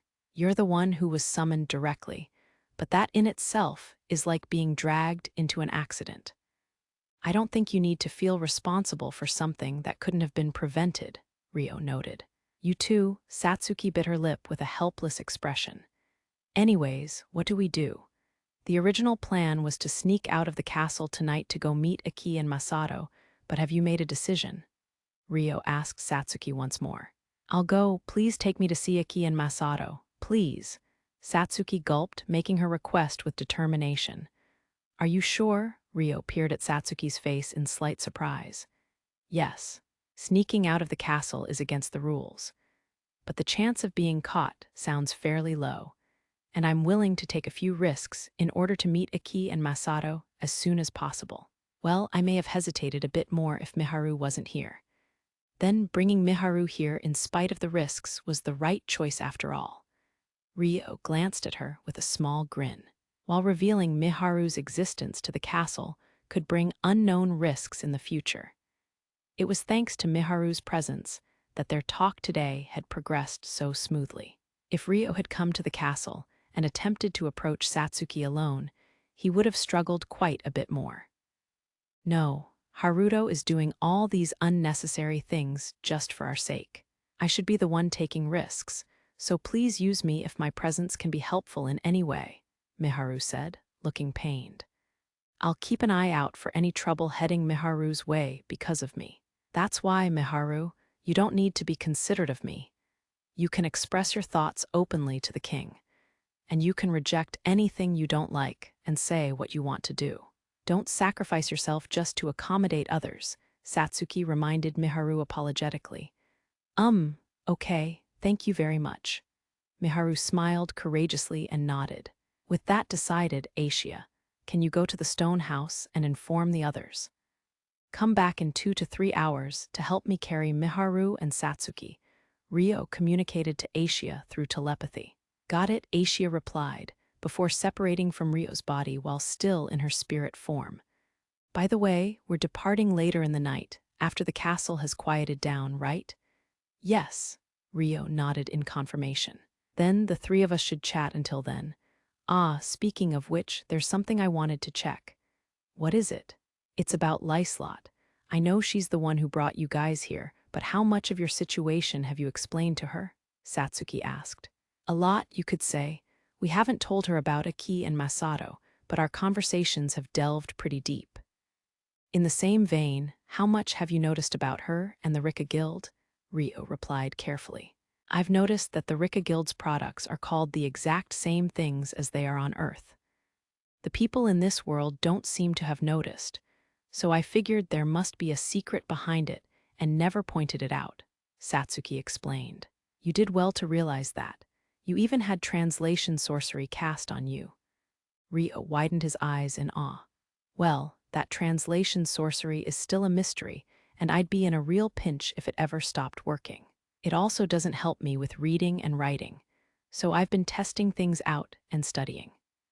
And so, I noticed that the words I hear translated through the sorcery don't match the movements of the speaker's mouth, except for several of the Rika Guild's products that have identical mouth movements and sounds. It would be one thing if it were just one or two, but I couldn't overlook so many as just a coincidence, you know, Satsuki explained. If you've noticed that much, I guess it'd be safe to tell you. Like me, Liselotte has memories of her previous life. Does that mean you've opened up to each other about your memories of your previous lives? Yes, I've received permission from Liselotte to tell you this if you had noticed the secret of the Rika Guild on your own. I see. Then that means that she can be trusted for now, right? Right. She is a noble of the Galuk kingdom, which makes it hard to trust her unconditionally in that sense. But she will accommodate us to the best of her ability as long as it doesn't oppose the kingdom. She's also known for her good character as the governor of Amend as well, Rio said, delving into Liselotte's personality traits. Got it, thank you. I want to thank her personally, too, so I'll talk to her next time. Satsuki smiled in relief to hear that Liselotte could be trusted for now. Chapter 4, Secret Reunion approximately 2 hours later. Your escort has arrived, so let's get going soon. Sensing Ashia's presence, Rio called out to Miharu and Satsuki to signal their departure. What escort? Satsuki tilted her head in confusion. I could carry the two of you by myself, but it would be easier with some help, so I called for backup. She's on the balcony right now. I'm going to open it, Rio said as he stood up and walked over to the balcony, opening the doors. There stood Aisha alone, wearing a black overcoat. Who's that? Satsuki blinked blankly as Aisha came into her view. She's going to help me carry you too. Her name is Aisha, and she's a good friend of mine, Rio said. Nice to meet you, Aisha said briefly. And nice to meet you, Satsuki replied, captivated by her appearance. She then turned to Miharu. She's very pretty and adorable. I've never seen anything like it. Yes, I also thought the same when I first met her. AI-chan is quiet, but she's a very nice person. Miharu happily introduced Aisha to Satsuki. I would love to get to know you better. Satsuki glanced at Aisha with a smile. Sure, Aisha nodded. What do you want to do? Either Aisha or I will be carrying you, but… Rio glanced at Aisha as he asked Satsuki. Could you carry me, Haruto? Aisha can carry Miharu, Satsuki suggested, looking between Rio and Aisha's. Sure, I'm fine with that, but are you sure you want me to do it? Yup. Miharu gets nervous when she's around boys, you know. She'd have to cling to you to be carried, but I don't really mind that kind of stuff. Is that okay with you, Miharu? Satsuki answered Rio with a laugh before looking at Miharu. Miharu nodded after a slight pause. Why yes, of course, I'm counting on you, AI-chan. Sure, Aisha nodded too. Then that's decided. There's nothing I need to bring, so I'm ready to go anytime, Satsuki said, walking over to the balcony where Rio and Aisha stood. Then I'm going to carry you now, Rio said, standing in front of Satsuki. Yes, please do, Satsuki nodded softly. If you don't mind then, Rio said, picking Satsuki up in a bridal carry. Satsuki flinched in surprise at how easily she was lifted up. We're going to fly like this, will you be okay? Rio asked calmly. Why yeah, I'm fine, but am I too heavy? Said unsteadily. No, of course not. You're light, Rio said with a chuckle, eyes widening. He was surprised at the contrast between the impression he had of her as an articulate and clear-headed woman compared to the girly, innocent side before him. HMPH, why are you laughing? I know I said don't mind this kind of thing, but you don't really get carried like this at this age, so it's just more embarrassing than I thought it would be. Satsuki protested with scornful eyes. I'm sorry, with my physical body enhanced, it's easier to carry you this way than piggyback. I can hold on to you properly, so it's safer, Rio started explaining, but Satsuki objected to Rio as she pouted her lips. I know that. It's not like I was feeling conscious of being like this with you or anything. Okay. Rio nodded as he broke into a small smile. Meanwhile, Miharu had also been lifted by Aisha and was watching Rio and Satsuki's exchange closely. We're ready as well, Aisha declared. Let's go then. Please hold on tight. Rio kicked off the balcony floor with a stomp, and his body rose elegantly into the pitch-black sky. Satsuki instinctively tightened her grip around Rio at the floating sensation she felt. Am I actually flying? What? What is this? I'm floating. She tried to objectively analyze the gravity-defying phenomenon. However, it wasn't long until she stopped caring about it entirely.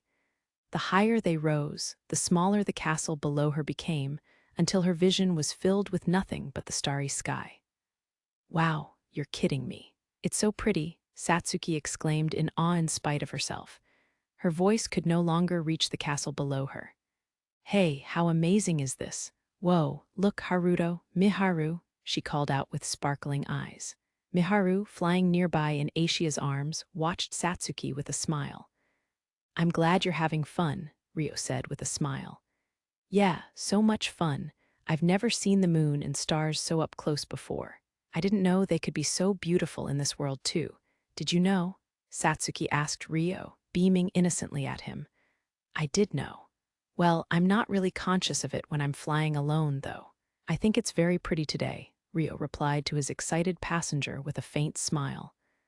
I see, so you knew already. Haha, I guess that's true. You can fly in the sky anytime you want. But you're especially noticing it today, right? Right. Satsuki accepted his response, laughing happily. She would have been a little sad to hear that she was the only one enjoying the beautiful night sky. "Are you cold?" Rio asked Satsuki. Just a little. There isn't much air resistance considering how fast we're flying, so it's a lot better than being hit directly by the wind." It was currently summer in the Strahl region, but it cooled down more at night in comparison to Japan. Not to mention, being high in the air made it all the more chilly. Satsuki hadn't changed into her pajamas, so she was still in her day clothes, but a jacket would have been nice. "I'll hurry to our meeting place, so please bear with it for a little longer." "Yes, please make it an express ride. Ah, it's so cold." Satsuki nodded cheerfully and held on tighter to Rio, most likely trying to leech his warmth. "I'm amazed at Satsuki. She's already bonded so much with Haruto." Miharu muttered enviously, at the same time watching Satsuki with a look of admiration. "You're doing your best too, Miharu. You've been trying to approach Haruto by yourself," Aishia said to Miharu quietly. "Do you think so?" Miharu tilted her head a bit doubtfully. "Yup, you should remain the way you are. Haruto understands your feelings perfectly." Aishia nodded, then followed after Rio as he quickened his pace a bit. Several minutes later, the group had flown entirely out of the capital, heading towards a rocky area off the main road. There were no lights nor any signs of people below them. "Hey, how far are we going?" Satsuki asked Rio timidly, feeling slightly spooked. "We've just arrived." "I'm going to go down," Rio said with a huff of laughter, beginning his descent. "Arrived where? Wait, is that it?" Satsuki strained her eyes and looked down, but she couldn't see very far because the ground was enveloped in darkness. However, she noticed that a faint light had turned on in the darkness. "Did you notice something?" Rio, slightly wide-eyed, asked Satsuki. "Yeah, the light of magic essence. I've put up a sorcery barrier where we're about to land. It has a weaker effect from above, but even then, only humans who can detect magic essence can notice the barrier." "I guess you're able to see magic essence." "Yes, I can see it. I've heard that the people of this world are typically unable to see it, though," Satsuki said, staring at Rio's face in interest. "This isn't known among the general public, but you can learn to see it with some special training. Though in your case, it's probably an effect of the divine arm's power," Rio guessed. "I know I'm not one to speak, being a hero and all, but you're a pretty extreme oddity," Satsuki said to Rio with a wry smile. Rio grinned along with her. Rio touched the surface of the barrier. Immediately after, two voices called out for Satsuki. They belonged to, of course, Aki and Masato. Inside the barrier, the residents of the rock house had all lined up in anticipation of their arrival. Furthermore, Orphea had created a ball of light to levitate in the air, illuminating the inside of the barrier in a way that was invisible to the outside. "Aki, Masato." As soon as Satsuki spotted Aki and Masato's faces, she called their names with a bright grin. Aishia also entered the barrier carrying Miharu, and Rio landed in front of Aki. "I'm glad that you two seem to be doing well," Satsuki exclaimed happily. "You too, Satsuki. I'm so happy you're okay." Masato and Aki ran over to Rio, delighted to be reunited with Satsuki after a long time of being apart. "Yes, thanks to Rio. I wanted to see you two so much, I asked him to bring me here." "I missed you too," Aki said happily. Meanwhile, standing a slight distance away was Celia, Sarah, Orphea, Alma, and Latifa, all staring at Satsuki with interest. She'd also noticed their presence. Oh, wow. Aishia was already unbelievably adorable, but these other girls are all something else, aren't they?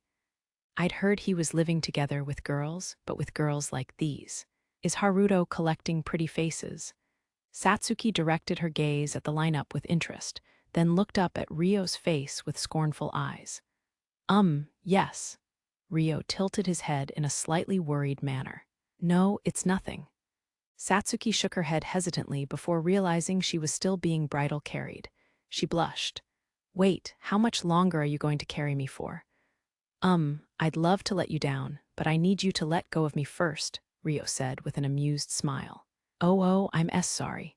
Satsuki realized she was the one holding onto Rio and released his clothes in a fluster.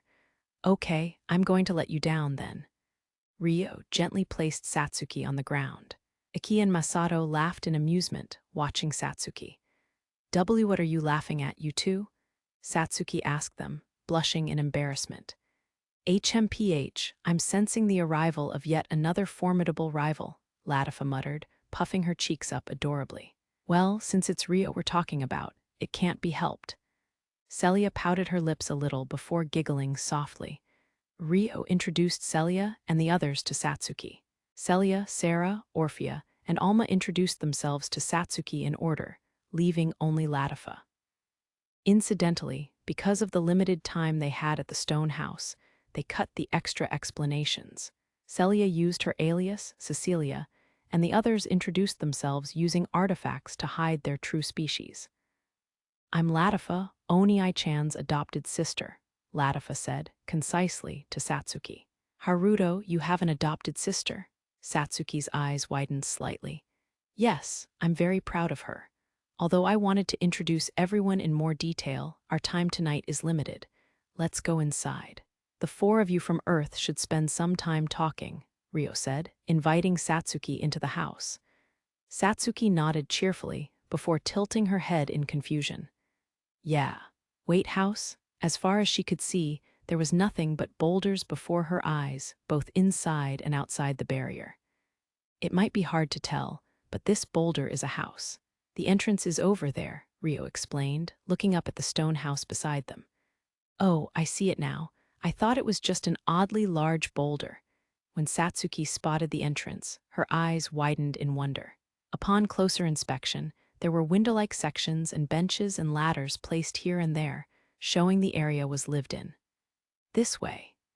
Rio guided Satsuki towards the entrance, but Latifa walked there first and opened the wooden door ahead of them. Here you go, Latifa brightly invited Satsuki inside. Thanks, Latifa, Rio and Satsuki said, then one at a time they went inside. Everyone else followed after them. Could you please take off your shoes? The shoe box is right over there, Rio said to Satsuki. Before them was a huge living room. Incidentally, while the interior looked nothing like Japanese-style architecture, because Rio was the owner of the house and a former Japanese person, everyone made sure to remove their shoes inside.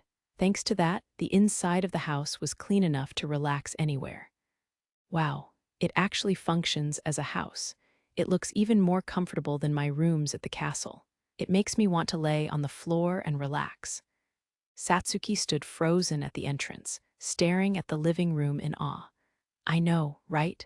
I'm living here more comfortably than I was in Japan. Though we don't have any electronic appliances here, Masato said earnestly, standing behind Satsuki. Oh wow, I see. A slightly strained smile appeared on Satsuki's face. Aki, can you show Satsuki to my room? I'm going to go prepare some tea. Miharu instructed Aki before heading to the kitchen. I can prepare the tea, Miharu, so you should go talk with Satsuki, since you have to return in the morning, Orphea urged. Okay, thank you, Orphea. Follow me then, Satsuki. Miharu started showing Satsuki the way to her room with Aki and Masato. Rio and the others were left in the living room, and Orphea headed to the kitchen to make tea. Professor, there's something I want to talk to you about. Could we discuss it in my room? Rio asked Celia. Celia paused for a second, but replied with a nod. Yes, of course. I have something I wanted to discuss too. So, what did you want to talk about? Once they'd moved to Rio's room, Celia sat down on the chair that he'd offered to her. It's about the banquet. I heard some information regarding the Beltram Kingdom, so I wanted you to be aware, just in case. Really? Celia's eyes widened quite a bit. Yes. You already know that the hero of Duke Huguenot's faction will be attending, but it seems like the main hero from Beltram Kingdom will be there too. In other words, the government of the Beltram Kingdom may come face-to-face with Duke Huguenot's faction at the banquet. The current Beltram Kingdom has been keeping a distance from the Galuk Kingdom, but they aren't very peaceful with each other. Could they possibly have an underlying diplomatic motive? That, or something could have happened within the kingdom itself.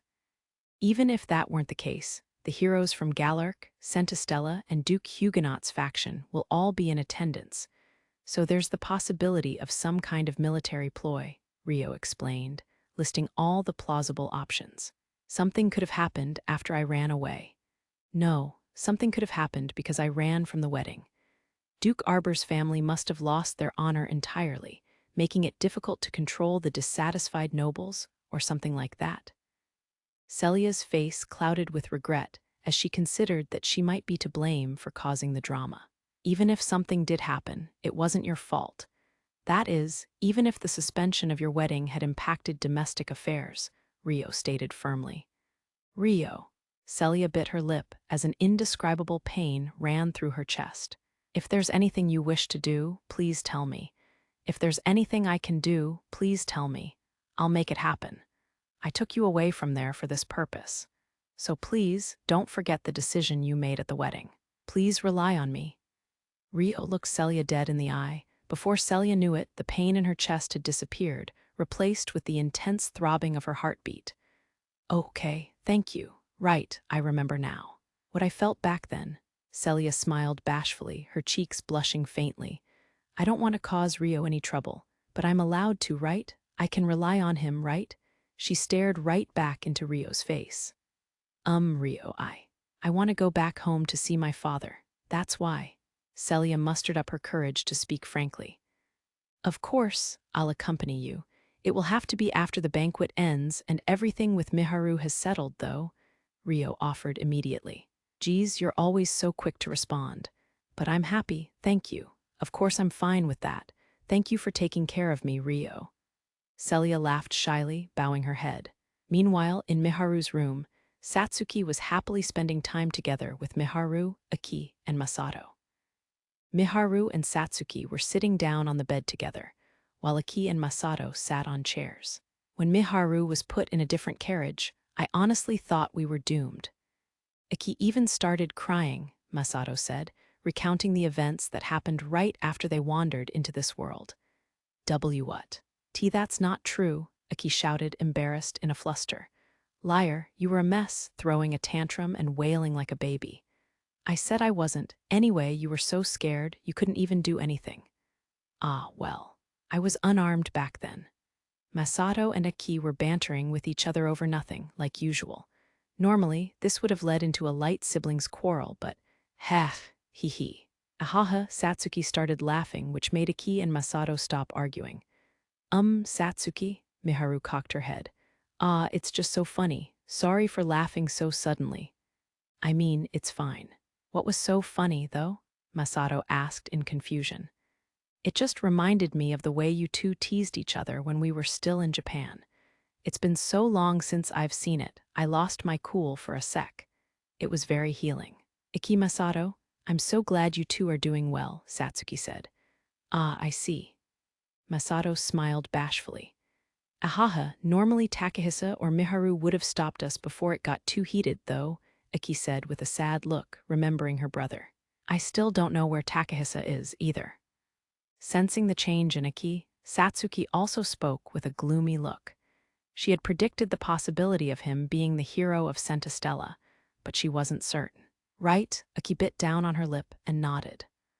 Although she already knew that from when Asia came to inform them of the visit, hearing it again made her heart feel heavy. I'll notify you too as soon as we receive any confirmed information regarding Takahisa. There's just one thing I want to ask, though.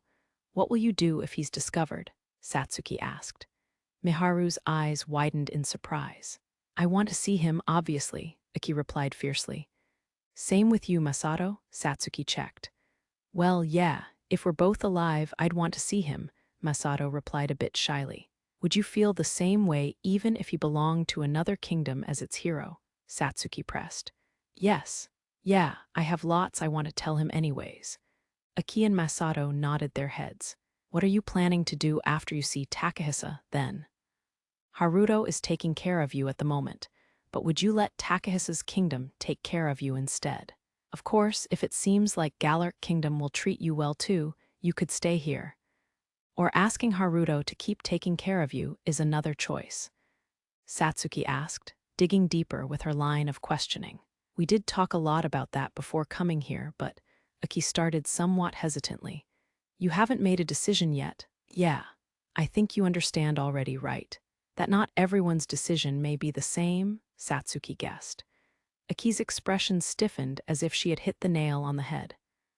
Well, We had a vague idea it could happen, so we were mindful not to delve too deep into the topic, Masato said, scratching his head uncomfortably.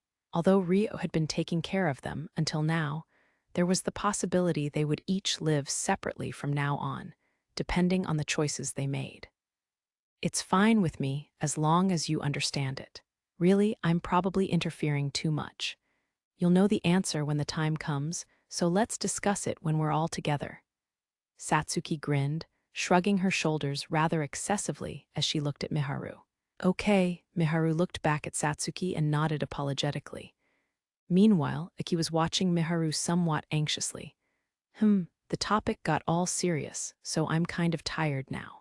We were finally able to reunite with this limited time, so we should use it to talk about more fun topics. Oh, that's right. Tell me more about this house. It seemed pretty big, so I'd love to have a tour. Satsuki smiled brightly and changed the topic. There are a lot of rooms similar to this one, but it might be worth having a look at the gigantic bed in Haruto's room. I've never seen a bed that big before in Japan, Masato said. Wow, so he sleeps in such a big bed all alone? Satsuki's eyes widened. Well, not really. Latifa and Aishia sleep with him sometimes, which occasionally causes a bit of a commotion. Aki broke into an amused grin, reminded of those times. Wait, he sleeps together with his little sister and Aishia, Satsuki exclaimed in surprise. The two of them sneak into his bed while he's sleeping. Cecilia and Sarah often find them and scold them about it, Aki explained with a hint of a wry smile. Oh, I see. Well, you can show me that bed later. Are there any other interesting places you can tell me about? Satsuki grinned happily, having landed upon an interesting piece of information. The only other place I can think of is the bathtub, Masato said, cocking his head. How nice, a bathtub. I'd love to stretch my arms and legs and take a long, warm bath. The castle has a splendid bathtub too, but the soaps aren't anything to write home about, and there aren't any bathtubs like the ones you would see in Japan. Satsuki's face lit up as she longingly spoke of Japanese-style bathtubs. Do you want to ask Haruto if you can take a bath here, then? We have a bathtub made of stone and a wooden tub as well, Aki offered. Oh, that sounds nice. The perfect combination, Satsuki responded enthusiastically, her smile pure. We also have a nice collection of soaps, so I'm sure you'll like it, Miharu added. I look forward to seeing that. Wait, what? I let my guard down and just went along with the conversation, but what? Why, you have one in this house? Really? A Japanese-style bath? Satsuki had been smiling broadly before she noticed something odd with the conversation. She gasped at Miharu. Yes, although it's more like a hot spring than a Japanese-style bath. Miharu laughed in amusement. At that, a fire ignited in Satsuki's eyes. Oh my God, a hot spring? She gulped. Meanwhile, Rio finished speaking with Celia and returned to the living room. Aishia, Latifa, Sarah, Orphea, and Alma were gathered there as well. Welcome back, Oniai-chan. Did you finish talking? Come sit down, sit down. Latifa immediately called Rio to the spot on the sofa between her and Aishia. Aishia shifted to the side, as if reading Latifa's mind, creating a space for Rio to fit between them. Oh, thanks. Rio sat in the space between them as though this was a natural occurrence. On the other hand, Celia reluctantly lowered herself into the empty one-seater sofa.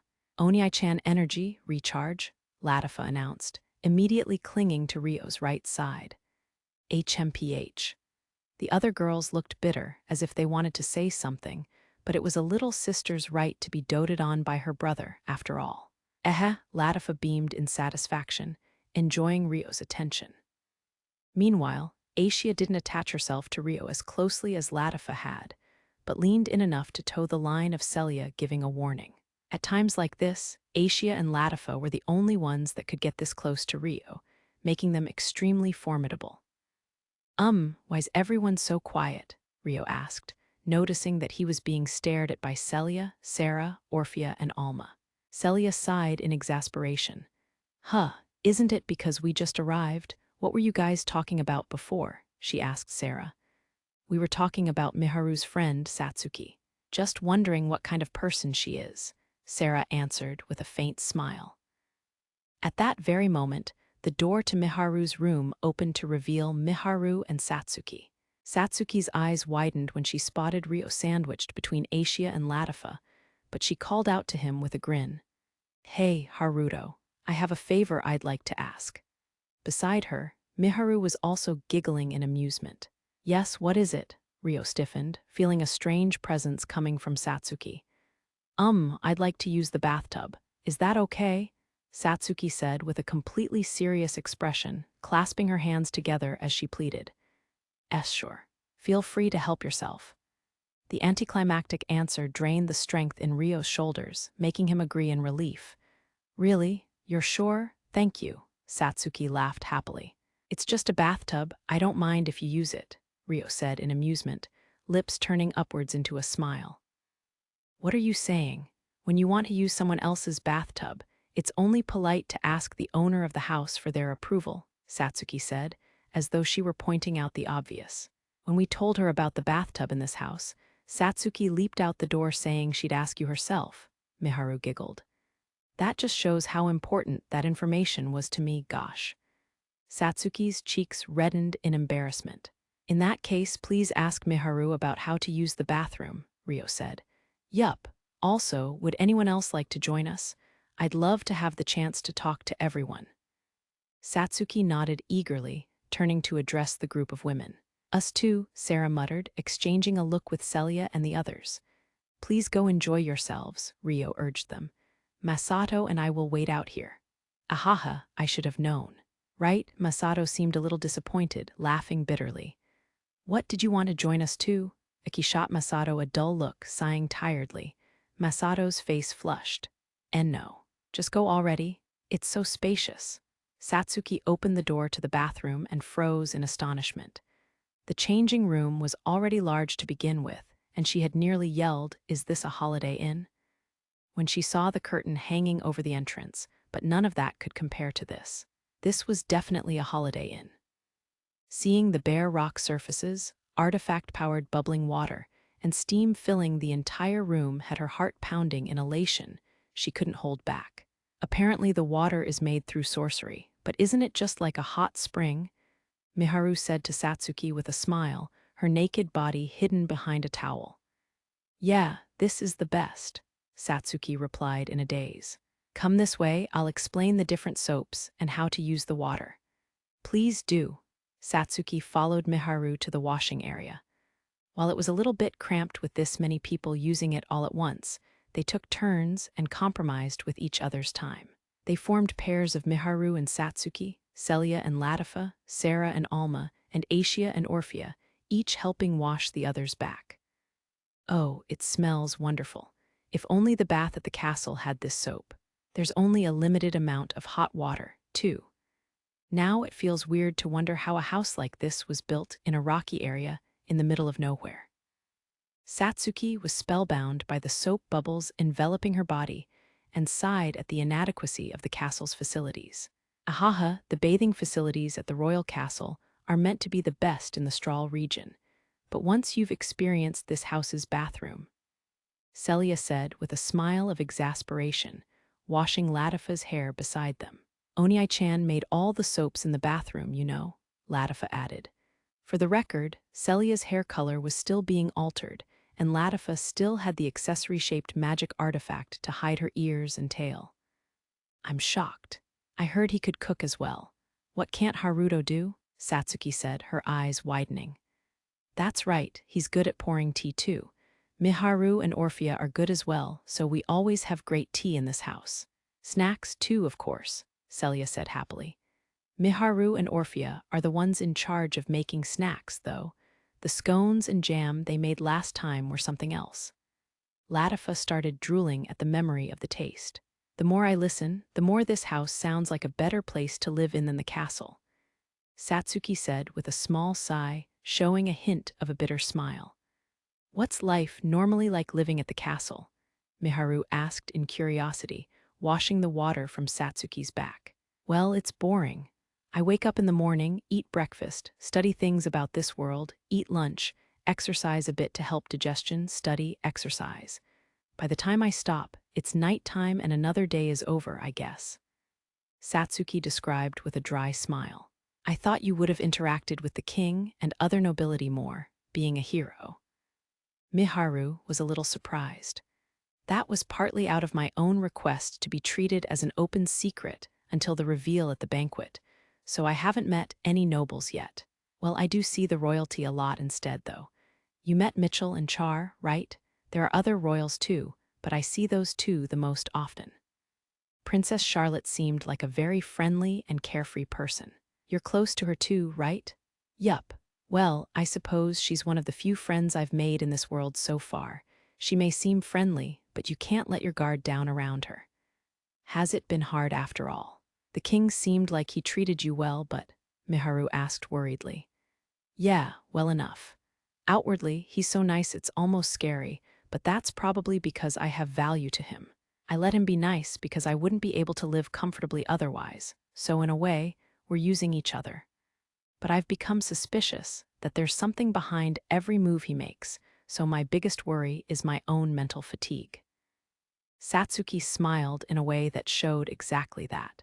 That's why I'd honestly prefer living with Aki and Masato, and, if possible, Miharu, not in a place like that. That's what I truly feel, but I suppose it won't work out that way. She thought, sighing quietly. If I were to give you advice as the eldest of this house, it would be to make one friend that you can trust from the bottom of your heart.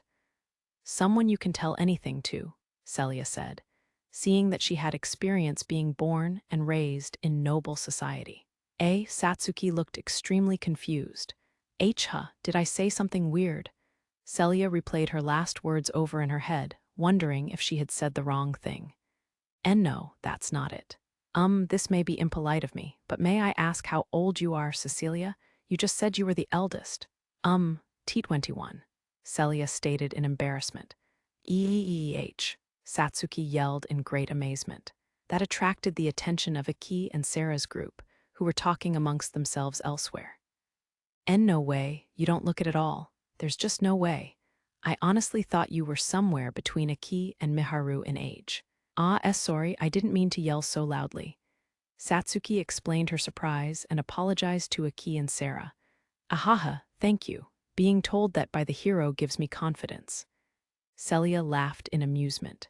I'm the one losing confidence here. Cecilia's so beautiful and young. Satsuki exhaled, looking over Celia's body. I have the body of a child, so it's embarrassing when people stare. Celia paused in washing Latifa's hair and shyly hid her body with her hands. Don't say that, let me see your hands. Satsuki grasped Celia's hands and inspected them up close. See, your skin is so clear and white like snow, it makes me envious as another woman. I wish I were like that. That's thanks to the soap in this house, I think. Miharu and Latifa look the same, and I'm not as pretty as the other people in this house, Celia said, placing emphasis on the effect of the various soaps Rio made. No, everyone in this house is unbelievably cute, but you're also included in that count, you know, Satsuki said to Celia in disbelief. And no way, I don't think that's true at all. If you want, you can check Miharu's skin for yourself. Her skin's super soft, Celia said. Huh. Miharu paused in washing Satsuki's back, looking like a deer in headlights. It's time to check Miharu's skin, then. Satsuki whipped around and swiftly made her way behind Miharu. Why you're fast? Wait, what? Satsuki. Where are you touching, Kaya? Miharu flinched out of her skin. Wow, this certainly is something. Satsuki excitedly moved both her hands, groping Miharu's body with a gentle touch. That tickles. Please don't squeeze either. Miharu squirmed, cheeks turning bright red. Now, the bubbles make everything more slippery, so don't thrash around and just show me. You've grown so much in the time we've been apart. A flame had been lit in Satsuki's mischievous heart, spurring on her teasing. It seemed to help release the stress she had suppressed since coming to this world, as her smile was truly vibrant. After that, though it was only for 10 seconds or so, their squabble continued until Satsuki was satisfied for the time being and went about washing Miharu's back. That was fun. Thanks, Miharu. Geez, you can be so mean sometimes, Satsuki. Miharu stopped resisting and turned in her seat to look up at Satsuki with a rare pout. Ahaha, I'm sorry. It's been so long since the last time I saw you. I just had to have some skin-to-skin contact with you, which means it's Aki's turn next, yes, Satsuki said, turning to look at Aki, who had been watching their exchange. I am fine as is. Aki covered her body with both hands, shaking her head in a fluster. Ahaha, I see. That's too bad, Satsuki giggled. You're exactly the person that Miharu and the others described to us, Satsuki. Celia smiled with a giggle. Really? I wonder what kind of things they said. Satsuki grinned, whispering into Miharu's ear. I didn't say anything weird. Miharu clarified in a fluster. It's okay, I know. Anyway, Haruto and Masato must be two happy people. Being able to live here surrounded by so many cute girls, Satsuki said, turning around to look around at all the girls in the bathroom. Ahaha, it's a house full of women, so we might actually be causing them more mental exhaustion than anything, Celia said with a faint smile. Maybe for Haruto, but you don't need to say anything nice about Masato. He's weak to older, beautiful women, Aki said with a sigh. That's boys for you. It can't be helped. And aren't women weak to handsome men too? Men like Haruto. Satsuki giggled as she brought up Rio as an example, making some of the girls flinch. A fair number of them did, actually. Haruto said there was nothing romantic going on at all in this house, but could he be? No, he's very clearly thick-headed, isn't he? Satsuki thought to herself. After their bath, Satsuki and the others continued their conversations, until it was finally time for Satsuki to return to her room at the castle. All of the occupants of the house gathered out front to send Rio, Miharu, Satsuki, and Aishia off. I'm so sorry for intruding and making such a fuss in the middle of the night, but I'm honestly so glad to have met everyone. Thank you very much, Satsuki said in parting, facing the residents of the stone house and bowing her head deeply. Come again any time, Satsuki, Latifa called out. She had grown a lot closer to Satsuki in the short time they had spent together. Yes, let's all take a bath together again, Celia said cheerfully. Hopefully we'll have more time to talk next time, Sarah added. Next time, we'll have a meal prepared. It'll probably require sneaking out at night like today, so that would be bad for the figure. Well, maybe something light would be fine, Orphea and Alma added. Please do. If there's another chance, I'd love to visit again. I'll be relying on you two to make it happen again, Haruto and Aishia, Satsuki replied happily, then shot a teasing wink at Rio and the others. Afterward, Rio and Aishia returned Miharu and Satsuki to the tower of the castle, entering Satsuki's chambers through the balcony. Incidentally, Aishia made as though she was returning to the stone house when she returned to Rio in her spirit form. However, dawn was already upon them, and sleeping right now would make it quite difficult to get up when it was time to be woken up. So Satsuki used her quick wit. There were guards in the passage outside her quarters, so she informed them that she'd stayed up too late that night, and that she wanted to sleep until midday in preparation for the banquet. Having secured enough time to sleep, Satsuki, Miharu, and Rio retreated to their rooms. Good night then, Haruto. Good night, Haruto. Satsuki and Miharu headed for the same bedroom. Yes, good night. Rio headed for another bedroom alone and sat down on the bed. He proceeded to take off his shoes and flop backwards. Today was a little tiring, though that's to be expected, Rio thought vaguely. Haruto, Aishia suddenly appeared in her material form before Rio. Thanks for today, Aishia. You must be tired too. You should get some rest. Rio wasn't particularly surprised, replying as though he expected Aishia to be there. I have something to say, Aishia said, revealing the reason for her sudden materialization. What is it? Rio cocked his head and asked, as though he expected something when she had gone out of her way to appear. It's about Miharu. Go on, Rio said slowly. Will you tell her? About being Haruto, Aishia asked bluntly. I guess you saw through me after all, huh? That's right, she's met up with Satsuki again, so I think it's about time to do it. I'll tell them about how, at worst, they might not be able to return to Earth, and everything about me. I can't stay silent about it forever, Rio said, looking gloomy in self-depreciation. Miharu wants to be with you, Haruto. Miharu wants to stay with everyone, not me. But you're definitely included in that, Aishia said smoothly. If so, I'd be happy. But, Rio said sadly, a conflicted expression on his face. Do you think you're not allowed to be with Miharu? Aishia read what Rio was about to say and said it first. I'm trying to enact revenge. Anyone too close to me may get dragged into it. It'd be best to have her live somewhere safe, no? Rio said guiltily, as though he was giving an excuse. Don't you want to keep Miharu with you as well? Don't you want her by your side? I can't turn back anymore. That's why I can't get too deeply involved with Miharu, Rio replied, neither confirming nor denying her statements. Miharu said she wanted to stay with you, Haruto. That's because Miharu doesn't know my true self yet. I'm not the Amikawa Haruto Miharu knows right now. Haruto is Haruto. Even with your previous life as Haruto mixed into your current personality, you've inherited the essence of that Haruto, Aishia said encouragingly. Thanks, Aishia, he said with relief in his expression. Aishia walked up to Rio and gently placed her hand against his cheek.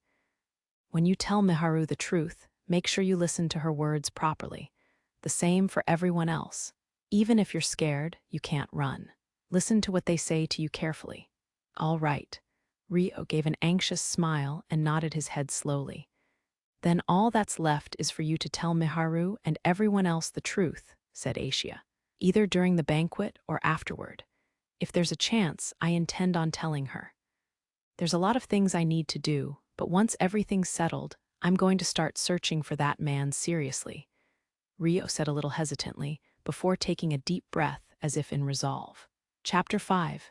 Banquet, Day 1. Thanks to the plenty of rest they got after returning to the castle, Rio and the others were able to welcome the first day of the banquet in perfectly alert condition. Shortly after they got up at midday, a light meal was brought to their dining room to serve as breakfast and lunch, which the three of them ate. Before we dig in, let me tell you the plans for today that were passed on to me. We'll be preparing for attendance at the banquet in the dressing room after this, but Miharu and I will take longer to get dressed up, so we'll be separated for a while. Haruto, once you're done changing, you'll be meeting up with Liselotte. The details will be given to you by your assigned guide, so ask that person anything you have questions about, Satsuki informed Rio. Servants of the castle had brought a light meal to their room earlier and passed that message on to Satsuki. Understood. Please look after Miharu before and during the banquet. Rio smiled with a nod, looking at Miharu. Of course. But it'll be your role to escort Miharu during the banquet, so make sure you fix yourself up real handsomely to be worthy of standing next to her. Satsuki puffed up her chest and winked at Rio to urge him on. Several hours later, Rio changed into his formal wear early and was led to the waiting room of the hall for social events, which was adjacent to the royal castle. He entered the waiting room to see the members of the Duke Kresha family present. Hello, Haruto. Good to see you again. The head of the family, Cedric Kresha, welcomed Rio warmly. I apologize for my tardy arrival. Thank you very much for your hospitality yesterday. I'm also very sorry for causing an inconvenience by suddenly changing our plans. Please forgive me, Rio said, placing his right hand over his chest and bowing his head deeply. Ha ha ha, how sincere. There's no need to let it bother you. It was an order from His Majesty and the hero, after all. No one imagined you'd be invited to stay in the hero's quarters, but it's fine. Now, come this way. I shall introduce you to the family members you haven't met. This is my son George and his fiancée, Colette, Cedric said, inviting Rio over to the sofa where they were seated. There, seated beside Liselotte and Cedric's wife Julian, was a young man in his 20s and a girl in her mid-teens, each wearing formal outfits. Nice to meet you. I'm Liselotte's older brother, the second son of the Kresha family, George. It's an honor to meet the rumored hero. Thank you for saving my little sister from her predicament. George stood up and introduced himself to Rio cheerily. I'm Lord George's fiancée, Colette Valier. I've heard Sir Haruto is the same age as me. It's very nice to meet you. Colette also stood up, pinching the hem of her dress in a graceful greeting. It's a pleasure to meet you. My name is Haruto. I unfortunately do not have a last name I can offer you, but I ask that you treat me well today nonetheless," Rio said respectfully, with his right hand over his chest. "No one here will look down on you for not being of nobility. Please have a seat," Cedric said warmly. "Thank you very much. Excuse me, then." Rio approached the sofa where Cedric's family was gathered. "Sir Haruto, your outfit suits you very well," Liselotte complimented, then offered Rio the seat beside her. "Please sit here. I'm honored. I purchased this from a Rika Guild branch, actually. I'm sure you've heard this many times already, but you look very beautiful today, Lady Liselotte." Rio smiled as he praised Liselotte. She was truly a lovely sight, all dressed up, elegant, and somewhat mystical. Her pale blue hair that reached her back was set in an upswept style, held in place with a rose hair brooch. Furthermore, her dress was an even paler shade of blue, matching her similarly colored hair. A large ribbon was attached to her back in a way that resembled another rose. There was no doubt she would attract the attention of all the men present as soon as she entered the banquet. "Why, thank you very much," Liselotte smiled happily. "Oh, it's rare to see Liselotte this shy," her brother said with a teasing smile. "George," Liselotte looked at him cheerfully. "Ha ha ha, pretend you didn't hear that, Haruto." George laughed loudly to cover up his comment. Liselotte pouted faintly, then pulled herself together. "Geez, that aside, how was your stay in Lady Satsuki's chambers?" "Yes, we had the privilege of chatting about many things. Lady Satsuki was also delighted to be reunited with Miharu and be able to speak to her again. She said it was all thanks to your efforts, Lady Liselotte," Rio said. For the record, Liselotte wasn't aware of their plans to sneak out of the castle. "That's good to hear, but I was merely the mediator. If anything, I was given the chance to meet the hero before the banquet through you, Haruto, so I was very happy with that," Liselotte said with a pleased smile. "I did nothing, but Lady Satsuki was also delighted to be able to talk to you, Lady Liselotte. She seemed to hold quite some interest in the Rika Guild, so Miharu and I told her all about it." "Is that so? Thank you very much." To an outsider, listening in their conversation would have seemed mundane, but in reality, Rio was informing Liselotte that Satsuki had noticed the secret of the Rika Guild through his words. Just then, someone knocked on the waiting room door. "Oh, that must be Lady Satsuki and Miharu," Cedric said, prompting Rio and the others to look at the door. The soldier that had been posted before the door entered the room. "Excuse me. Sir Hiroki Sakata, Princess Flora Beltram, and Lady Rona Fontaine from the Kingdom of Beltram are requesting permission to give their greetings before the banquet. Shall I allow them entry?" "Why, if such important people are visiting, we must greet them. Please let them through." "Right away." At Cedric's order, the soldier swiftly exited the room and invited Hiroki and the others inside. Cedric and his family, meanwhile, stood up to await their entrance. When Hiroki entered the room and spotted Liselotte, he greeted her with a pleased expression. "Hey, Liselotte." Liselotte raised her head. "It's been 3 weeks, hasn't it?" "Welcome, great hero," she replied with a smile pasted on her face. "Yeah, but that aside," Hiroki stared at Liselotte in her dress. He seemed to become a bit shy. "That dress looks really nice on you," he said in a somewhat flustered tone. "Thank you, it's my favorite dress." "Huh, is that so? Well, I think it's cute." "Hee hee, you flatter me as always."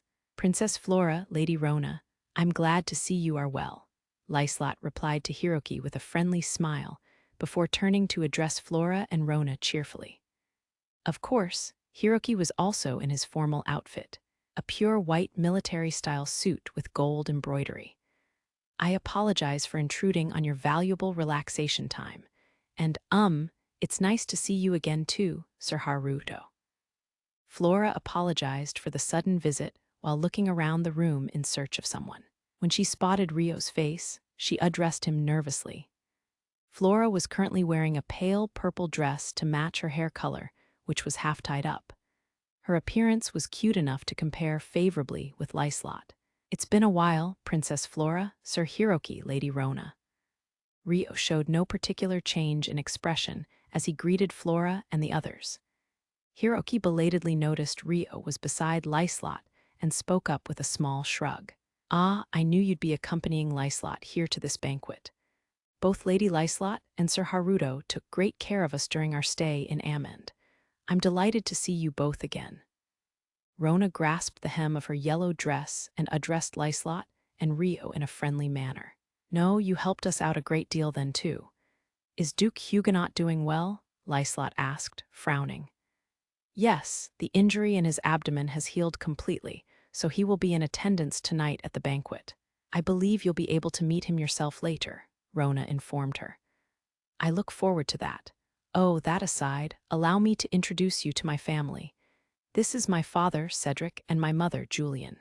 And this here is my older brother, George, and his fiancée, Colette. I am Cedric, Liselotte's father, and the current head of the Duke Crescia house." Cedric respectfully placed his right hand over his chest. "I have had the honor of being in the presence of Princess Flora several times while fulfilling my duties as the ambassador of the Galuk kingdom. It has been a long time since we last met.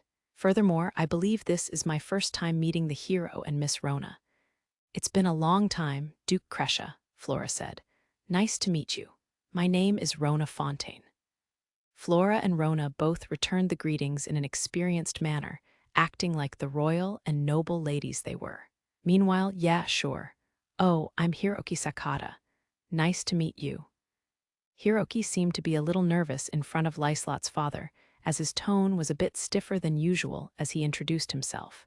"Please don't feel nervous before me, great hero," Cedric said in a friendly manner. "No, it's my bad. I'm just not very good at speaking politely, and there'll be tons of other kingdom royals in attendance at the banquet, so Rona warned me to be aware of things like that." Hiroki gave a bitter grimace as he looked at Rona, who heaved a small sigh. "I see. Like Liselotte said, there's no mistaking that she's practically acting as the hero's assistant," Cedric thought, seeing through Hiroki, Flora, and Rona's relationship in an instant.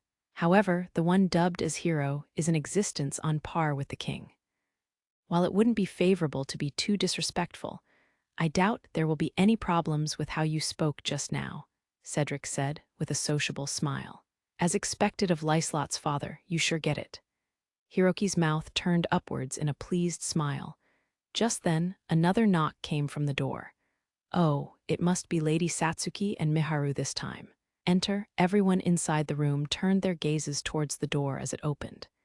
"Excuse me." The hero, Lady Satsuki Sumeragi, her friend, Lady Miharu Ice, and Princess Charlotte have arrived. "Please enter," the guard said. With the exception of Hiroki and Flora, everyone present lowered their heads in weight. "My, this is quite a gathering, and if it isn't Princess Flora." "Long time no see," Charlotte said. "It's good to see you again, Princess Charlotte," Flora said, bowing. Meanwhile, Hiroki was entranced by the sight of Satsuki, Miharu, and Charlotte in their dresses, ogling them intently. Satsuki was in a deep purple dress, Miharu was in a pale black dress, and Charlotte was wearing an orange-tinted dress, each emitting a mature feminine charm. "Everyone, please raise your heads. There's still a little time before the banquet commences, but I'd like to introduce you all first. This is the hero, Lady Satsuki, and her good friend Lady Miharu," Charlotte said. "It's an honor to meet you, Lady Sumeragi. I am the head of the Duke Crescia house, Cedric. By your leave, please allow me to introduce everyone to you. From the Beltram Kingdom, this is the hero, Sir Sakata, the second Princess Flora, and Duke Fontaine's daughter, Lady Rona. Everyone else aside from Haruto are my family members. This is my wife Julian, my son George, and his fiancée Colette. I believe you are acquainted with Liselotte from the other day," Cedric said succinctly. "Pleased to meet you. It's an honor to be meeting the three of you, who have come all the way from Beltram Kingdom, as well as the nobles that represent Galuk Kingdom," Satsuki said respectfully. "There's no need to stay on our feet for any longer. Please let us have a seat," Cedric urged. At the same time, the members of the Crescia family immediately decided on the seating based on social status and affiliation in their heads. They shuffled from the places they had been sitting at moments ago, encouraging Satsuki and Hiroki and the others into their spots.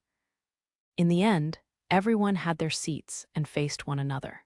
Satsuki sat down and faced Hiroki, immediately talking to him with a friendly voice. I had heard there were heroes summoned to every area just like me, but I'm happy to be able to actually meet one in person, Mr. Sakata Hiroki. I doubt there's even a need to confirm this, but you're from Japan too, correct? Well, yeah. It's strange to meet another Japanese person in a fantasy world, but the main hero summoned to the Beltram Kingdom also had a Japanese name, so there must have been some kind of rule behind it. Though I'm a little surprised to see a Japanese person other than a hero in this world, Hiroki said, looking at Miharu. Miharu was dragged into the summoning along with me and another person, our friend, who probably ended up as a hero as well, Satsuki explained. Dragged into a summoning. Well, that's the typical way things go. But if you're not a hero, then you don't have a divine arms, right? Hiroki seemed to have an interest in Miharu's circumstances as he questioned her out of his own curiosity. Yes, I couldn't understand the language of this world when I first arrived. Miharu nodded. Oh, damn. Seriously. Being summoned to another world without any cheat-like benefits sounds more like a punishment. What a tragedy, Hiroki said heartily. Satsuki pouted a little unhappily to hear Hiroki's insensitive remarks to a girl he was meeting for the first time. No, thankfully Haruto took me into his care. Miharu shook her head with a frown. Haruto, you say? Hiroki narrowed his eyes in suspicion and looked at Rio. Miharu was summoned to a location completely separate from me and our other friend. She was thrown into a grass field in this world and was wandering, lost, when Haruto saved her, or something. Satsuki had lost a lot of her original friendliness, explaining things with a rather prickly tone. Hiroki accepted the explanation, then stared at Rio's face once more. So that's why you asked to accompany Liselotte to the banquet. But you said your parents were immigrants, right? Were they actually from Earth? Face aside, your name sounds a little Japanese. Wait, hold on, you couldn't possibly be a hero, right? Is that enchanted sword a divine arms? He seemed to have misunderstood the reason as to why Rio had taken care of Miharu. You jest. As I informed you when we first met, my parents are immigrants, and I am a human born and raised in this world. I have friends I have known for a long time, too. The enchanted sword is not a divine arms. Rio shook his head as though to dismiss the ridiculous thought. Right, it was just a thought. I thought it was a pretty fantastic deduction, but now that you mention it, you knew one of Liselotte's attendant girls already. Still, that was a lucky break. If you hadn't been the first one to find her, wouldn't her life pretty much be over? Hiroki said jokingly. Please stop being so insensitive.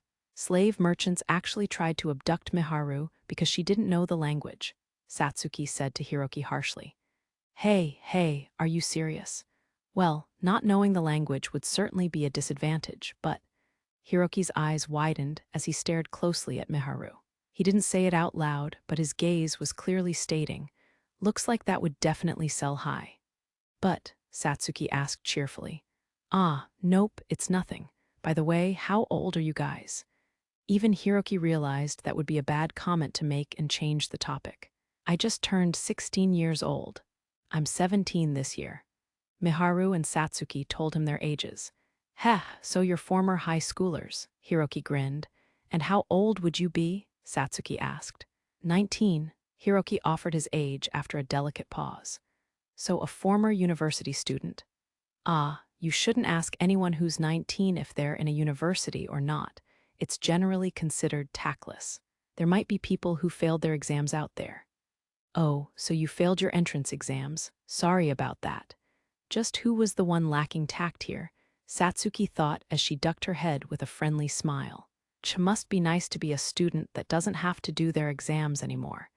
Just so you know, I'm only in this situation because I wouldn't take anything less than my first choice school.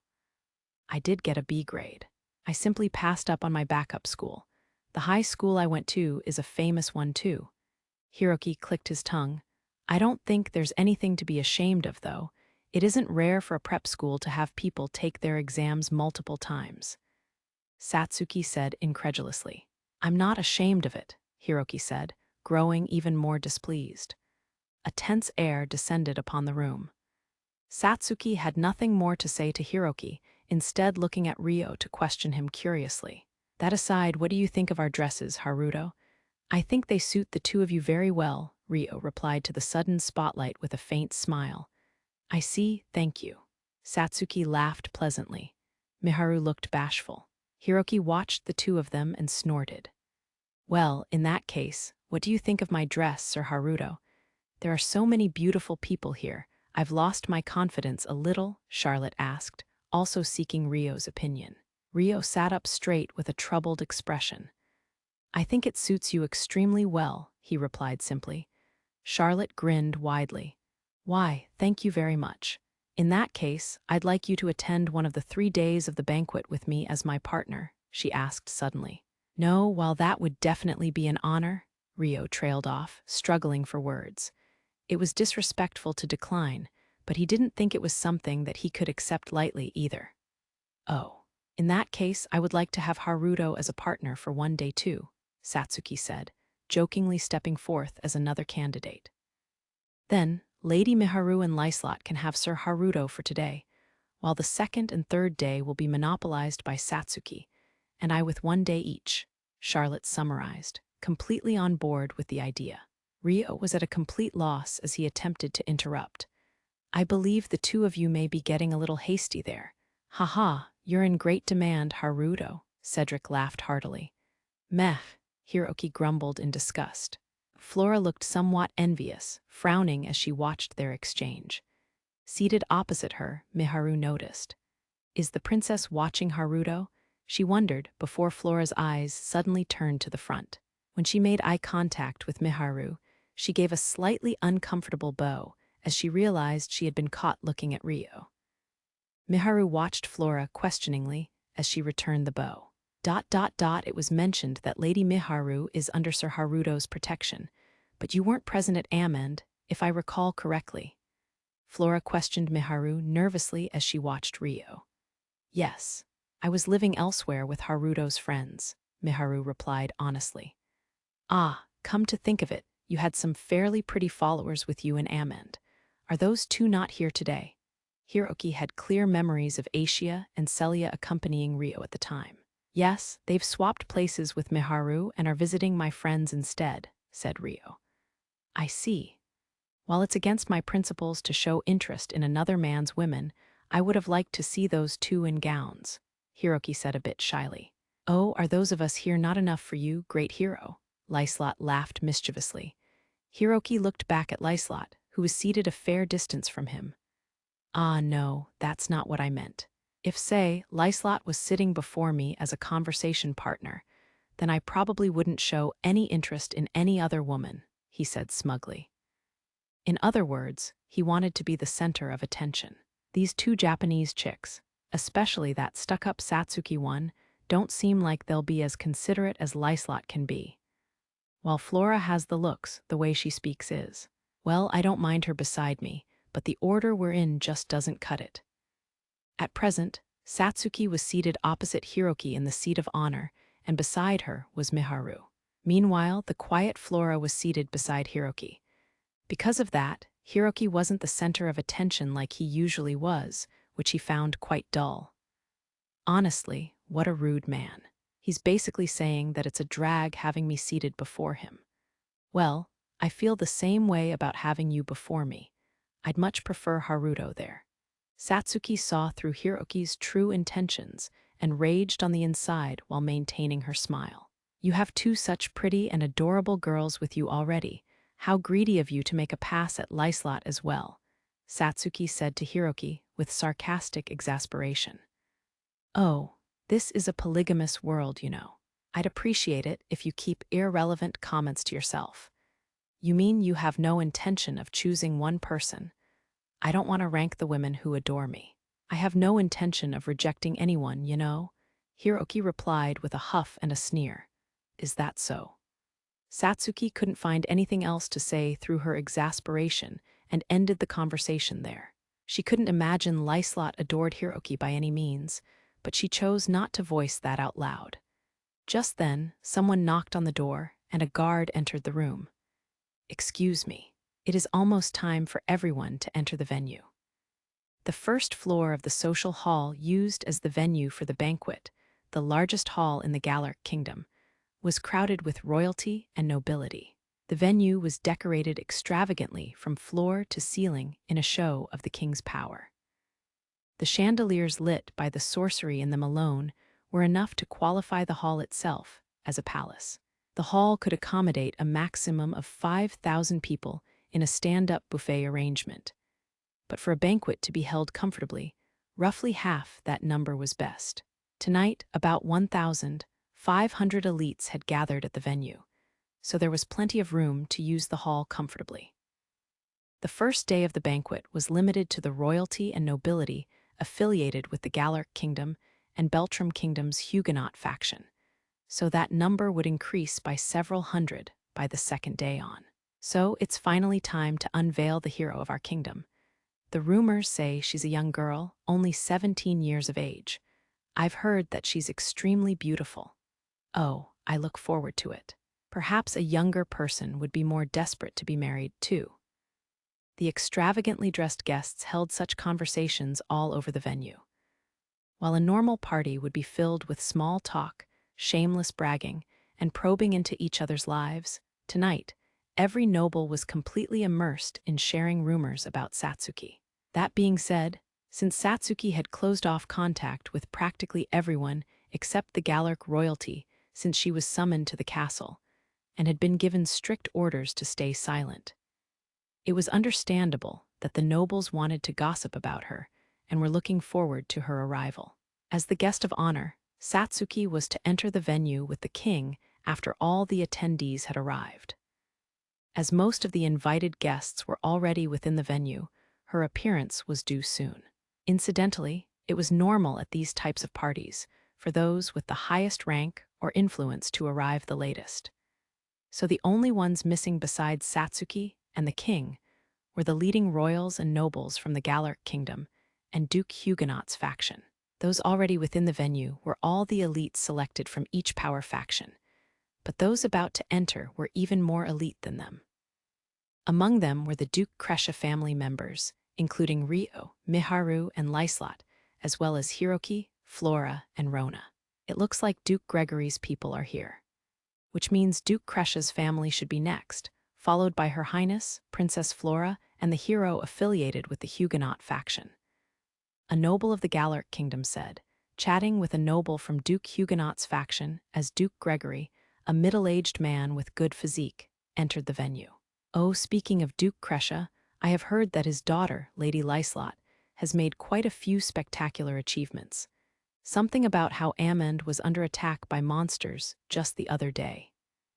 The noble from Duke Huguenot's faction replied.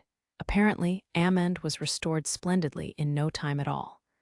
That woman is the living embodiment of intelligence and beauty. She still has no fiancé, so you could say Duke Kresha would be the ideal person to become close to.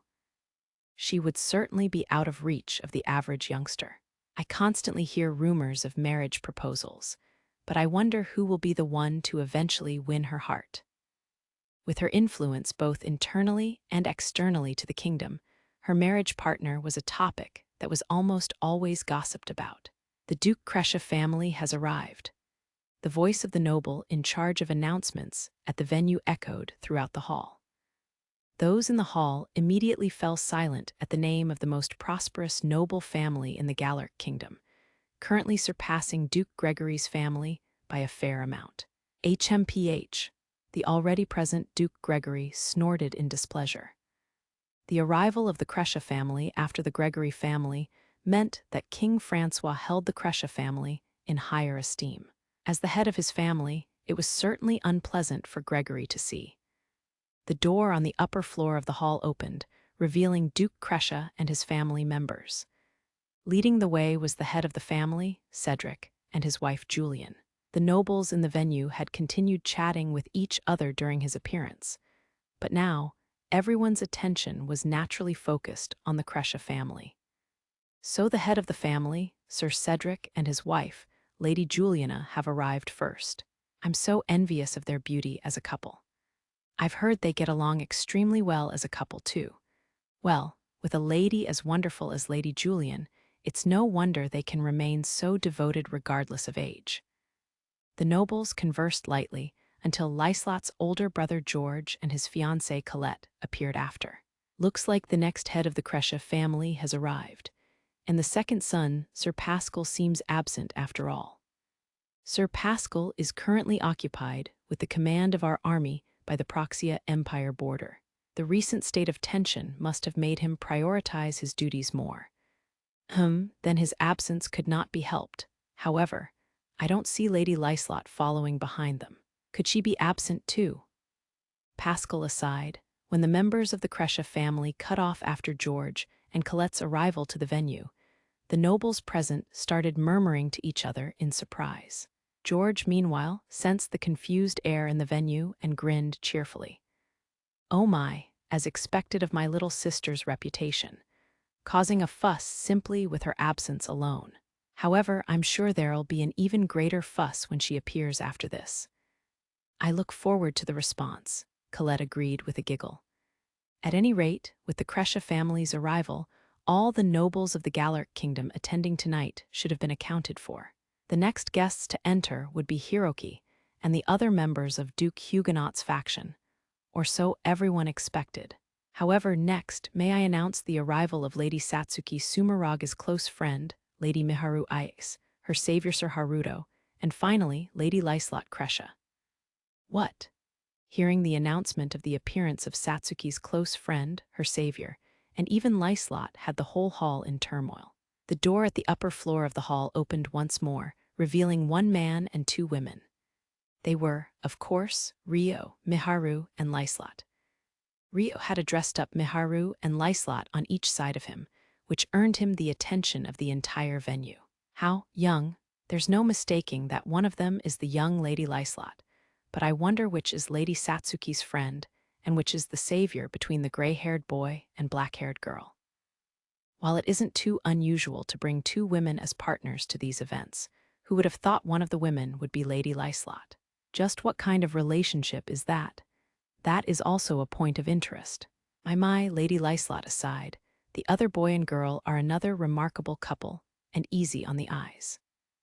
Liselotte was already deemed to be the most unattainable woman in the Galuk kingdom, having a reputation as an iron wall of a beauty who had never had any love affairs rumored of her. So for her to appear along with Satsuki's friend was naturally a huge shock to the nobles. Does anyone know who that boy and girl are? The nobles asked each other, searching for someone who knew of Rio or Miharu. No, I don't know them. Same here. No one knew of the two of them. There was no way anyone would know Miharu, who had been living in the spirit folk village until recently, and Rio's notable activities started and ended at Amend. Normally, nobles that entered the hall through the upper floor would proceed to move towards the lower floor, but Rio and the others remained on the upper floor. If they're not coming downstairs, then there might be an explanation of the circumstances later. It makes me even more impatient to see Lady Satsuki. The nobles waited in anticipation for what would happen next. They were beginning to gather around Duke Crescia's family to hear what they had to say, being aware of the situation. However, the announcement for the next guest arrival began instead. The hero, Sir Hiroki Sakata, second princess of Beltram Kingdom, Princess Flora, eldest daughter of Duke Fontaine, Lady Rona, and Duke Gustave of the Huguenot family have arrived. The noble acting as the presenter announced loudly as Hiroki's group appeared from the door on the upper floor. In contrast to Hiroki boldly taking the lead with Flora and Rona on each side of him as his partners, Duke Huguenot brought up the rear as a supporting role. For the Huguenot faction, the banquet was the perfect stage to make a public relations show of Hiroki as the hero belonging to them. Because Hiroki's existence wasn't a secret like Satsuki's, he had been used widely and proactively in propaganda. But this was the first time he was making an appearance at such a large gathering.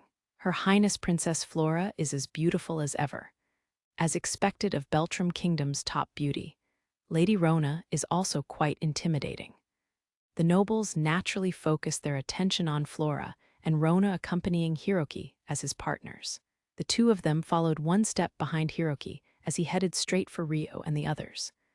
Flora approached Rio and quietly watched his side profile.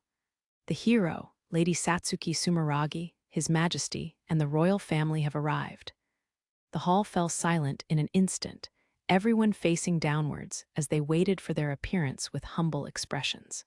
Immediately, the door to the upper floor opened slowly, echoing through the silent hall. Everyone may raise their heads. Francois' words were passed on by the presenting noble.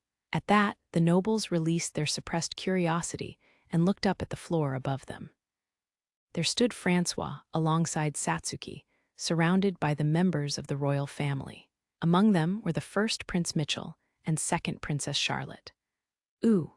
The nobles all raised their voices to cheer at the sight of the Galuk royal family, symbolizing their authority. Satsuki's back was ramrod straight as she asserted her presence, comparable to King Francois. Francois raised his right hand. "Thank you for gathering today, everyone. This is a moment to celebrate," he said from his elevated position on the upper floor. His voice was low and calm, but elegant, and it carried well in the grand space. "Everyone has gathered here from inside and outside of the kingdom for one reason. As you all know, there is someone I would like to introduce you all to," Francois said, looking at Satsuki as she stood beside him. "Allow me to introduce you to the hero that was summoned to the Galuk kingdom, Lady Satsuki Sumeragi." Satsuki smiled faintly and grabbed the hem of her dress.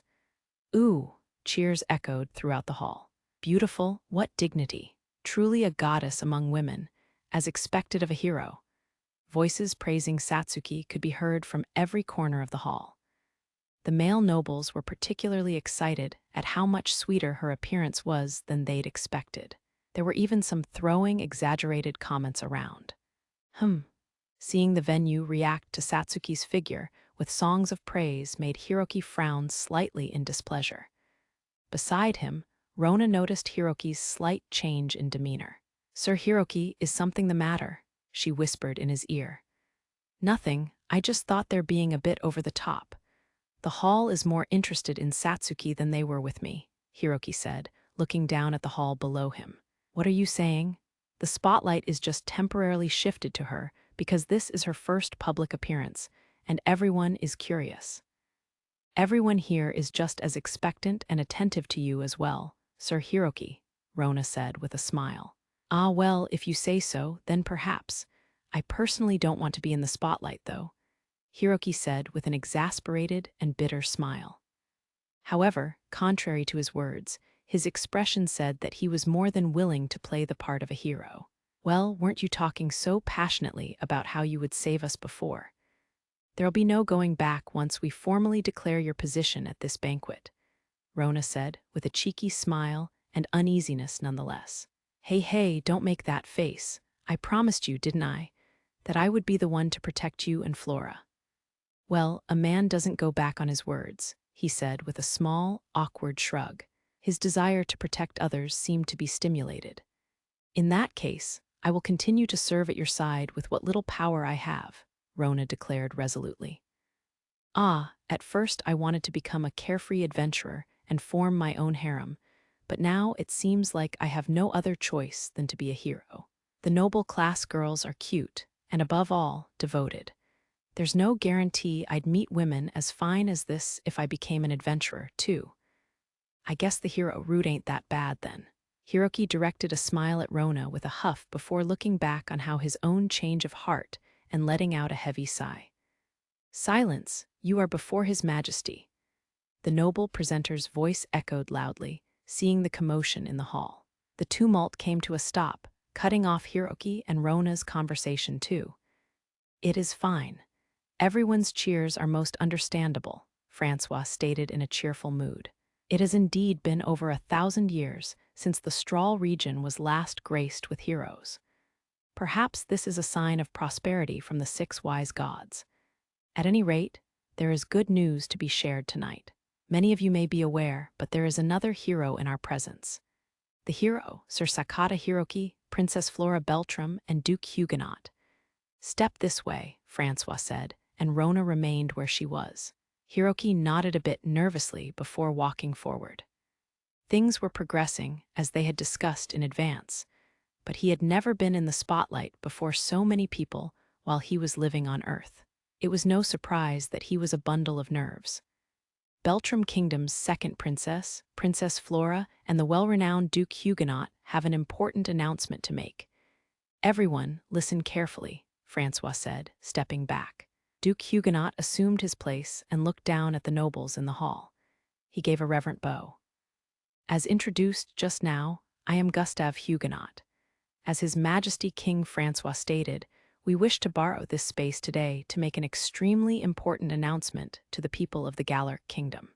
As you all know, the Kingdom of Beltram was divided internally into two factions of nobility after the occupancy by the Proxia Empire at one of our military bases. One of them is the faction led by Duke Arbor, currently using the royal capital as their base, and has real power over all things by using His Majesty King Philip as a puppet." He began, speaking openly and eloquently. The nobles in attendance silently lended their ears towards Duke Huguenot's words. "Inexperienced as I am, the faction I lead is formed of those who were unfortunately driven out by Duke Arbor's purification activities, barely escaping to Redania alive. Outwardly, the reason for Duke Arbor's purification activities was the denouncement of one of the military bases being occupied by the Proxia Empire. However, we possess evidence that Duke Arbor has been colluding with the Proxia Empire for some time." The hall stirred a little. It was an unspoken agreement shared within the Huguenot faction, but this was the first time they were declaring their stance in a public setting. "Unfortunately, it isn't conclusive proof, but in regards to the occupation, no, cession of territory to the Proxia Empire, we suspect with near certainty that Duke Arbor exchanged some form of secret agreement. In reality, the faction that formerly asserted a hard line towards the Proxia Empire has, whether they hold true power or not, completely changed their attitude towards them and formed an alliance. At the same time, they have completely distanced themselves from the Galuk Kingdom." Duke Huguenot said, skillfully mixing conjecture with facts into his speech to present a convincing argument. No one in the hall showed any particular negative attitude to Duke Huguenot's speech, the plausibility hanging in the air. However, the current distance between the Beltram Kingdom's current administration and the Galuk Kingdom is not the desire of our beloved King Philip. As I mentioned before, His Majesty has been made a puppet of the treacherous Arbors. Anyone who makes light of the royal authority bestowed by the six wise gods should not be overlooked. Her Highness, Princess Flora, is also aware of the situation His Majesty has been placed in and greatly laments the current state of things." Duke Huguenot said with a regretful expression, stressing his point with a look at Flora standing beside him. The audience in the hall gulped and listened intently regardless of their own nationality. "Thus, I have taken Her Highness under my own protection. On top of that, a base has been established in Redania to recruit like-minded individuals who cannot accept Arbor's misgovernment. Our goal is to hand over the power of the kingdom to the rightful ruler with the royal bloodline and restore Beltram to its former glory. In other words, we have stood up for the great cause of restoring the Beltram Kingdom to its rightful monarchy. Princess Flora is a symbol of that. That is why I am declaring, here and now, with Her Highness Princess Flora as the representative, we are forming the Beltram Kingdom's special administration, named Restoration." Duke Huguenot grandly declared the formation of a new organization, looking at Flora and the Galuk Kingdom King Francois behind him. Francois stood in line with Flora and Duke Huguenot and officially approved of the formation of Restoration as witness. "I hereby declare that the Galuk Kingdom recognizes the formal establishment of the Beltram Special Administration, Restoration." Ooh, the nobles in the hall made a great stir. Until now, Duke Huguenot's faction had been in an unofficial position. But there was great meaning in forming an official organization and having a large kingdom's recognition. Furthermore, Sir Hiroki Sakata, the hero summoned by the Divine Stone, has also acknowledged the formation of Restoration and given his firm promise to assist us in our activities.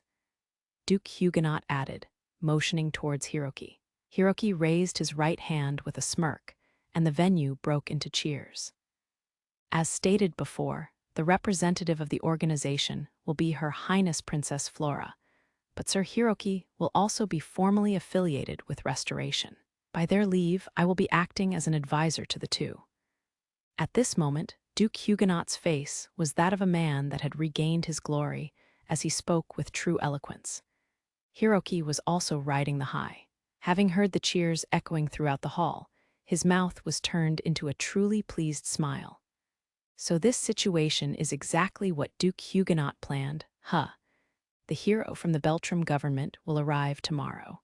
Looks like I'll have more things to report to the professor, Rio thought, looking on at Duke Huguenot and Hiroki's confident smiles. If the hero, Sakata Hiroki, hadn't descended upon them, the Huguenot faction would never have managed to form the restoration so smoothly. Even with the backing of the second princess and the possession of the divine stone, it was doubtful that that would have been enough to put them back into the spotlight once more. However, whether it was by coincidence or inevitability, Sakata Hiroki appeared before the Huguenot faction. The general public was a mass of simple creatures.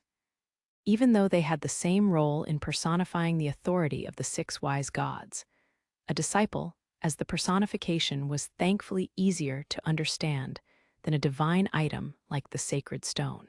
As a result, Duke Huguenot obtained two hands in the form of the second princess and the hero, gained the backing of the large Galuk kingdom, and managed to form the restoration successfully. For the current Beltram kingdom, where the power of the crown had weakened, the aim of regaining the glory of the past sounded like nonsense.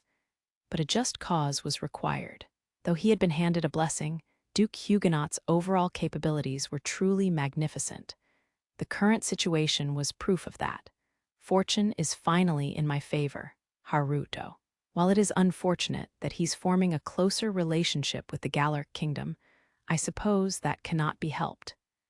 Duke Huguenot glanced at Rio, smiling at the cheers of the venue. Francois raised his right hand high to silence the venue. Furthermore, with the establishment of the restoration, our Galuk hero Lady Satsuki Sumeragi will be officially forming an alliance with the restoration, along with Sir Hiroki Sakata. I hereby recognize this as fact. Our future, as we walk alongside these two heroes, disciples of the six wise gods, will surely be bright. That is why I ask the two heroes, will you follow us along our path? He asked Satsuki and Hiroki in an exaggerated manner. Yes, as long as you walk the righteous path, I, Satsuki Sumeragi, promise to assist your kingdom with my humble power. Satsuki answered smoothly with the script prepared in advance. Because she had plenty of experience standing in front of others as a member of the student council in high school, she was used to the gazes of the people before her and didn't seem nervous. Applause rang through the hall. Then the gazes of the audience gathered on Hiroki next. Ah, if they're asking for a favor, they should really watch their wording.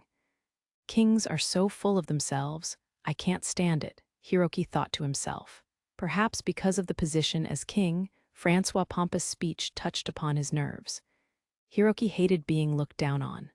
However, sure, I vow to assist you as long as your actions are righteous.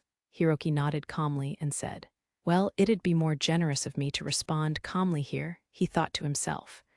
Applause welcoming Hiroki's vow resounded loudly. That is all. Now, you may all enjoy tonight's banquet as you please. Or so I would like to say, but first, I have a few people to introduce. As was said before, this is Lady Miharu, a friend of Lady Satsuki and her savior Haruto. The two of you come forth, Francois said, calling Rio and Miharu over. Yes, your majesty. Rio bowed his head respectfully. Meanwhile, Miharu replied with stiff fear. Why yes. This elegant girl is Lady Miharu Ice. Though she was summoned here from the same world as Lady Satsuki, she found herself in a deserted grassland instead of the royal castle. The one who protected Lady Miharu and brought her to the castle was this young man, Haruto. You may have heard of how Amand was under the attack of monsters just recently. There were harmful creatures such as demi-dragons among them, but Haruto drove them away with his enchanted sword. It was on that occasion that he rescued Princess Flora and formed a friendship with Liselotte. Though he is a wandering swordsman traveling through the lands, he is another hero in his own right. Do make sure that you do not underestimate him for being a commoner and show impoliteness, Francois said, praising Rio greatly while strongly warning the nobles away from acting rude. The nobles who listened to the king's direct statement of his heroism stirred noisily. Liselotte smiled proudly as the audience looked to her. Most of the nobility at the venue quietly decided to treat Rio as their superior that night, beating the name Haruto into their heads. That is all. This time, you may all enjoy the banquet for real, Francois said, finally signaling the official start of the banquet. Afterward, Rio, Miharu, and Liselotte joined up with Satsuki, Francois, and the other royals to receive the surge of nobility that came climbing up the stairs from the hall. Although the conversations were short and only involved a simple greeting exchange, there were a great number of people to get through, unfortunately. Rio formed a group with Miharu, Liselotte, and Charlotte separate from Francois or Satsuki beside them, but many people came to greet Satsuki, who was, of course, the guest of honor, as well as her friend Miharu. Rio, who'd been directly introduced by Francois as a hero, was also a point of interest. The guests included great lords such as Duke Gregory and Duke Valier, father of George's fiancée Colette, and while conversation with royalty and nobility was tiring for the inexperienced, Liselotte and Charlotte skillfully offered their banquet experience and support to lessen the burden on the others. Nevertheless, greeting the guests took 1 to 3 minutes each, so, although the thousands of nobility hadn't come one by one, they had to repeat the same greetings at least 100 times. Thus, even with short breaks in between, the time added up until Rio and the others had conversed with the nobility for nearly 4 hours. As a result, by the time they were done greeting most of the nobility, it was nearly time for the banquet to wrap up. Would anyone like a refreshment? A waitress carried around drinks within gold goblets which Miharu and Rio, who was also fatigued for once, accepted. Yes, I'll take one. Gulping down the well-iced cocktail, their throats were quenched in an instant. At the same time, a huge wave of fatigue came upon them. Charlotte gulped down her drink before expressing her appreciation towards Rio and Miharu with a smile. Thank you for your hard work today, Sir Haruto. Lady Miharu? Yes, even I feel a little tired, said Rio. We'll be ending tonight's event soon, but I think you should have an idea as to why the banquet takes place over 3 days. The first day always ends after greeting everyone you don't normally see. So we limit the attendees to those within our circles and prepare for outside guests on the second and third day. You two must have been especially busy, as the banquet ends with just the greetings for us royalty and guests of honor. I'm sorry for that, Charlotte explained, holding a hand against her cheek as she apologized to Rio and Miharu. Seeing how the members of the restoration were permitted to attend the first day, it showed just how much special treatment they were receiving. Not at all. We're the ones causing trouble with our abrupt attendance, so please make use of us whenever you need to, Rio said willingly. Yes, I'll do my best as well, Miharu agreed. However, position-wise, the first day is probably the toughest day for you two. You've already finished greeting the nobility from the Galuk kingdom and restoration tonight, and there'll be other heroes in attendance from the second day onwards, which will scatter everyone's attention. You should have a little bit of time to move around freely tomorrow, Liselotte added. Yes, it's our job as royalty to greet important figures from the other kingdoms. Please relax and enjoy yourselves tomorrow. Would you like to join the dance?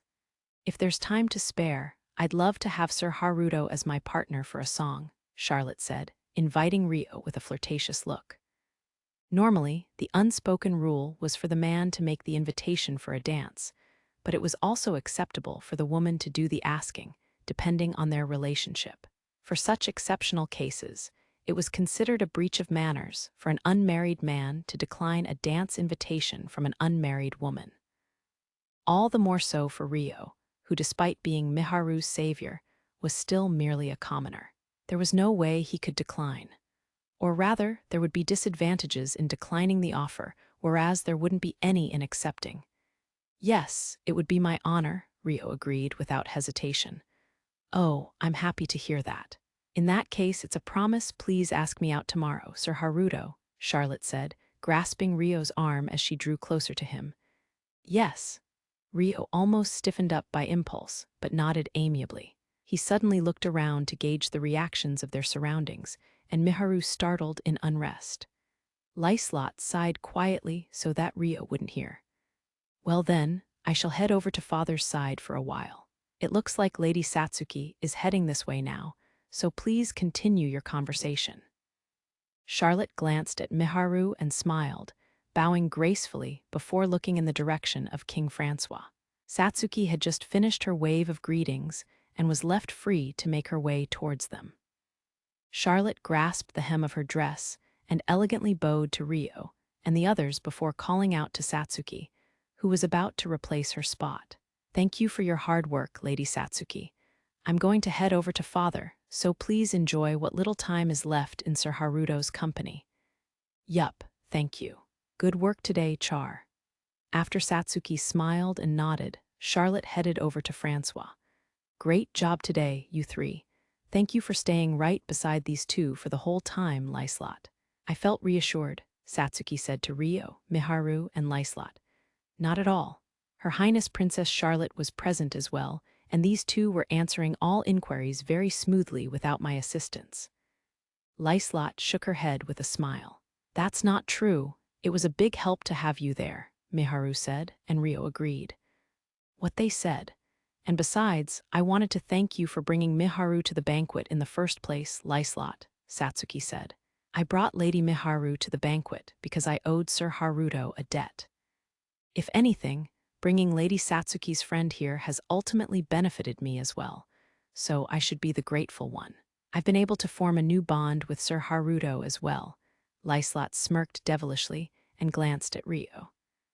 The four people present could tell what kind of relationship she meant without any further detail. I've heard that you have memories of your previous life, including the story behind the Rika Guild. Of course, I don't know the specific details of your past life, Satsuki said as she carefully watched Rio and Liselotte's reactions. She could only imagine herself what it was like to have memories of a past life. But she figured the topic of a dead person's memories was rather delicate, and found it hard to ask about it directly. That being said, it was the perfect topic to dig into how close the relationship was between Rio and Liselotte. And depending on what was discussed, it could give her a clearer view of Liselotte as a person. With the four of them gathered together, it was the optimal timing to bring up the topic, even in a roundabout way. Actually, while part of the reason is due to how I've been too busy to make the time, we haven't really sat down and discussed our past lives with each other in detail, Liselotte said with a wry smile, glancing at Rio. It could also be because of the difficult topic, Rio added with a slightly guilty look. As a matter of fact, the reason why Liselotte hadn't discussed her past life in great detail was due to Rio hinting at his connection to Miharu in his previous life. He'd requested that he be the one to tell Miharu and the others the truth about how Miharu was from a world 4 years before Haruto and Rika died. Until Rio told Miharu the truth, she wouldn't say anything. She drew a line there out of consideration for Rio, which he was somewhat aware of. Yes, however, I've wanted to talk to you too. If it's okay with Sir Haruto, I would like to discuss this more in the future, Liselotte said. After the third night of the banquet, sometime in the near future, I'd like to have some of your time to discuss it, Rio declared to Liselotte eloquently. Is that really okay with you? Liselotte widened her eyes a bit and looked at Rio.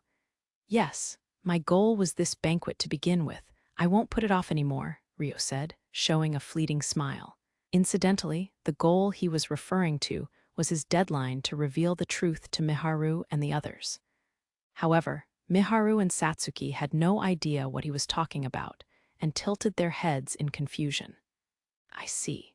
Well then, I'll be looking forward to it. There's a lot of things I want to talk about with you, Liselotte rejoiced with a kind smile. It seems like these two are lost in their own world.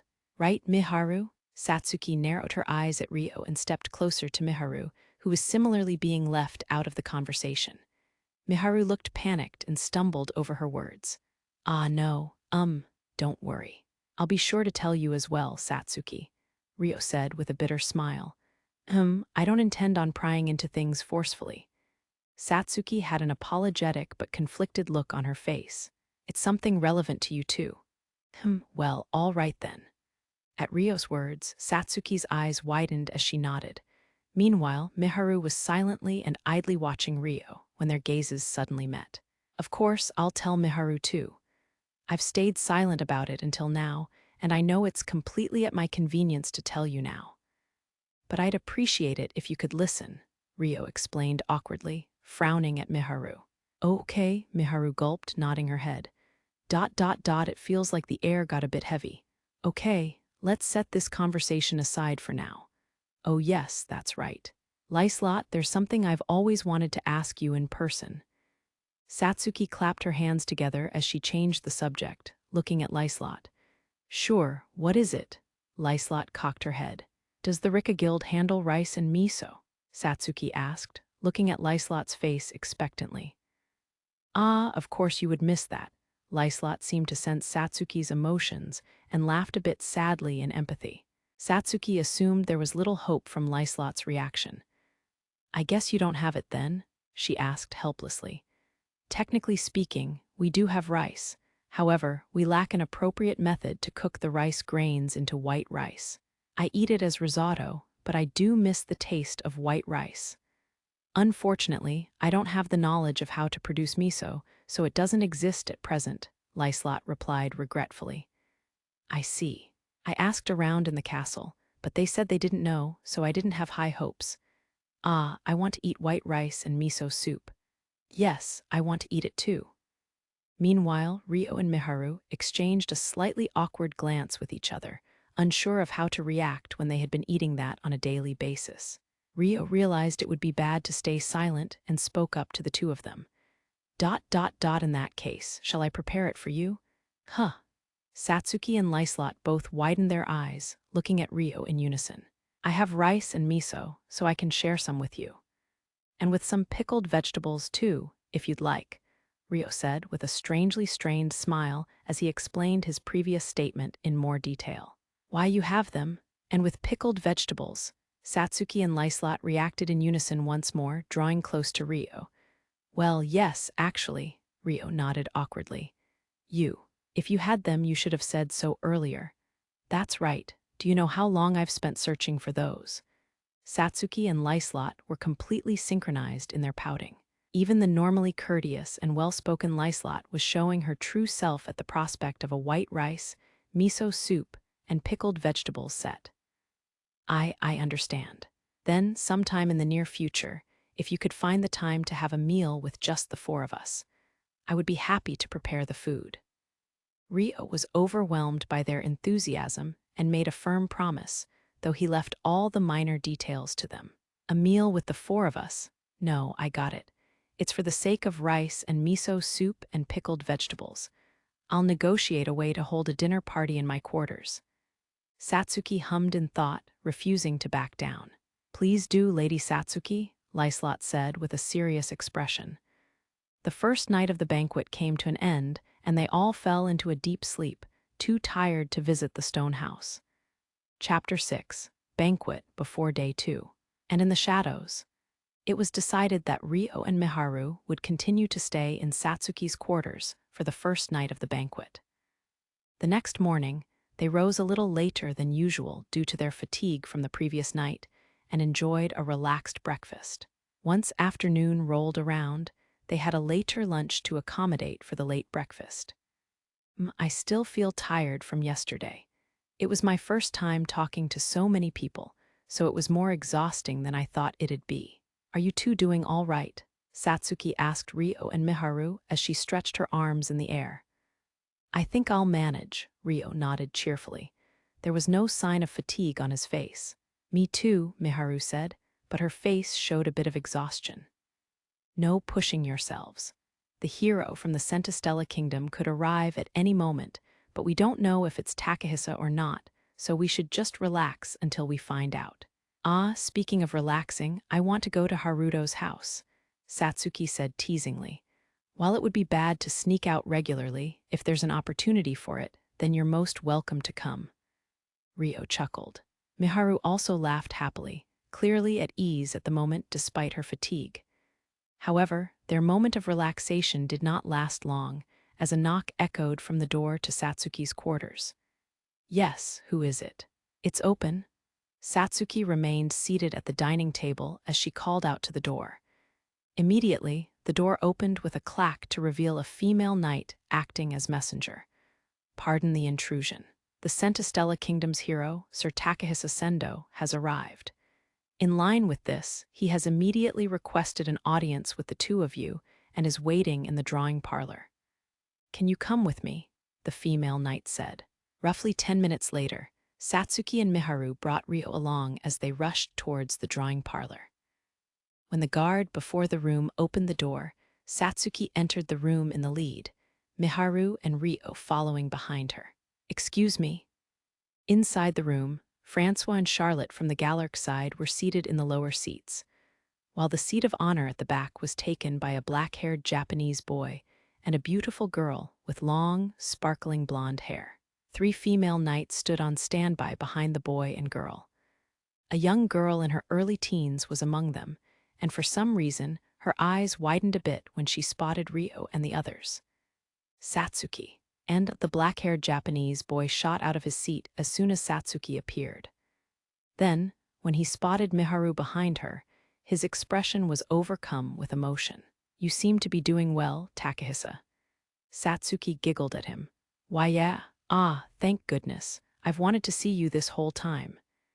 Takahisa nodded firmly before approaching Satsuki and the others, unable to stand still any longer. Ahaha, were you lonely? Satsuki asked him teasingly. Of course I was. I thought I'd never be able to go home, never be able to see everyone again. I was so sad, Takahisa said. Well, I know how that feels.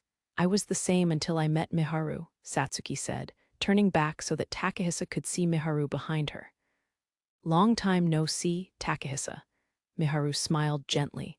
She hadn't seen Takahisa in a long time. Ah, so you came to this world too, Miharu. I don't know what to say. Can I look at your face from up close? I really wanted to see you. I wanted to see you all this time. When I thought I'd never see you again, I always regretted it. Takahisa had a conflicted mix of happiness and regret on his face as he suddenly approached Miharu. Why yeah, Miharu stiffened faintly when Takahisa came right up to her. I'm really so glad to see you again. The swirling emotions within Takahisa's chest must have exploded as he suddenly hugged Miharu. Everyone's eyes widened. Takahisa's sudden action had Miharu completely taken aback too. Her entire body froze, but she subjected herself to being hugged for a few moments. However, when she met Rio's eyes beside her, she snapped back to her senses with a gasp. Stop it. Miharu shoved Takahisa away reflexively and distanced herself from Takahisa. It was a reaction unimaginable of the normally docile Miharu. Takahisa blinked, slowly backing away 1, then 2 steps. Then he looked down at his own arms, dumbfounded. Miharu's warmth still remained. He hadn't hugged her as a means of harassment. He had just been so happy to reunite with Miharu. His elated emotions made him act before he realized it. However, he realized he'd done so without her permission and was shocked by his own actions. I'm sorry. Miharu returned to her senses and apologized for shoving Takahisa, her gaze wandering to avoid his out of fear. At the end of her gaze, she made eye contact with Rio. There was a shadow over Rio, but he had a gentle expression that was worrying over Miharu's loss of composure. The expression was very similar to the Haruto in her dreams, making a chill run down Miharu's back. Miharu suddenly had a flashback. In the dream Aishia showed her, Haruto had just entered high school and was watching Miharu and Takahisa talk intimately with a somewhat sad look on his face.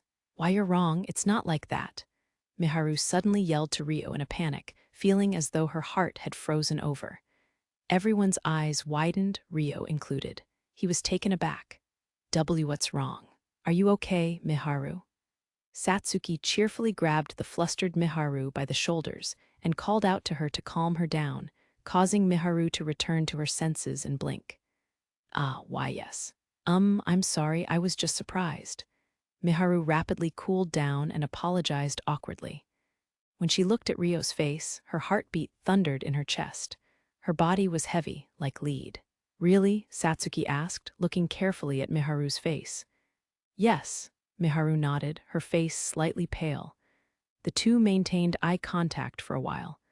"That was all Takehisa's fault just now," Satsuki stated bluntly, glaring at Takehisa. "Why yes," Takehisa's face stiffened with guilt, accepting that he messed up. "I know how precious you consider Miharu to be, and I know how happy you must have felt to see her again, but you shouldn't hug a girl out of the blue. Miharu isn't comfortable around boys to begin with, so you have to treat her more delicately," Satsuki said, effectively scolding him. Sorry, I was overwhelmed by the moment and just, out of happiness." Takehisa's face was completely pale as he struggled to explain himself. "Well, I know how you feel, but..." Satsuki heaved a sigh in exasperation. Miharu, I'm sorry." Truly, Takehisa gave up on the unnecessary explanation and bowed his head deeply.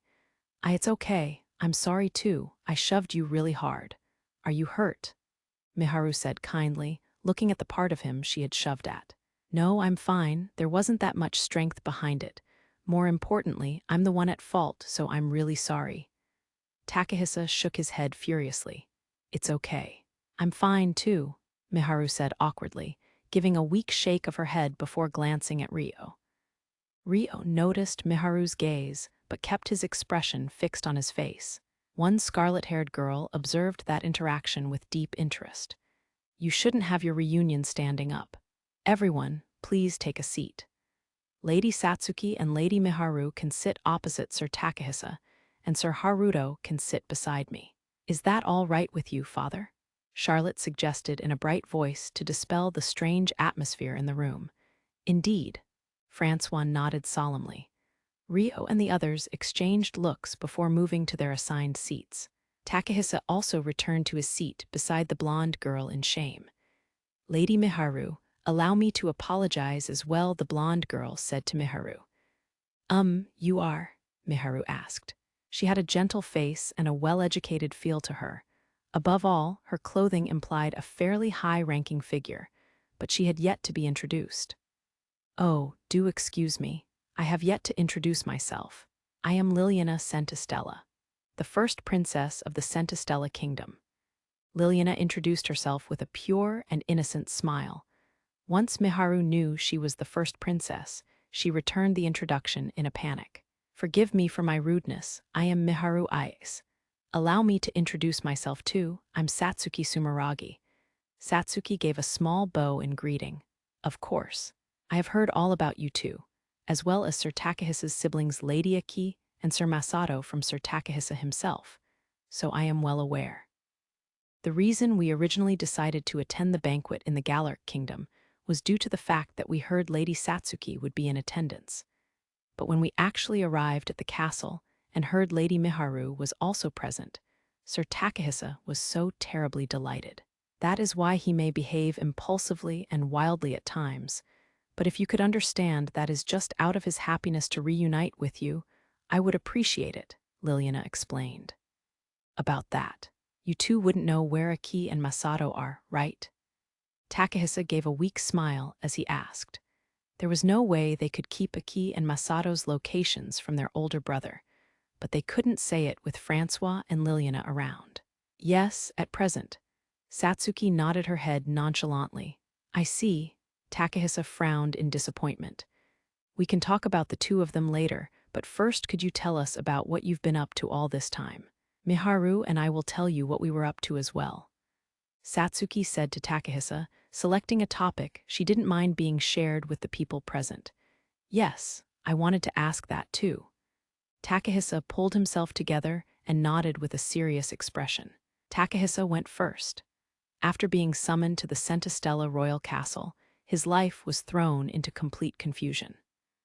After being told there was no way of returning to Earth and seeing the people he cared about ever again, he fell into despair, to the point his physical condition deteriorated and left him on bed rest. It was a huge shock when I learned I couldn't go back to Earth. Of course, they treat me very well at the castle, but for the first month I had no appetite at all and lost a lot of weight. When I reached my limit, I collapsed from anemia, Takahisa said in self-mockery. Sir Takahisa has very deep affection for those close to him. That is why he was unable to bear the loss of the people he cares so deeply about, and collapsed, Liliana said in regards to Takahisa's deteriorated condition. Lily was the one who nursed me the whole time. She was always encouraging me when I was being pessimistic, listening to me, supporting me. She believed there was a possibility you guys had also become heroes and went to the king for information from other kingdoms. It's all thanks to her that we were able to come to this banquet despite being a closed kingdom, Takahisa explained, emphasizing how Liliana had been his most trusted confidant. It was implied from the way he spoke that Takahisa trusted her quite a bit. I see. You've had it tough, too, Takahisa. While my physical condition didn't deteriorate, I wasn't in the right state of mind to act as a hero for a long time. I holed myself up in my quarters of the castle and lived each day feeling pretty miserable.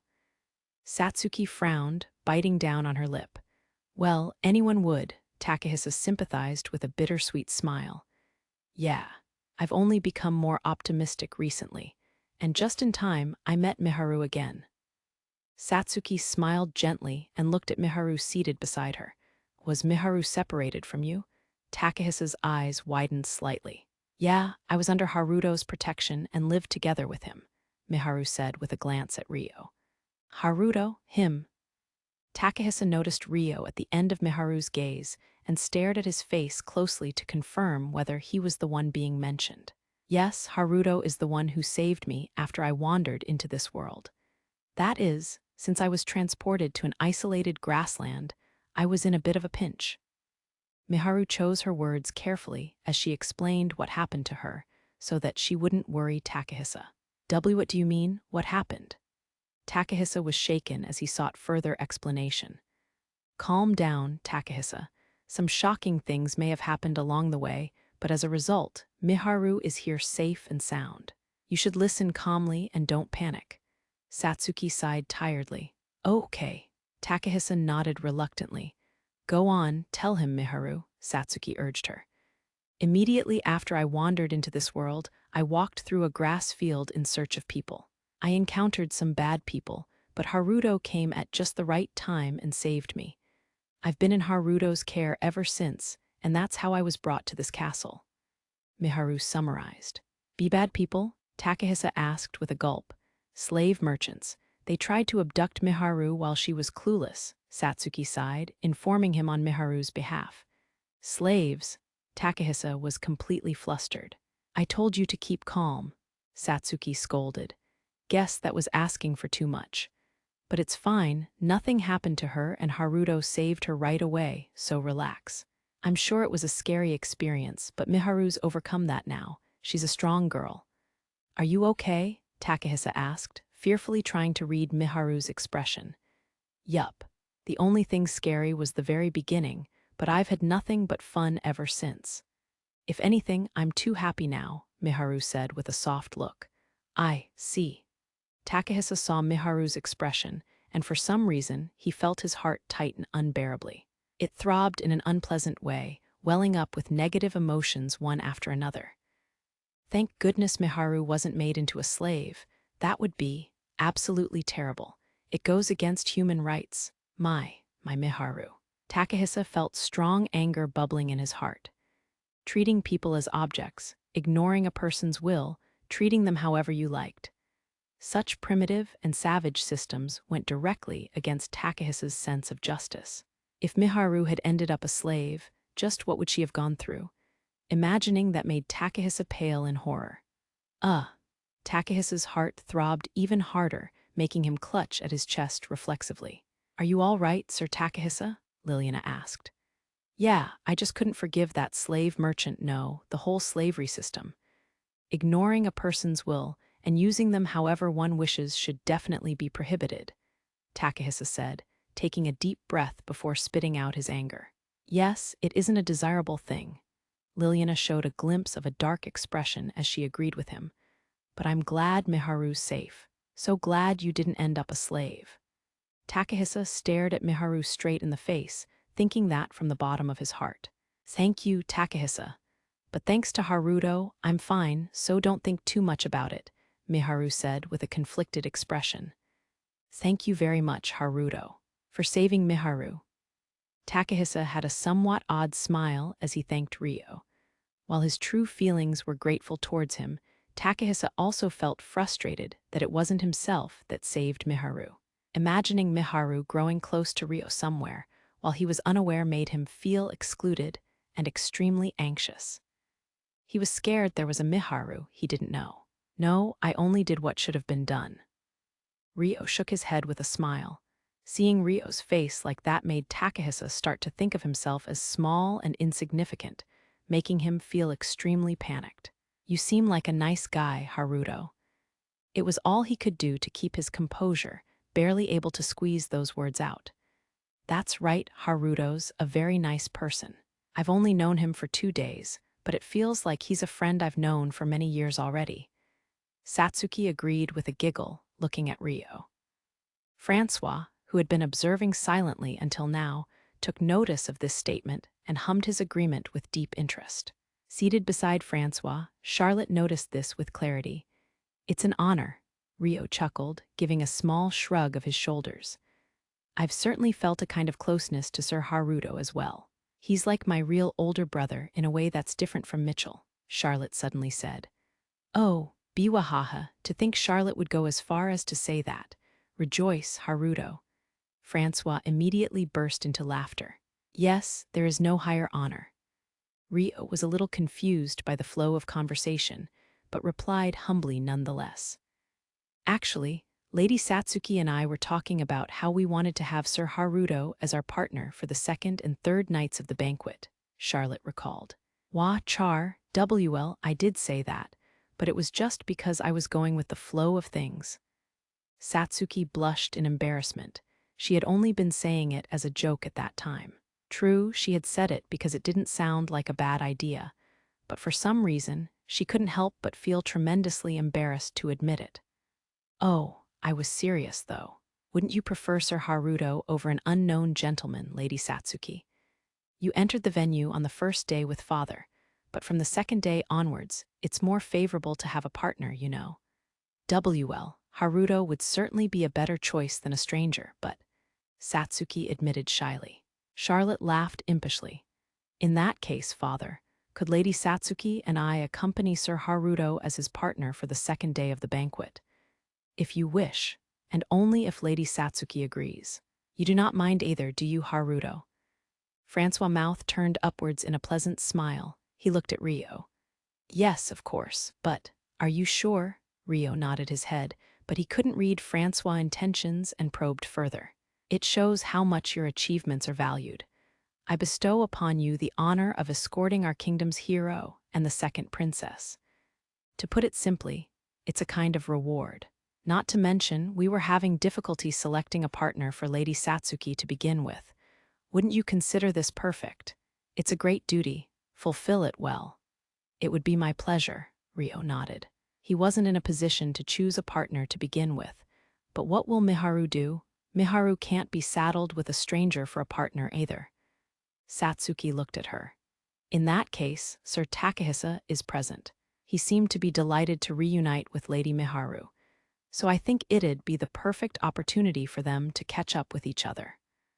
Of course, it would be together with Princess Liliana, Charlotte said cheerfully, looking at Takahisa and Liliana.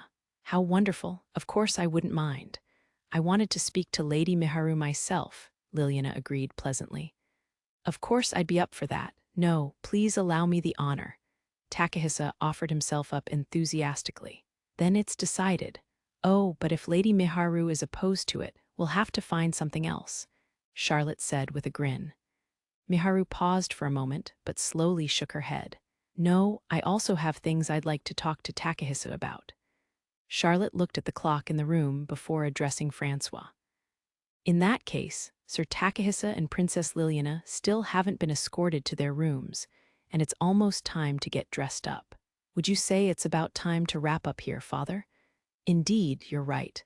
We cannot have the guests of honor be tardy. I shall prepare another opportunity to sit and talk, either after the banquet or sometime tomorrow. Francois nodded deeply, then stood up quickly. He looked at the head servant waiting in the room and ordered them to escort Takahisa, Liliana, and Rio. Sir Haruto, please look after me at the banquet tonight.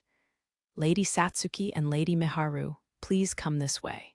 I shall lead you to the dressing room, Charlotte said, inviting Satsuki and Miharu along to the dressing room to prepare. Right. Let's get going, said Satsuki. They had arrived at the drawing parlor with nothing but the clothes on their back, but the gowns were already placed in the dressing room in the castle, so there was no need for Satsuki to return to her quarters. Thus, the group disbanded for the moment. See you later then, Haruto. Satsuki and Miharu were escorted out of the room by Charlotte. Francois left with them as well. I shall lead you to the guest rooms. Please come this way, the head servant said to Takahisa and Liliana. A head servant also approached Rio and began to escort him to the men's dressing room. Haruto.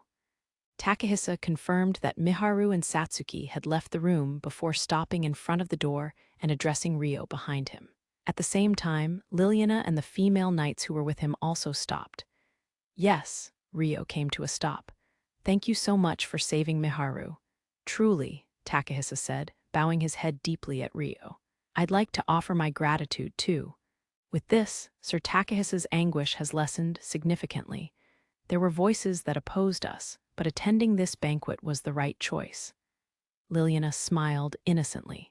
No, I didn't do anything special. Rio shook his head with a gentle expression. Well, I'd like to talk to you again sometime.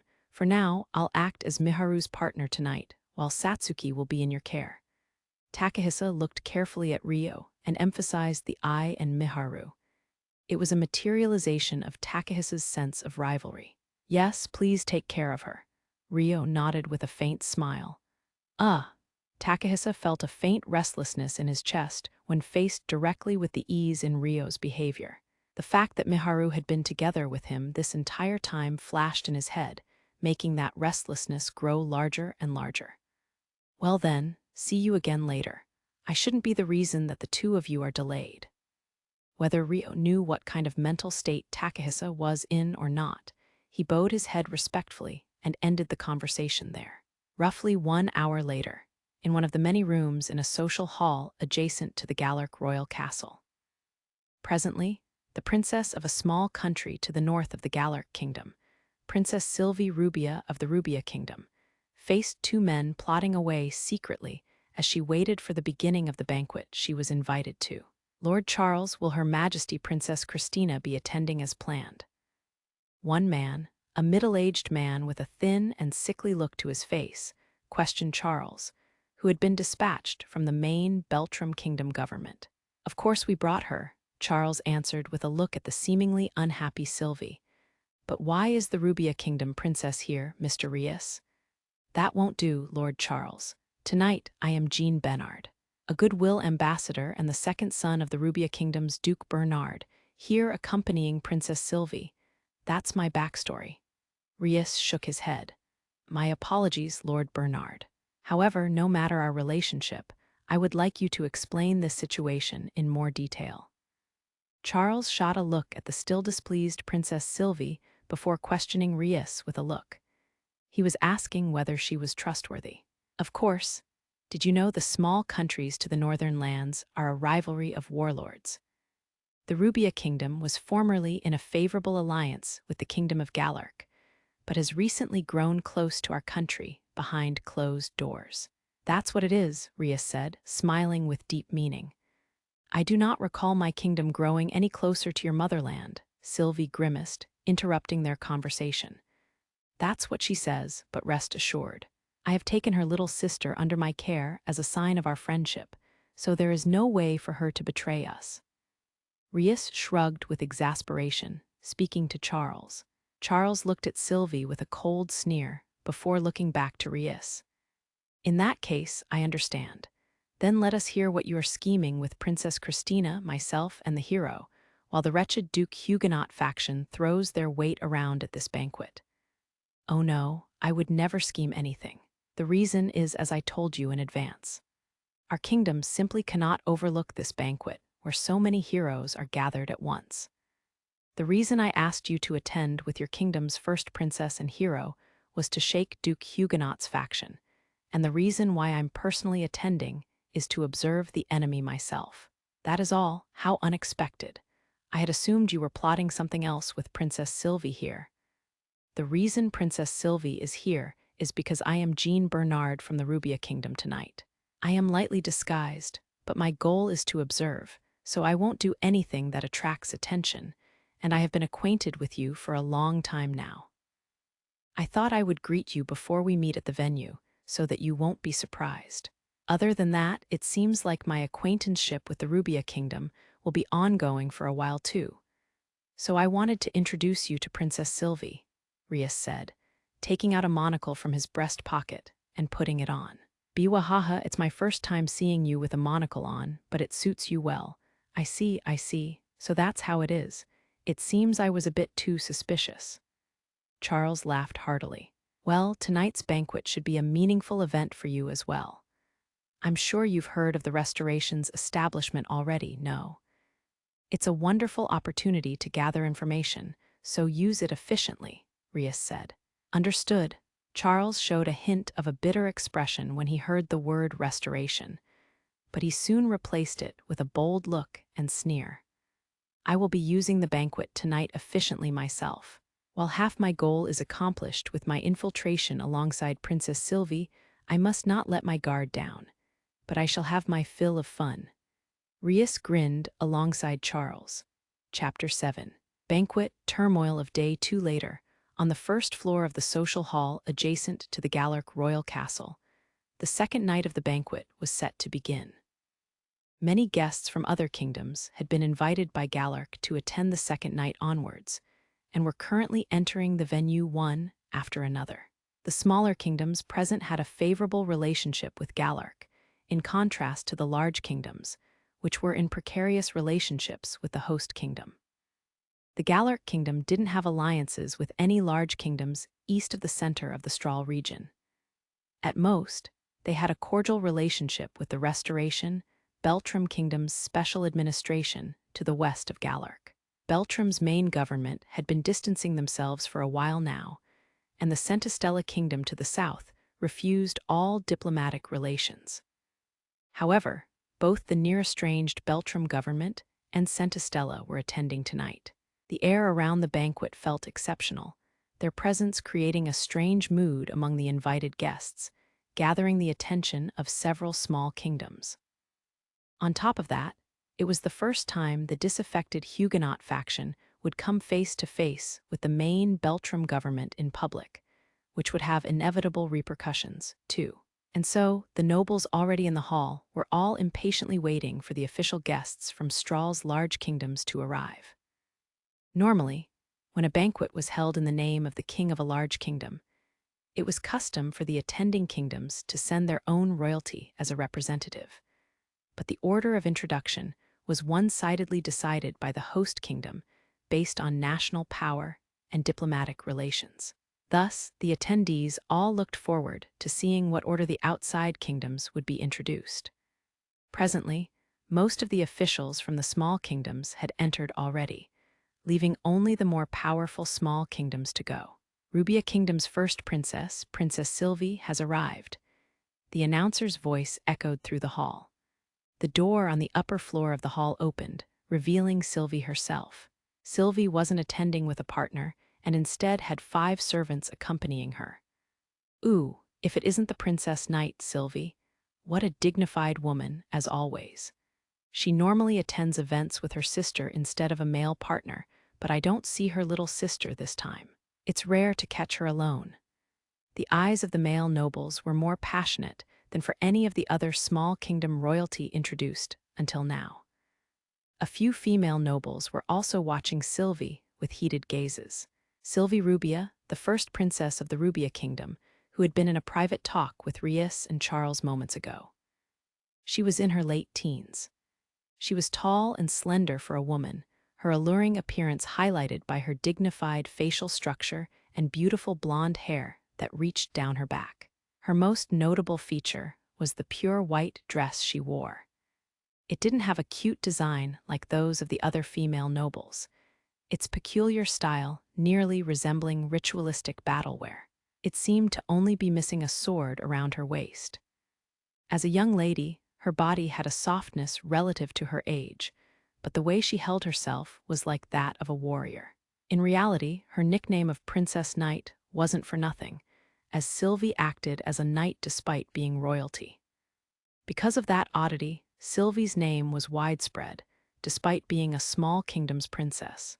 Meanwhile, as the nobles in the hall focused their attention on Sylvie, Hiroki was getting excited as he stood outside the door on the upper floor of the hall.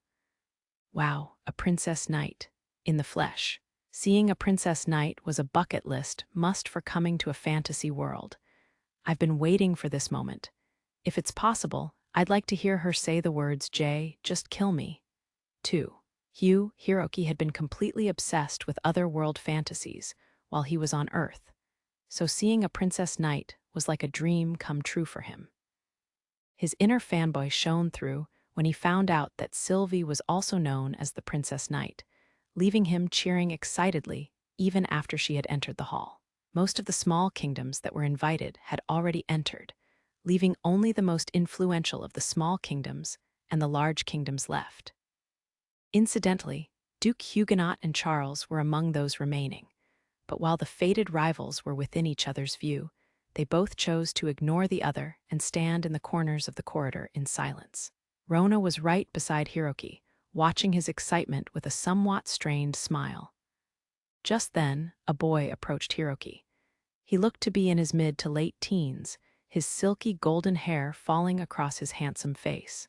"May I ask, out of curiosity, what did you mean by 'just kill me'?" the golden-haired boy asked Hiroki. "Ah, mind your own business." Hiroki's mood was immediately soured as he glared at the boy. How harsh. We may be affiliated with different powers. I was hoping we could get along for at least tonight, as a fellow Japanese person. The blonde-haired boy shrugged with a faint smile. The halfie with the natural airhead face can shut up. I have nothing to say to you. Hiroki had apparently decided to despise the blonde boy. The blonde boy showed no discouragement as he immediately went on to address Rona, who was beside Hiroki. "In that case, may I ask you the same question instead?" "Oh, no, I don't know either." Rona was having a hard time answering, which was understandable. The boy standing before Rona was someone she couldn't interact with freely, even as the daughter of a duke. "Hey, you bastard, don't go chatting up my Rona right in front of me. Seriously, playboys need to stay in their own lane. Normies like you who try to play innocent disgust me the most." Hiroki made his irritation clear as he flared up at the blonde boy. "I wasn't going to make a move on her." "So shameless. Guys like you end up ruining your own friendships all the time. You say you won't make a move, but then the woman your friend likes falls for you," Hiroki said with an annoyed frown. "Ahaha, you say that like you've experienced it yourself," the blonde-haired boy said in return. "Bastard can't get the hint. Go back to your partner already." "Unfortunately, she's still getting ready, though she should be here soon." "Ah, well, if it's a hero you want to talk to, there's another one besides me." "Look, go talk to that woman there," Hiroki said, gaze turning towards Satsuki, who was walking over with Rio and Charlotte's group. "Oh, so she is the one from the Sumeragi group." The blonde boy narrowed his eyes at Satsuki's face and muttered, "Long time no see, Shujkura Rui. I wondered if it was you when I heard the name of the hero summoned in Beltram." "What an odd twist of fate," Satsuki said to the blonde boy. His name was Shujkura Rui, the hero summoned to the main Beltram government. How odd indeed. I never imagined that another acquaintance of mine would end up in the same world, Rui agreed with a strained smile. "Ah, you guys know each other." Hiroki furrowed his brows in doubt. "Yeah, through our parents' connections. We've exchanged a few words in the past, enough to know each other's name and face," said Rui. "Ah, so you're rich kids then. So people living the high life exist in Japan too, huh? No wonder you can't get the hint." Hiroki looked at the two of them as though he was seeing something odd. "Excuse me?" Satsuki's brows twitched together, her face stiffening. Just then, Flora came up to Hiroki. I'm sorry for the delay, great hero. Changing took longer than expected. You're here, Flora. No, it's all right. If you got here any earlier, you would have just been bothered by a creep, Hiroki replied with a smirk. Out of regard for Flora, Satsuki pouted her lips and sighed silently, swallowing her indignation. Might you be Princess Christina's little sister? Rui asked Flora, his eyes widening. Yes, Flora nodded fearfully. Oh my, speaking of which, Princess Christina has just arrived. Charlotte, who had been talking to Rio a short distance away, looked towards the end of the corridor. There, wearing the same lavender dress as Flora, was Christina. She was making her way towards Rui. I'm sorry for the wait, great hero, Christina said to Rui first. Flora was in her field of vision, but she acted as though she hadn't noticed her at all. Not at all. There's still time until we enter the hall, and I just arrived earlier myself. In reality, Rui had been waiting for quite some time now, but he didn't breathe a word of that. Long time no see, Princess Christina. Charlotte sprang forward lightly and addressed Christina with a smile. Yes, it's been a while, Princess Charlotte. Thank you for your invitation to this honorable banquet, Christina with a friendly and elegant smile. No, we've been establishing a secret relationship with the Restoration recently. But we also became more estranged with the main Beltram government, which I found very sad. I didn't have high hopes, so I'm so happy to see you accepted our invitation, Charlotte said with an honest smile. The fact that the Galuk kingdom backed aside in our kingdom's internal affairs is, at the very least, seen as a problem. However, I attended today in hopes that it could assist in repairing the gap between our kingdoms, Christina replied flawlessly. Why, that would be splendid. Don't you agree, Princess Flora? You haven't seen your sister in a while, no. How about taking this opportunity to exchange some words? Charlotte looked at Flora and heavily touched upon the delicate topic. Flora gazed at Christina and gulped before opening her mouth. Sister? Unfortunately, I did not come all the way here to exchange words with those who have deserted our kingdom, Christina said, curtly refusing the interaction with Flora. Charles and the other nobles of the Beltram government observed the scene from a distance. Ah, Flora flinched. Oh, what a harsh world it is. Charlotte expressed her exaggerated disappointment with a sigh. Oh, so you won't even exchange words with me, the hero? Hiroki joined the conversation with a bold grin. No, the great hero was summoned through the sacred stone belonging to the Beltram main government, so we are prepared to welcome you at any moment. I apologize for the delayed introduction. I am the Beltram Kingdom's first princess, Christina. It's an honor to meet you, Christina said fluently, pinching the hem of her dress to greet Hiroki gracefully. Hiroki was captivated by Christina's elegant appearance and mannerisms for a moment, before suddenly calming down. Ah, well, with how similar you look to Flora, there's no denying your sisters. You have a pretty face too, though the aura you exude is fairly different. It's an honor to receive the great hero's compliment. I hope we have a cordial time tonight. The heroes from my kingdom are eagerly awaiting a chance to meet you as well. Christina pasted a smile on her face as she spoke to Hiroki. Well, I suppose I could listen to what they want to say. But nothing more than that, said Hiroki. Please do. Incidentally, I would love to greet the hero of the Galuk kingdom as well. Might that be you? Christina nodded with a smile before turning her gaze to Satsuki next. Yes. It's nice to meet you, Princess Christina. I'm Satsuki Sumeragi, the hero summoned to the Galuk kingdom. Pleased to make your acquaintance, Satsuki said in a ladylike manner. I am most obliged by your polite greeting. My name is Christina, the first princess of the Beltram kingdom. Christina returned the greeting with a royal air about her. Now allow me to introduce Lady Satsuki and my partner for tonight, Sir Haruto. Sir Haruto, please come this way.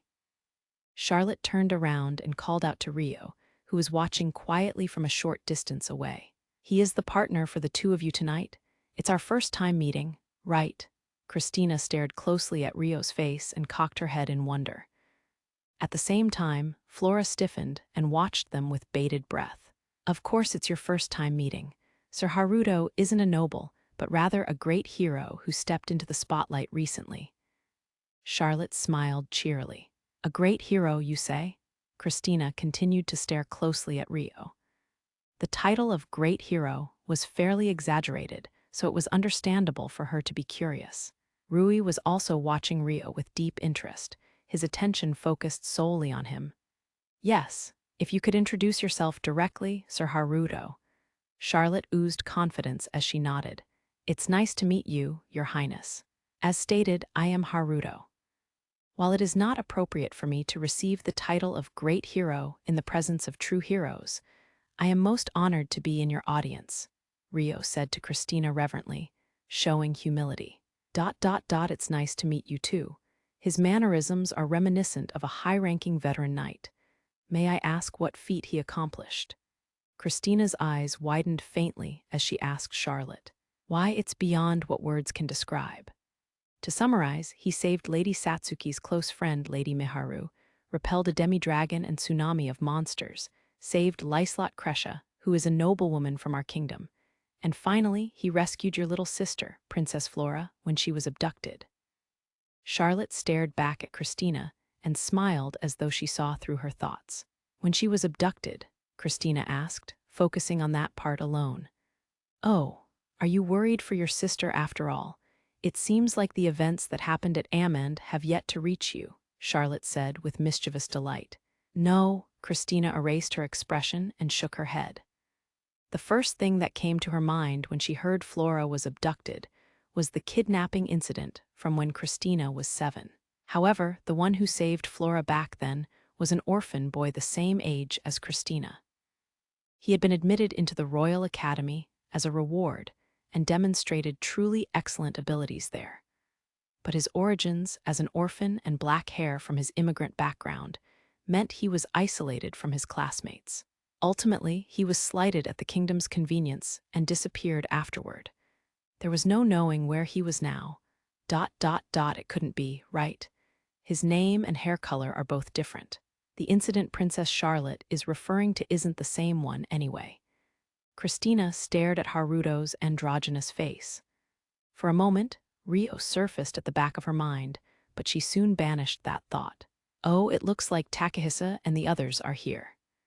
Satsuki looked towards the back of the corridor and noticed Takahisa, Liliana, and Miharu approaching them. Behind them were 3 female knights. To the other heroes another hunk, and he only has women in tow. Hiroki muttered in disgust. As he was doing so, Takahisa and the others spotted Satsuki and came right up to her. Sorry for the wait, everyone, Takahisa said in a refreshing tone. The Centistella Kingdom's hero is here too. This means all the heroes who were invited to the banquet are attending. Charlotte looked around at the heroes gathered and giggled. The Galuk Kingdom's hero, Sumeragi Satsuki. The Centistella Kingdom's hero, Sendo Takahisa. The Beltram Kingdom's hero, Shigekura Rui. The Restoration's hero, Sakata Hiroki. These 4 heroes were assembled together for the first time. Hiroki snorted in displeasure. Despite doing so, he had a smug grin on his face, as though he was enjoying the feeling of being someone special. I'm sure you've all been informed already, but the heroes and their partners, as well as any other attendants, will all enter the venue together. As the princess of the host kingdom, I will be taking the lead with Lady Satsuki and Sir Haruto, so please understand that. For now, we are to wait here, Charlotte explained smoothly. Unlike the first night of the banquet, King Francois and First Prince Mitchell were already in the venue to welcome the guests from the smaller kingdoms.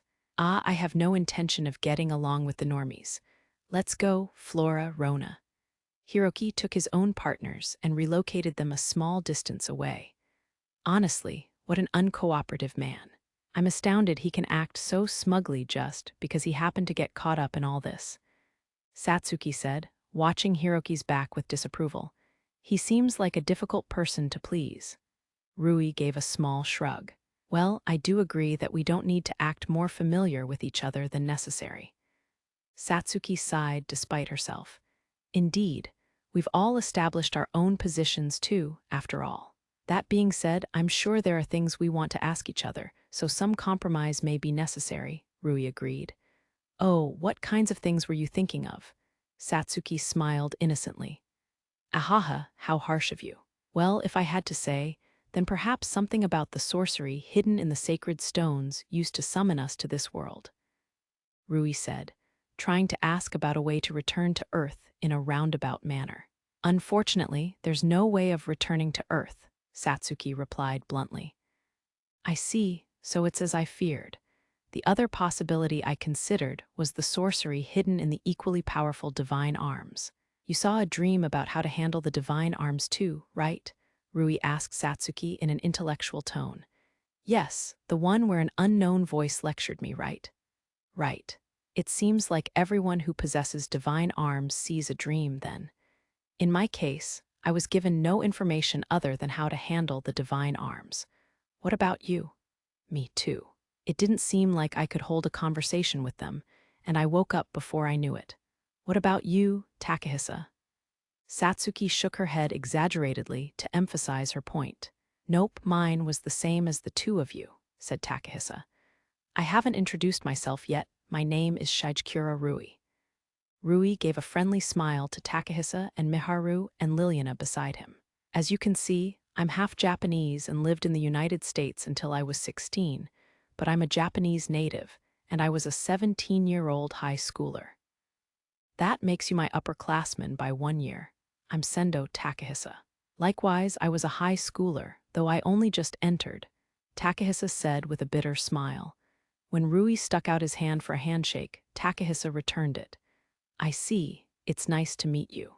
By the way, you're Japanese too, right? Rui asked, looking at Miharu. Yes, I'm Ike's Miharu. I'm the same age as Takahisa and 1 year below Satsuki. Pleased to meet you. Miharu seemed to be slightly nervous as she straightened her posture and introduced herself in a stiff voice. The pleasure is mine. Your dress suits you very well. I always thought Japanese women suited Japanese-styled clothes better, but I'll have to reevaluate that thought. Rui looked into Miharu's eyes, extending his hand for a handshake like he'd done with Takahisa. Thank you very much, Miharu said hesitantly. She faltered for a moment, wondering if she should return the handshake before Takahisa stepped in first. Sorry, Miharu isn't very comfortable around men, he informed Rui curtly. Rui's eyes widened slightly before he smiled. Ah, is that so? Do excuse me. It was custom to use handshakes over bowing in the U.S. No, it's fine. I'm sorry for the trouble, Miharu said with a friendly shake of her head. Takahisa, don't be rude, she added quietly, this time offering her own hand out for Rui. Rui shook hands with Miharu before smiling happily. Thank you very much. I'd like to ask Haruto and the other two there for a handshake too, but I fear they may be with Takahisa and Haruto. I'll hold back. He looked at Liliana and Charlotte and smiled jokingly. No, I am simply her partner for tonight, here by Her Highness will. Pleased to make your acquaintance, great hero, Rio chuckled, offering his hand out for Rui to shake. Rui returned the gesture happily. Same here, great hero, Rui replied with no sign of sarcasm. Oh, am I not worth getting jealous over? Charlotte pouted cutely. Rio could only give a strained smile. It's an unspoken rule that men and women only shake hands in official settings if they have a close relationship. Otherwise, it may be best to refrain from doing it during a first meeting. No one will dare speak against the hero, but there may be people who are bothered by it on the inside.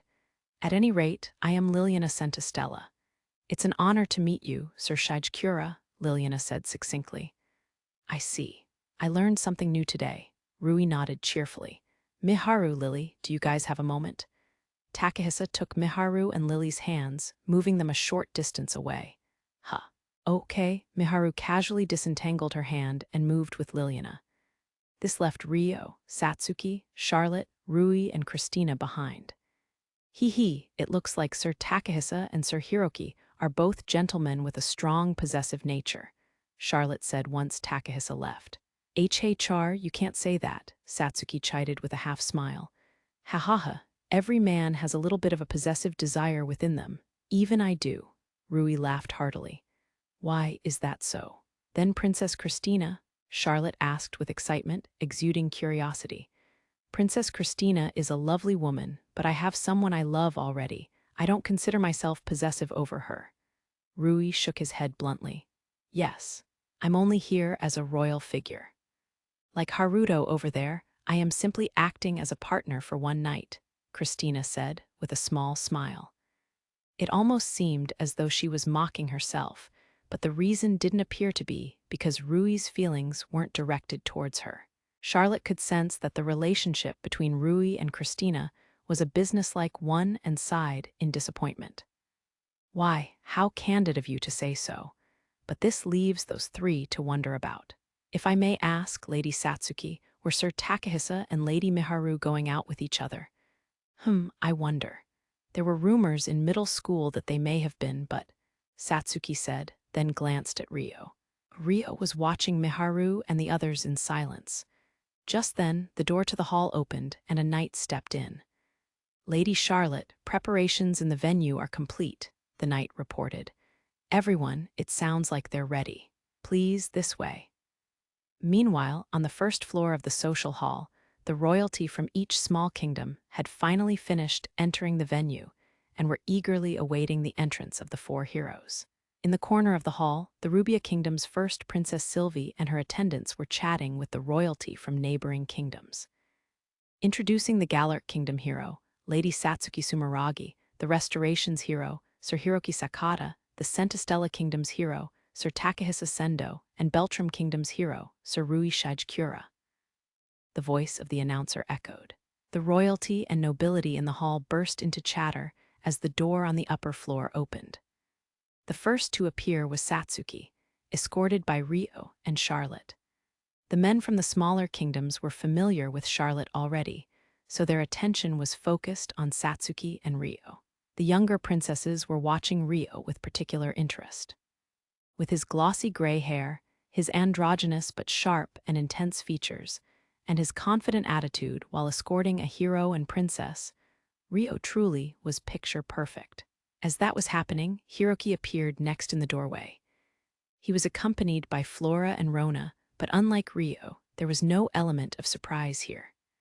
And so, the nobles in the hall applauded loudly to welcome them, but otherwise didn't make a fuss. Next to appear was Takahisa, Liliana, and Miharu. The Centistella Kingdom had shut down all diplomatic relations with their neighboring kingdoms. Despite being a large kingdom, the faces of their royalty were pretty much unknown, so the amount of attention they received was quite high. There were bigger cheers for them than for Hiroki, and the people in the venue strained their eyes to burn the image of the three into their minds. Finally, the last ones to appear were Shijikura, Rui, and Christina. The nobles in the hall raised their voices. Rather than cheers, this was closer to the stirring that occurred as with Rio. The reason was, of course, because of the internal issues the Beltram Kingdom was currently experiencing. The Beltram Kingdom's first and second princess, representatives of opposing factions, were both attending. In other words, Christina and Flora. The attendees were extremely curious about how the two would interact with each other. Did it seem like the nobles had a weaker reaction towards me?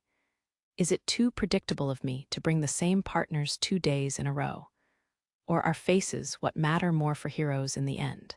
I should have asked Liselotte to come too. Hiroki was displeased with how the cheers for him were weaker in comparison to the other heroes, and frowned unhappily. In contrast to Hiroki's mood, the royalty and nobility on the lower floor were reaching the peak of their excitement now that the four heroes had arrived, their eyes glued to them. Behind them, Duke Huguenot, Charles Arbor, and all the other official figures entered the venue and continued to make their way down the stairs. But not many paid attention to them. Afterward, the opening speech that Francois was to give before the second day of the banquet finally began. During said speech, one person quietly attempted to slip through the cheering crowds. It was Rias, who had snuck in among the Rubia Kingdom attendants. "Oi, Ray, Jean Bernard, where do you think you're going?" Sylvie noticed Rias trying to sneak away in the commotion and immediately called out to him. She had been constantly aware of Rias the whole night, unwilling to let her guard down. "Oh, it's nothing, just a little business with the wall. Worry not, I shall be back soon. If you're anxious, you may have someone else accompany me, Rias said with a cheery grin. For the record, business with the wall was slang for going to the toilet. Be back within 10. Hey, Sylvie ordered Rias, then sent a signal to one of her female knights to follow him. Understood, if you'd excuse me. Rias nodded respectfully, then departed with the female knight. He proceeded to leave the hall and head for the restroom. The corridors were packed with patrolling soldiers, strictly ensuring that no one wandered where they shouldn't be. In particular, several soldiers had taken up positions before the door to the upper hall to make it impossible to reach Satsuki and others inside. Rias narrowed his eyes when he spotted the staircase that led to the upper floor. Hey, walk faster, the female knight ordered Rias unhappily. Rushing someone in need? I can't say I'm impressed. 10 minutes is plenty of time to return, so there's no need to be impatient, Rias replied airily. The female knight clicked her tongue in annoyance, but continued to follow Rias to the restroom in silence. The toilets were in individual stalls and quite spacious inside. There was a small window for ventilation, but no entrance other than the door. The female knight opened the door and checked there was no way to escape before hurrying Rias along. Make it quick. Yes, I'll be out soon, Rias said, stepping into the stall alone. As expected of a social hall toilet, they've built it so pointlessly large, it's like they're asking for intruders to be invited. Perhaps I shall leave it around here then. Rias took out 2 essence crystals the size of a fist from his breast pocket and placed them both on the floor. One was a magic artifact to set coordinates for teleportation sorcery, and the other was an artifact with sealing barrier sorcery to prevent the fluctuation of ode and mana from being externally detected. Preparations complete. All that's left is for the troops set to ambush to arrive once it's time. But with the boy we confronted in Amend in attendance, this may turn out interesting. I couldn't sense his contract spirit around, but it could either be lying in wait inside his body in spirit form or moving about on its own. Rias looked down at the artifacts on the floor in satisfaction, recalling Rio's face when he entered with Satsuki and Charlotte. However, his presence won't be a hindrance this time. As long as the troops rush into the venue as planned, it will be plenty sufficient as an opening move. No matter which way it goes afterward, my mission is complete. Thinking of it that way makes it so easy. I think I'll spend the rest of my time watching the chaos of the hall and how he intervenes, Rias thought, a sneer at his mouth. Then, roughly 10 seconds later, he opened the stall door as though he had just finished his business. Sorry to keep you waiting. Now, let us head back, Rias said, and returned to the banquet hall. About 1 hour later, large numbers of royalty and nobility took turns visiting the upper floor to greet the heroes from each power.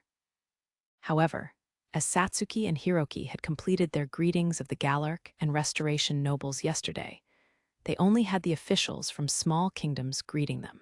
Because of this, they had fewer people gathering around them than Takahisa and Rui, and the burden was lessened on Rio and Charlotte. At the same time, Miharu, who was acting as Takahisa's partner, was being pressed to respond to a greater number of people than yesterday, partly due to the rarely seen Centistella kingdom. Furthermore, King Francois and First Prince Mitchell were proactively moving around to engage the foreign nobles in conversation. Speaking of which, Princess Charlotte, do you need to greet the foreign officials along with His Majesty and Prince Mitchell as well? Rio asked Charlotte during a break in the rush of people. No, I'm fine. Father said I should focus on being an assistant to Lady Satsuki and a partner to you, Sir Haruto. Thankfully, that means I am able to stay with you too for the whole night. Charlotte smiled happily, closing the distance between herself and Rio by stepping closer to him. Be that as it may, Char, you seem fairly fond of Haruto there. Satsuki noticed how close Charlotte's sense of distance was and gave her an inquiring look. Why, of course. Sir Haruto is a very well-mannered and kind gentleman. It's like I've made a new older brother, Charlotte answered, leaning coquettishly against Rio's arm. Satsuki looked at Rio with slightly reproachful eyes. Don't you think you're a little too close for that, right, Haruto? she asked implicitly. Princess Charlotte, while it's an honor to have you say that. Rio trailed off, showing his discomfort in a roundabout way. Am I a bother? Charlotte tugged gently on Rio's arm, bringing him closer to her still-growing breasts. No, not at all, Rio struggled to reply. Good for you, Haruto. Congrats on your new, cute little sister. Satsuki said in a standoffish way, pouting slightly. HMPH, why am I feeling a little irritated? Satsuki thought, feeling confused by her own state of mind. People may misunderstand our relationship if you act too familiarly, so it may be better to refrain from anything excessive, Rio persuaded Charlotte softly. Why not let them misunderstand? Charlotte looked up at Rio's face, giving him a bewitching expression unfitting for her age. Or so one would think. Charlotte giggled cheekily and stepped back from Rio, then peered up at his face and batted her eyelashes. Jokes aside, Sir Haruto, what happened to the promise you made me about asking me out for a dance? So you promised such a thing, Satsuki said curiously. Yes, as a woman, I would have liked to have been asked for a dance first, but as a princess, I shall yield the first turn to Lady Satsuki. Now, why don't the two of you go and dance? Charlotte said. No. Well, if Haruto asks me for a dance, I suppose I shall give him a dance. Satsuki's cheeks flushed with embarrassment as she turned away from Rio. May I have your hand for one song, Lady Satsuki? Rio extended his hand dramatically, a slightly amused smile on his face. Then, for just one song, Satsuki took Rio's hand hesitantly. However, just at that very moment, the door on the upper floor of the hall burst open with great force. Everyone in the hall, including Rio and the others, reflexively looked towards the door. Masked men dressed in black outfits and wielding daggers came rushing through the door. Kei Kaya, the women in the hall screamed. The intruders coming through the first-floor door ran towards the stairs, sneaking past the chaos of the hall to aim for the staircase leading to the upper floor. What? Get away, go. Run for it, the guests on the first floor all panicked. See, calm down, let us through, repel the enemy. The security knights patrolling the venue yelled above the commotion. They tried to intercept the assailants, but most of them were being shoved back by the crowds and unable to take action. The attackers took that chance to close in on the staircase, ignoring the other attendees. Meanwhile, the intruders on the upper floor were trying to attack the heroes and royals who had been chatting away with the guests. Protect the royal family and heroes. Security on the upper floor was stricter than below, including royalty from the Galuk kingdom, the heroes, and officials from the other kingdoms. There were only about 30 attendees on the upper floor, making it easier for the knights to move in and create a wall to block the attackers. There were 20 assailants that had come in through the upper floor door, so with 30 security guards, they had the advantage in numbers to repel them. But the attackers were desperate, putting their lives on the line to break through the wall of knights. Charge from the front and sides, break through, don't let them through, everyone gather together behind us, the commanding knight of the upper floor yelled. This way, you two. Rio immediately moved Satsuki and Charlotte towards the back of the human shield the knights were providing. Miharu, Takahisa, Liliana, Christina, Rui, Flora, Hiroki, and Rona, as well as Francois and Mitchell, swiftly moved as they were told, knowing they were key targets. Hey, this is no joke. Gather behind you. They're coming up the stairs as well. At this rate, we'll be sandwiched in. Hiroki watched the assailants rapidly approaching from below in a panic, then searched his surroundings for an escape.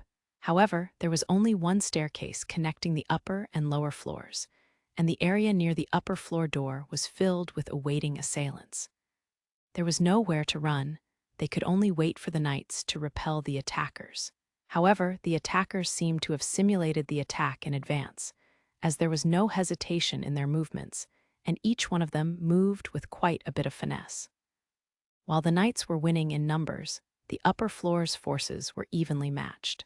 Meanwhile, the knights squeezing through the crowds on the first floor attempted to block the advancement of the attackers. But as the attackers were a group of around 20, there was nothing one or two knights could do. The knights were moving at their own discretion due to their high skill levels as individuals, but that was what was currently ruining them. There were more knights than attackers on the first floor, but as they were scattered all over the large hall, they were being outnumbered in a focused area. The attackers wielded daggers with the intention of killing.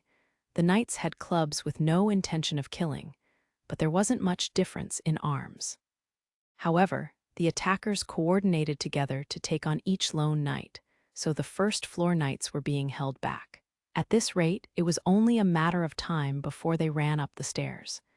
This doesn't look like a good situation. The knights are starting to gather at the foot of the staircase, but there's still too few of them. They'll come up the stairs like this. Rio looked downstairs and processed the situation calmly before looking at the fight taking place on the upper floor once again. The knights on their side seemed to be managing to repel the attackers, so they weren't going to break through soon. Miharu and Satsuki were frozen in fear. It was probably their first time seeing a battle take place in the flesh, so it was no wonder they were overwhelmed by what was happening. Satsuki, stay here with Princess Charlotte. Don't move from here either, Miharu. I am going to stop their invasion from below, Rio said, having assessed the situation in mere seconds. Aisha, can you check what's happening on the upper floor in your spirit form?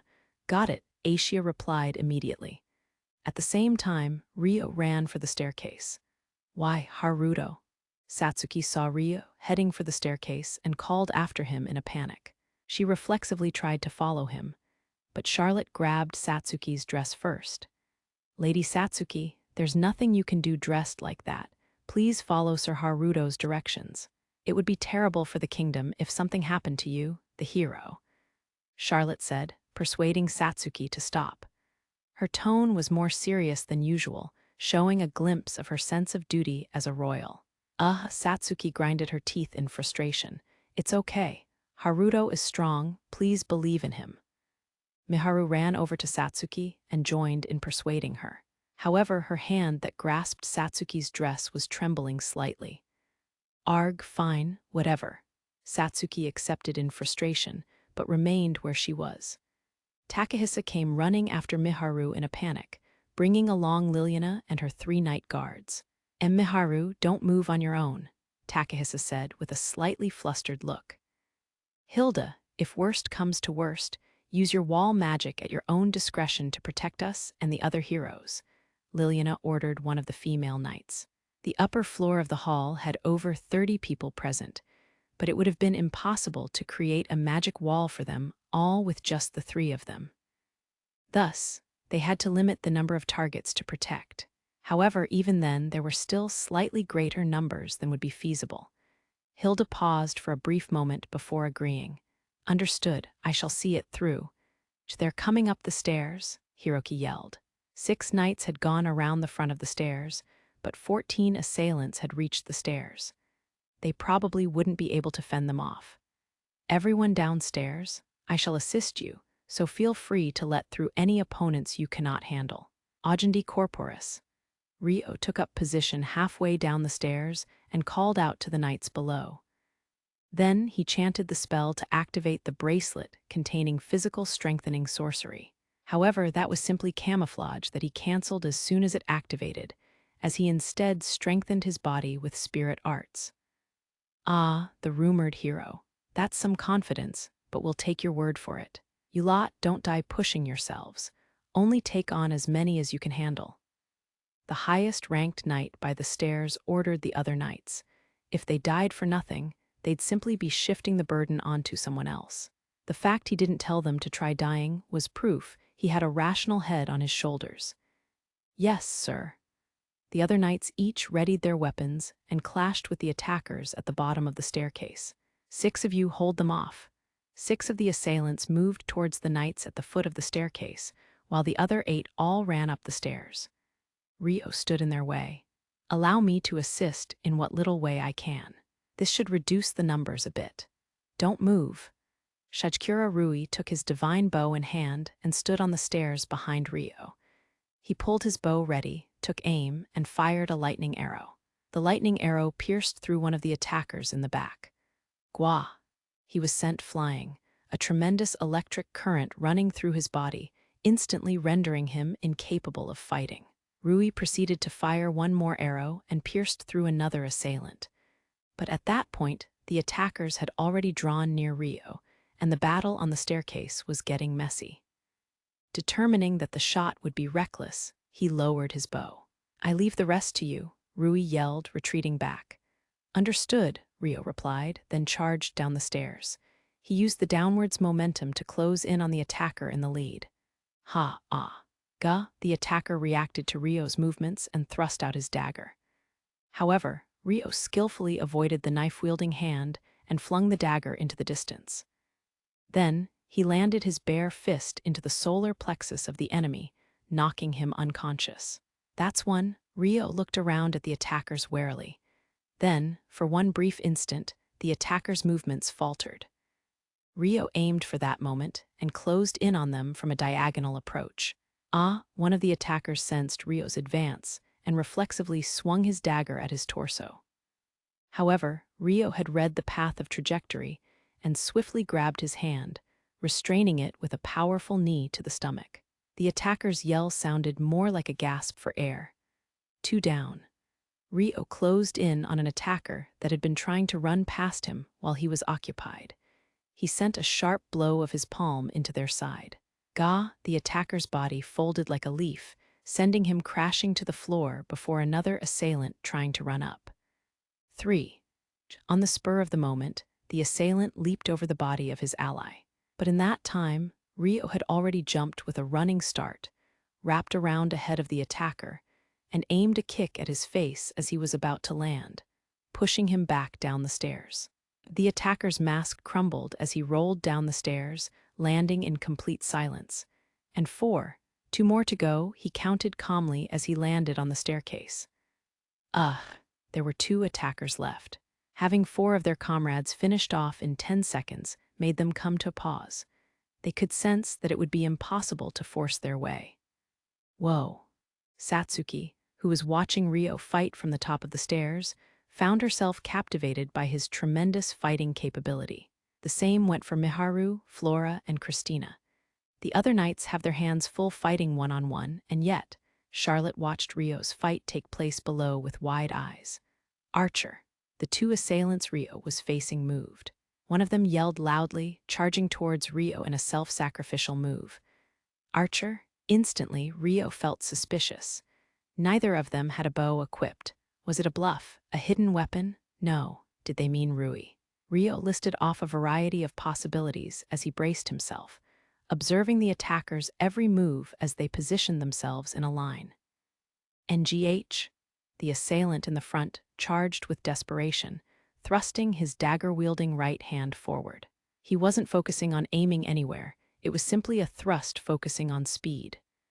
Rio calmly parried the assailant's hand holding the dagger, or so he thought when, stab, stab, stab.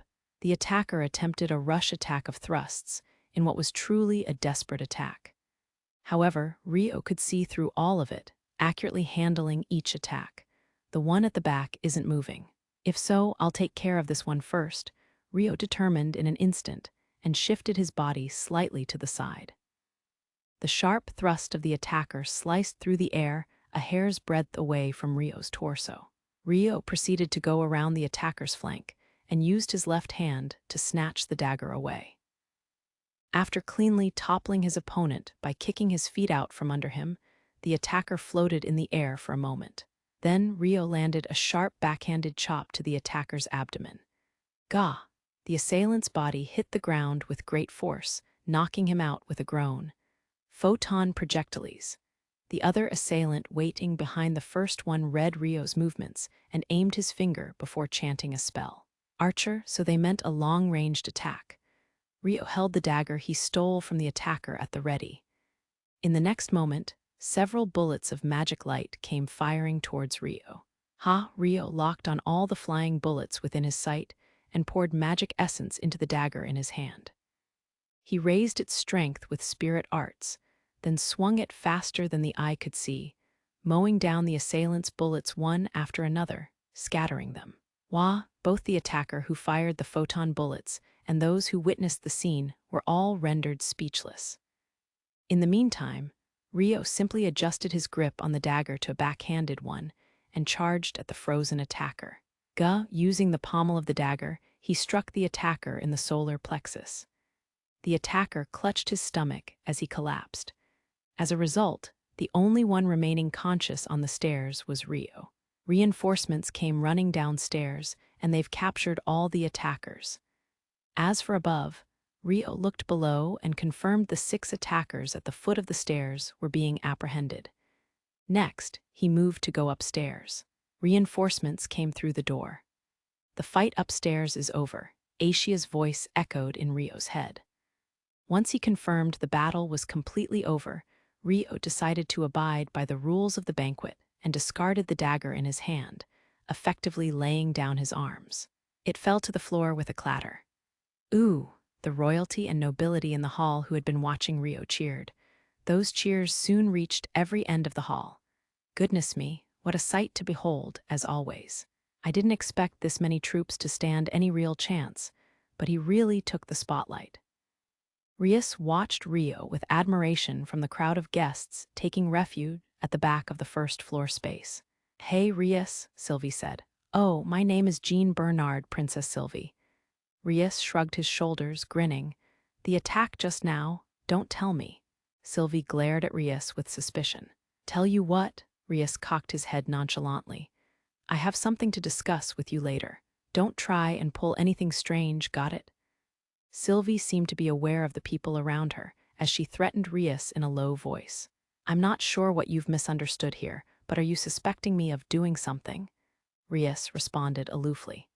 "Silence. If you did what I suspect you of doing, you may drag our kingdom down into an international dispute." "You're telling me everything later," Sylvie pressed in a demanding tone. "Well, I suppose I have borrowed your little sister as a sign of our friendship, after all. I could entertain you in some discussion as a return for that," Rias chuckled with a smirk. "And oh my, how scary." When the glare in Sylvie's eyes intensified, Rias gave a casual shrug. Meanwhile, Francois was rushing the knights into transporting the unconscious assailants. He didn't want them to be within view of the guests for too long. "Hurry it up. Find out who they are no matter what. Start the investigation inside the building too." The knights promptly dashed about the hall, carrying the apprehended and unconscious attackers outside. After Francois had given out orders, he turned to Rio and Rui to thank them. "Haruto, you have done a great deed. Your ability to repel the attackers coming up from the stairs was truly splendid. Sir Rui, thank you for driving back the enemy too." "I simply fired 2 arrows. No matter what you think of it, Haruto contributed the most. In fact, I'm sure he would have managed perfectly fine without me," Rui said, passing the achievement on to Rio. "The guests will be on standby within the hall until we can confirm the area is secured. But I'd like to officially announce your meritorious deeds to raise morale." "Will you cooperate with this?" Francois asked, cleverly wanting to put their military exploits to good use. "Gladly, of course," Rui and Rio agreed readily. Rio's efforts by the staircase had been witnessed by all the nobles in the hall, and many of them also had seen Rui use his divine arms for a brief moment, too. It was the perfect morale booster. As a result, on top of the fact that no one other than the assailants had been killed in the attack, Rio and Rui received an abundance of praise from the guests. Exactly as planned. Now, to remove the evidence.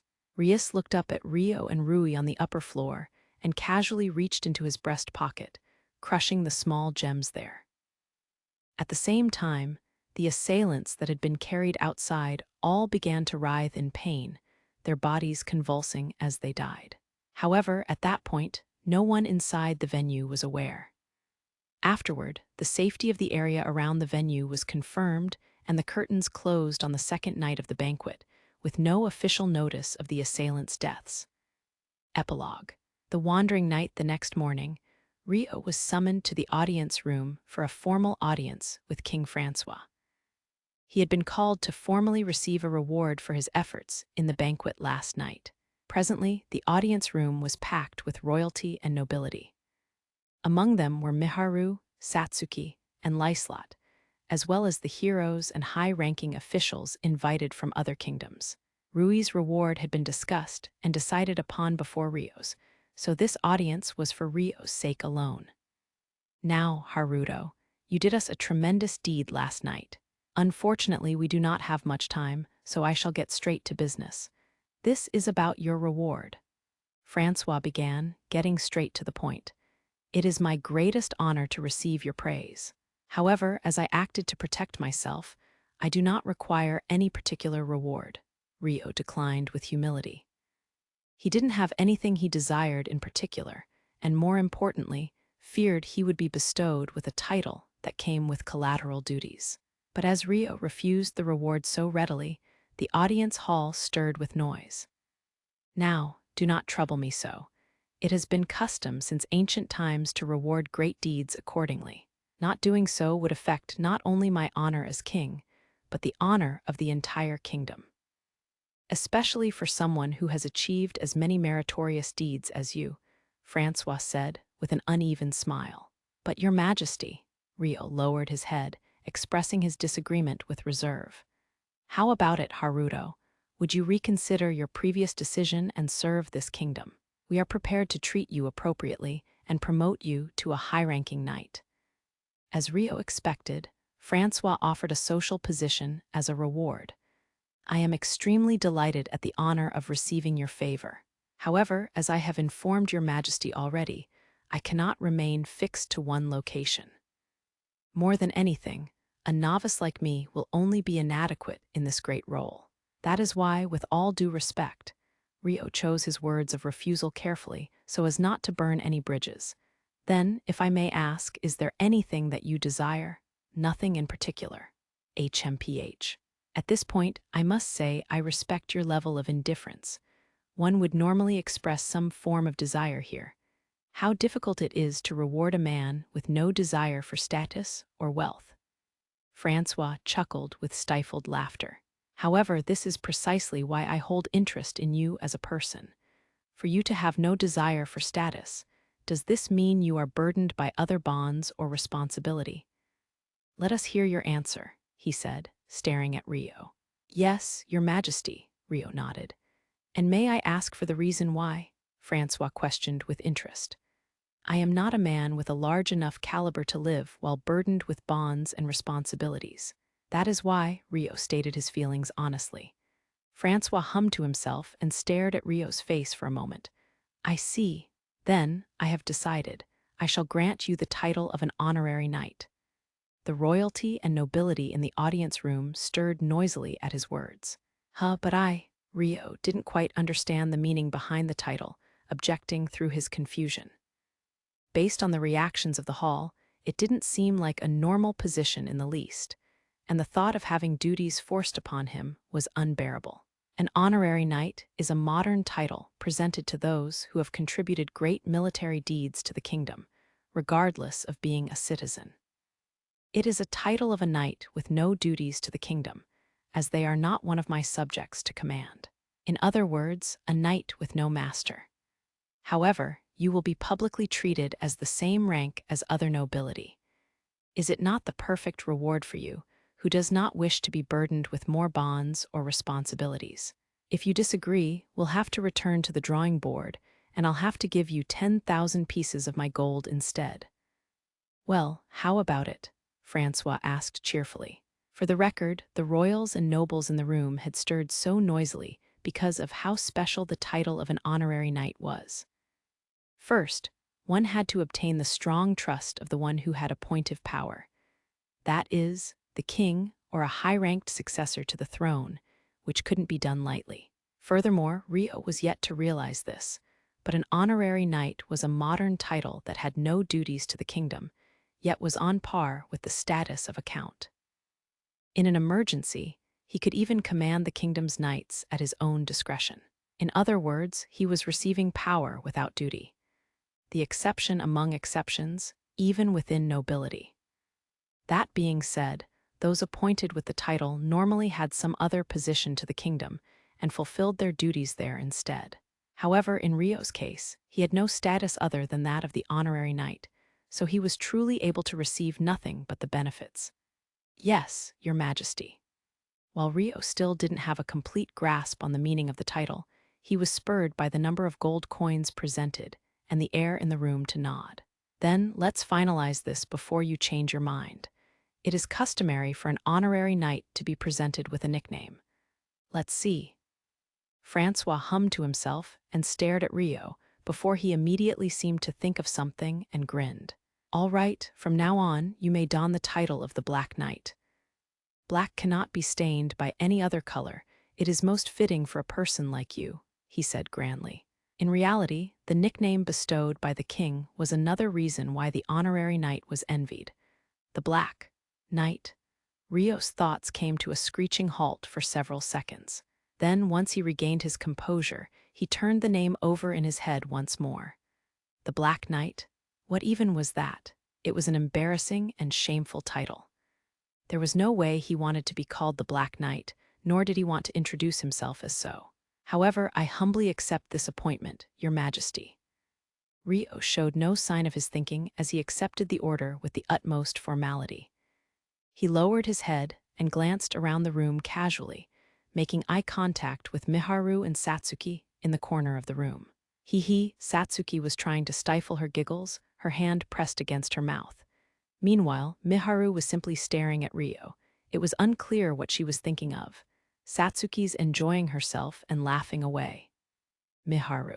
I guess hearing the name doesn't make it click, huh? Rio guessed at what the two were thinking, a strained smile at his mouth. Now, that aside, you will be permitted to name yourself with a family name from now on. You may choose one freely, but have it prepared by tonight if possible, so that it can be presented at the banquet. Although this is not a strict deadline, Francois informed Rio. A family name? Rio thought for several seconds before his brow twitched. There was one family name that immediately came to mind from his current name as Haruto. Based on that look on your face, you already have a candidate. Francois sensed the change in Rio's expression. No, well, Rio hesitated for a moment, stumbling for words. If I say this family name out loud, here and now, there will be no going back anymore, he thought to himself. But is there a need to go back at all? He also thought at the same time. There might be no need to give his Japanese name from when he was alive, but there was meaning in doing so. That was the oath he made to himself. I've decided already, so I should just say it. It would completely close off any chance of running away if I said it now. No, there's no better time than now. Miharu's been reunited with Satsuki, and now Takahisa has appeared. There's no reason to keep the truth from her any longer. Rio took a deep breath and prepared to sever any chance of his ability to escape this decision. Well, Francois tilted his head doubtfully. There is one family name that comes to mind, Rio uttered. Oh, let us hear it. Francois' eyes widened with curiosity. Amikawa, Rio said. W.H. Miharu's body shook slightly as she took a breath. Satsuki simply blinked. Amikawa, you say? Francois said, pronouncing the unfamiliar family name awkwardly. Rio shot a quick glance at Miharu before resolutely stating his family name. Yes, Haruto Amikawa. If I could go by that name in the future. Afterward, hello, everyone. This is Yuri Kitayama. Thank you for picking up Seirei Gensouki, Spirit Chronicles, Volume 9, Heroes in the Moonlight. So we've finally reached the banquet arc. This volume contains the highest page count yet, and the banquet arc will reach its climax in Volume 10, so please look forward to it. Furthermore, on December 27, the first volume of the comics version of Seirei Gensouki, Spirit Chronicles, goes on sale, and those who purchase both volumes, including this one, will gain access to read a novella online that is several thousand characters long, so please check out Volume 1 of the comic too. It's a jam-packed bonus about what happens behind the main story. The comic itself will also have its own original bonuses, as well as a cute bonus comic of Professor Celia. Finally, Seirei Gensouki. Spirit Chronicles campaigns are being held everywhere, including on Twitter and in bookstores where you can find giant signboards of Professor Celia. Please go check them out. Yuri Kitayama, early December 2017, bonus short stories Bathing with the Professor. A few days after Miharu, Latifa, and the others had arrived at the stone house and began living together. It was night time, after the house had fallen silent with all its residents fast asleep. Phew! Rio had finished his night training and was soaking in the bath alone. In the bathroom, where sounds echoed easily, he sighed away his exhaustion from the day. Suddenly, the door to the bathroom rattled open. Rio had completely let his guard down, so he looked towards the doorway in shock. Standing there was Celia, her body hidden beneath a loosely wrapped bath towel. Huh, the light's on. Celia met Rio's eyes with a look of surprise. Professor. Rio was also taken aback, frozen inside the bathtub. They remained that way, their eyes locked on one another. Our Rio, Kaya, Celia squeaked, tightening the bath towel around her body in panic. Sorry, Rio apologized, averting his eyes. Although her body had been hidden by the towel, he just witnessed his teacher in her most defenseless state after all. No, it's okay. I'm the one who should be sorry. I came in without checking if it was occupied. Celia started explaining in a fluster, but the embarrassment eventually caught up to her, turning her bright red as she struggled for words. I'll get out then. Please get in, Rio offered awkwardly. No, it's okay. I'll get in later, Celia said, retreating to the changing room in a rush. You're already naked, so putting your clothes back on now would just make you cold. I'm already warmed up enough, so, Rio informed her, as her head peered around the changing room door. Naked, reminded once again of her nakedness, Celia's head short-circuited as she blushed harder. That's why I'll get out now. Can you look the other way? After a moment of silence, Celia turned towards Rio with determination. W8, yes. Since it's just the two of us, how about we chat a little? Do you mean? Did she mean for them to bathe together? Rio was so taken aback, his expression went blank in shock. Shall we bathe together? Of course, that's only if you're okay with it. So that was what she meant. Celia made this proposition to Rio in a squeaky voice, watching his expression timidly. Am I being too bold? But I couldn't let this chance go. Miharu and Sarah and everyone are all such nice, cute girls. She agonized to herself while blushing furiously. I don't mind, but, well, we'll be a man and a woman naked together. Rio was fairly baffled as he spoke. It's fine if you don't stare at my body. It'd be one thing if it was some other man, but it's you. Celia looked away from Rio's eyes out of embarrassment, restlessly moving about. You don't feel uncomfortable, Professor? Rio asked while watching Celia's face. Oh, of course I do. But well, we don't normally have time to ourselves because everyone else is around, you know. There are things I don't want to say in front of the others, so that's why I'm coming in. Though her face was still bright red, Celia became impatient and marched into the bathroom. Wait, Rio looked away in a fluster. Don't look this way, okay? I'm going to wash myself first. Celia used the magic artifacts in the washing area to produce water and clean her body. The sound of her scrubbing herself clean soon reached Rio's ears, making him gulp. Who knew how much time passed? After a while, he heard the sound of water running, washing away the soap. I'm getting in now. Splash. Celia had entered the bath. Splash, splash. She waded through the water, making her way towards Rio. I'm done. Celia stopped roughly 1 meter away from Rio and sat down, their positions back to back. I'm a little surprised. What did you want to talk about? Rio sighed tiredly and questioned Celia sitting behind him. All right, talking. I was thinking about how I've had a bath every day since coming to this house, so it'll be hard to return to my previous lifestyle. Celia forced a smile on her face and came up with a topic on the spot. I see, so that means you intend on returning to your previous life as a noble. Rio was a little taken aback, a subtle expression on his face. No. Celia blinked at the unexpected turn of the conversation. I can't say that wasn't what I was thinking at all. But I did want to discuss that topic in more detail. Celia thought uncomfortably. Is someone inside the bathroom? The door to the bathroom cracked open, letting the voice of a sleepy Masato waft through. Why, yeah, Masato, I was just about to get out, though. Oh, okay. The lights in the changing room were on, so Masato yawned. I'm going to the toilet and heading to bed. Good night. With a great yawn, Masato turned around and left. Ahaha, should we get out after all? Celia said awkwardly. Maybe I should make a sign that says occupied for the changing room door, Rio thought. The first princess at the academy, it was year 996 of the Holy Era. Rio was still enrolled at the Royal Academy of Beltram, and it was the day after he had emerged victorious in the mock battle against Charles Arbor. Christina, who was a 6th grader of the elementary division and first princess of the kingdom, was accompanied by her classmate and childhood friend Rona on a walk around the academy after school.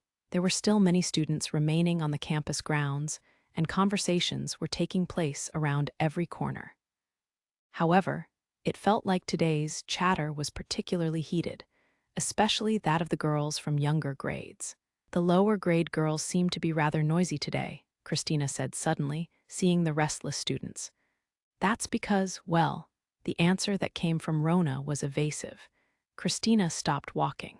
Do you know something? Well, speak. Rona was hesitant, but resolved herself at Christina's urging. I believe the results of the mock battles yesterday are a hot topic right now. The mock battles. Ah, Christina said with a rather uncomfortable look. It wasn't a displeased one, but there was a slight hint of a darker expression. That look soon disappeared from her face as she turned to observe the girls in lower grades nearby. They were talking about someone in particular. Whether it was intentional or not, they were purposefully avoiding saying the name, but it was clear who the subject was based on the conversation. Rio. The girls were so engrossed in their conversation, they didn't realize Christina and Rona were nearby.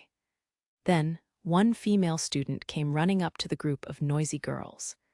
I passed on the letter. Oh no, whatever shall I do? Whatever shall I do?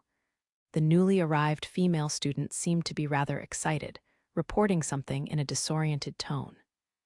Eavesdropping was something she frowned upon, so Christina immediately tried to leave, but the curious word she caught made her slow her steps.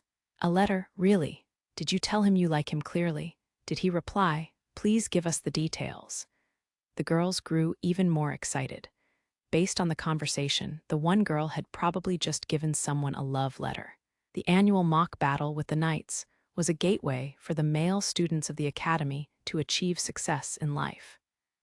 Being that he'd been the only person who'd bested a knight this year, it was inevitable that the attention would focus on Rio and flip the girls' perception of him completely. That being said, reality wasn't quite as simple as that. No matter how good his results were, his origins as an orphan meant Rio would always be seen with a bias.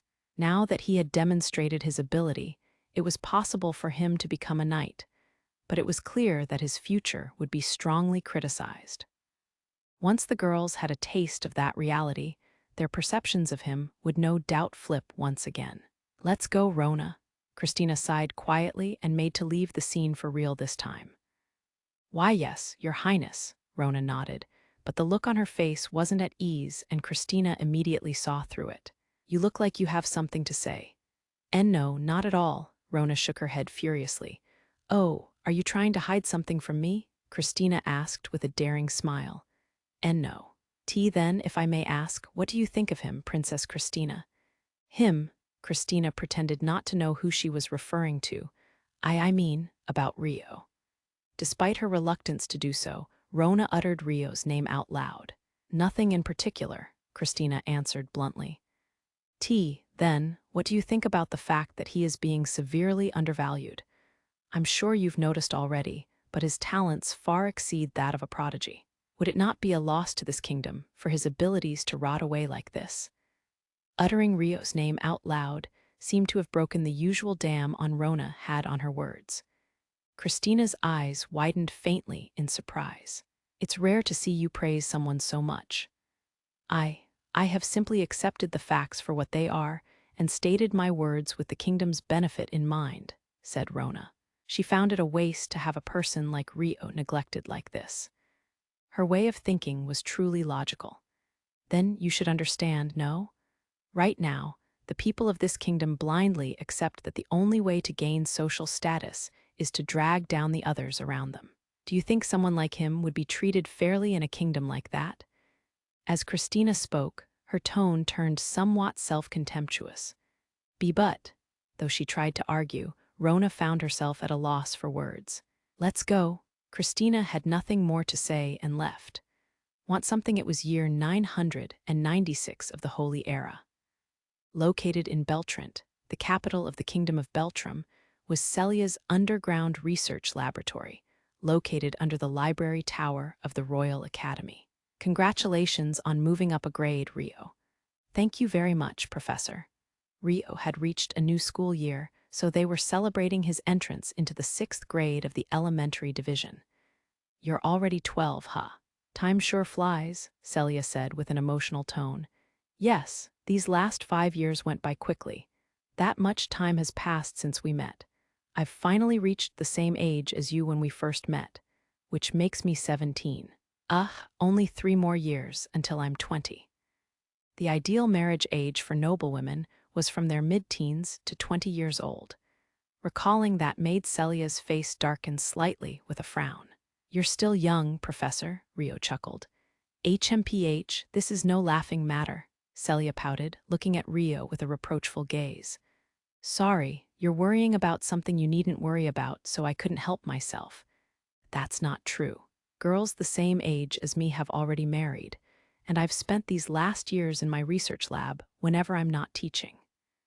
Even I know my research life is rather dull, Celia said, laughing at herself scornfully. That's just the way you are. What's wrong with that? Also, I had a lot of fun in the time I spent with you in your research lab. Are you saying you didn't?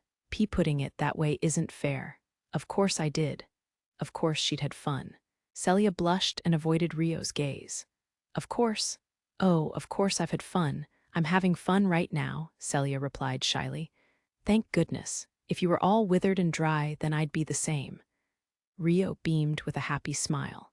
Outside of his time studying and training, he was practically always underground with Celia in her lab. I think you could act your age a bit more, Rio. You've got an oddly philosophical view on things when you should be more like other boys your age. Even if you tell me to act like the other boys. For example, is there something you want? I wanted to give you a present to celebrate the new school year, but I didn't know what you'd like, Celia said. No, but I appreciate the thought, Rio refused reflexively. See, that's what I mean. Normal children would be using this chance to beg for something. You don't need to hold yourself back. Try saying what you want honestly, just for today. If I can get it for you, I will. You're always taking care of me, so it'll also be thanks for that, Celia insisted. Even so, Rio still tried to refuse, but it didn't seem like Celia was willing to accept that right now. Rio thought about what he wanted in his current situation. Then, after a moment, in that case, he started. In that case, Celia watched Rio's face expectantly. Could you give me some of your time in the future, Professor? To spend like this, drinking tea and chatting, Rio requested, staring back at Celia's face. Celia blinked blankly for several moments. But that's what we always do.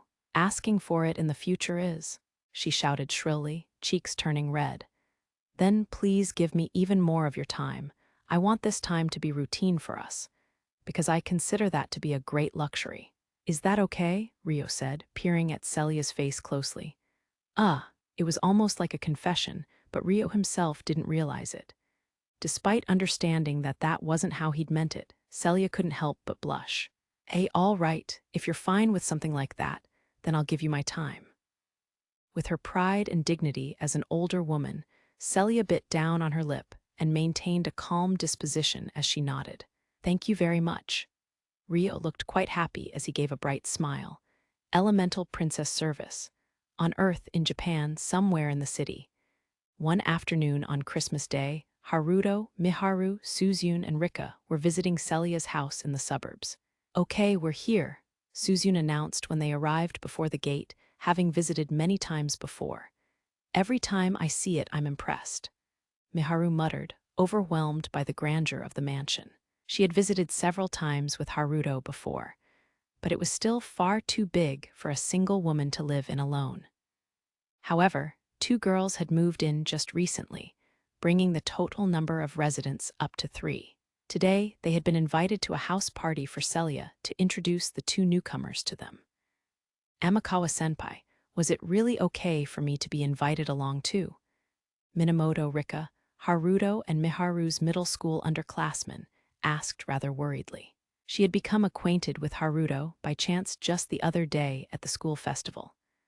After which, Haruto realized they took the same bus from school and started talking to her more. However, Rika and Celia had never met directly before. Of course. One of the girls here will be joining your grade after the new year, having moved here from overseas, so we hope you two can become friends. I haven't met them before either, so there's no need to be afraid. Oh, really? What is she like? Haruto and Rika chatted like that in a familiar manner for a while. Meanwhile, Suzune rang the doorbell and waited. Hi, we're here waiting. Come in, come in.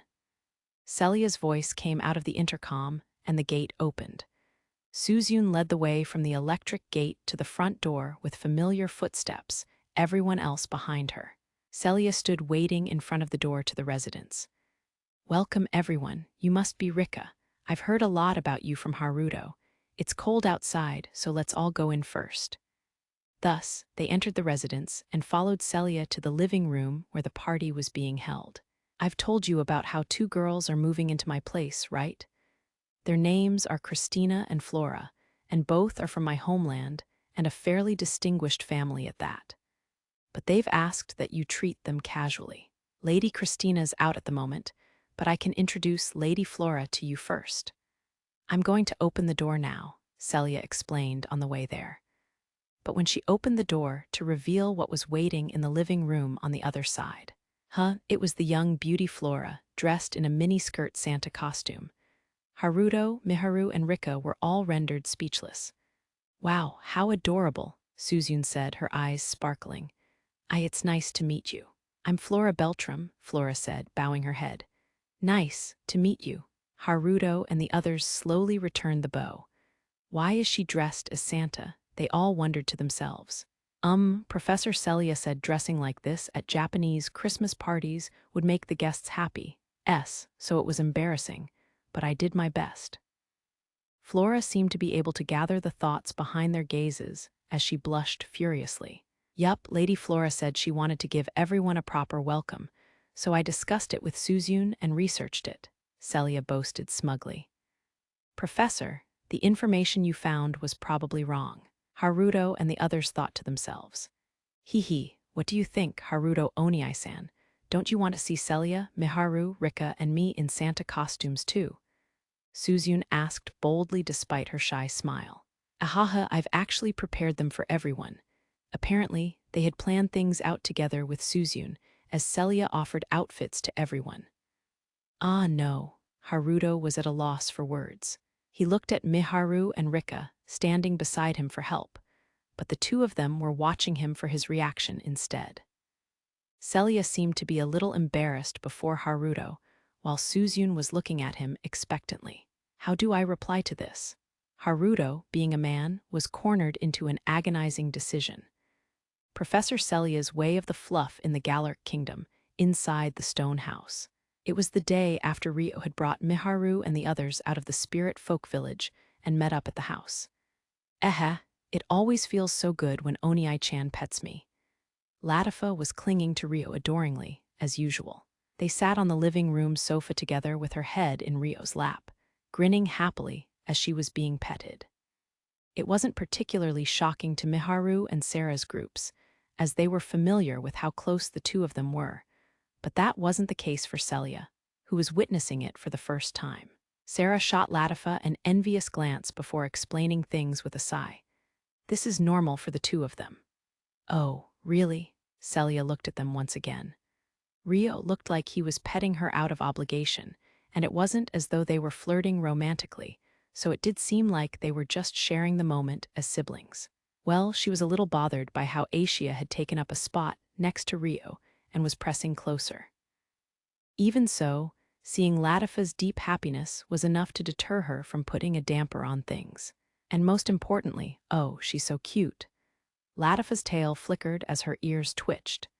Each time Rio petted her, Latifa's fluffy ears and tail moved around happily, stealing Celia's gaze.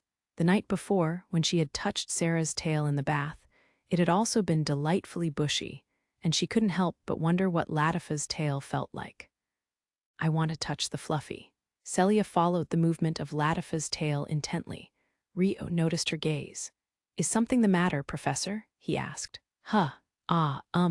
Celia's mind went blank for a moment, but she soon gathered her courage and gulped. Can I fluff the tail too?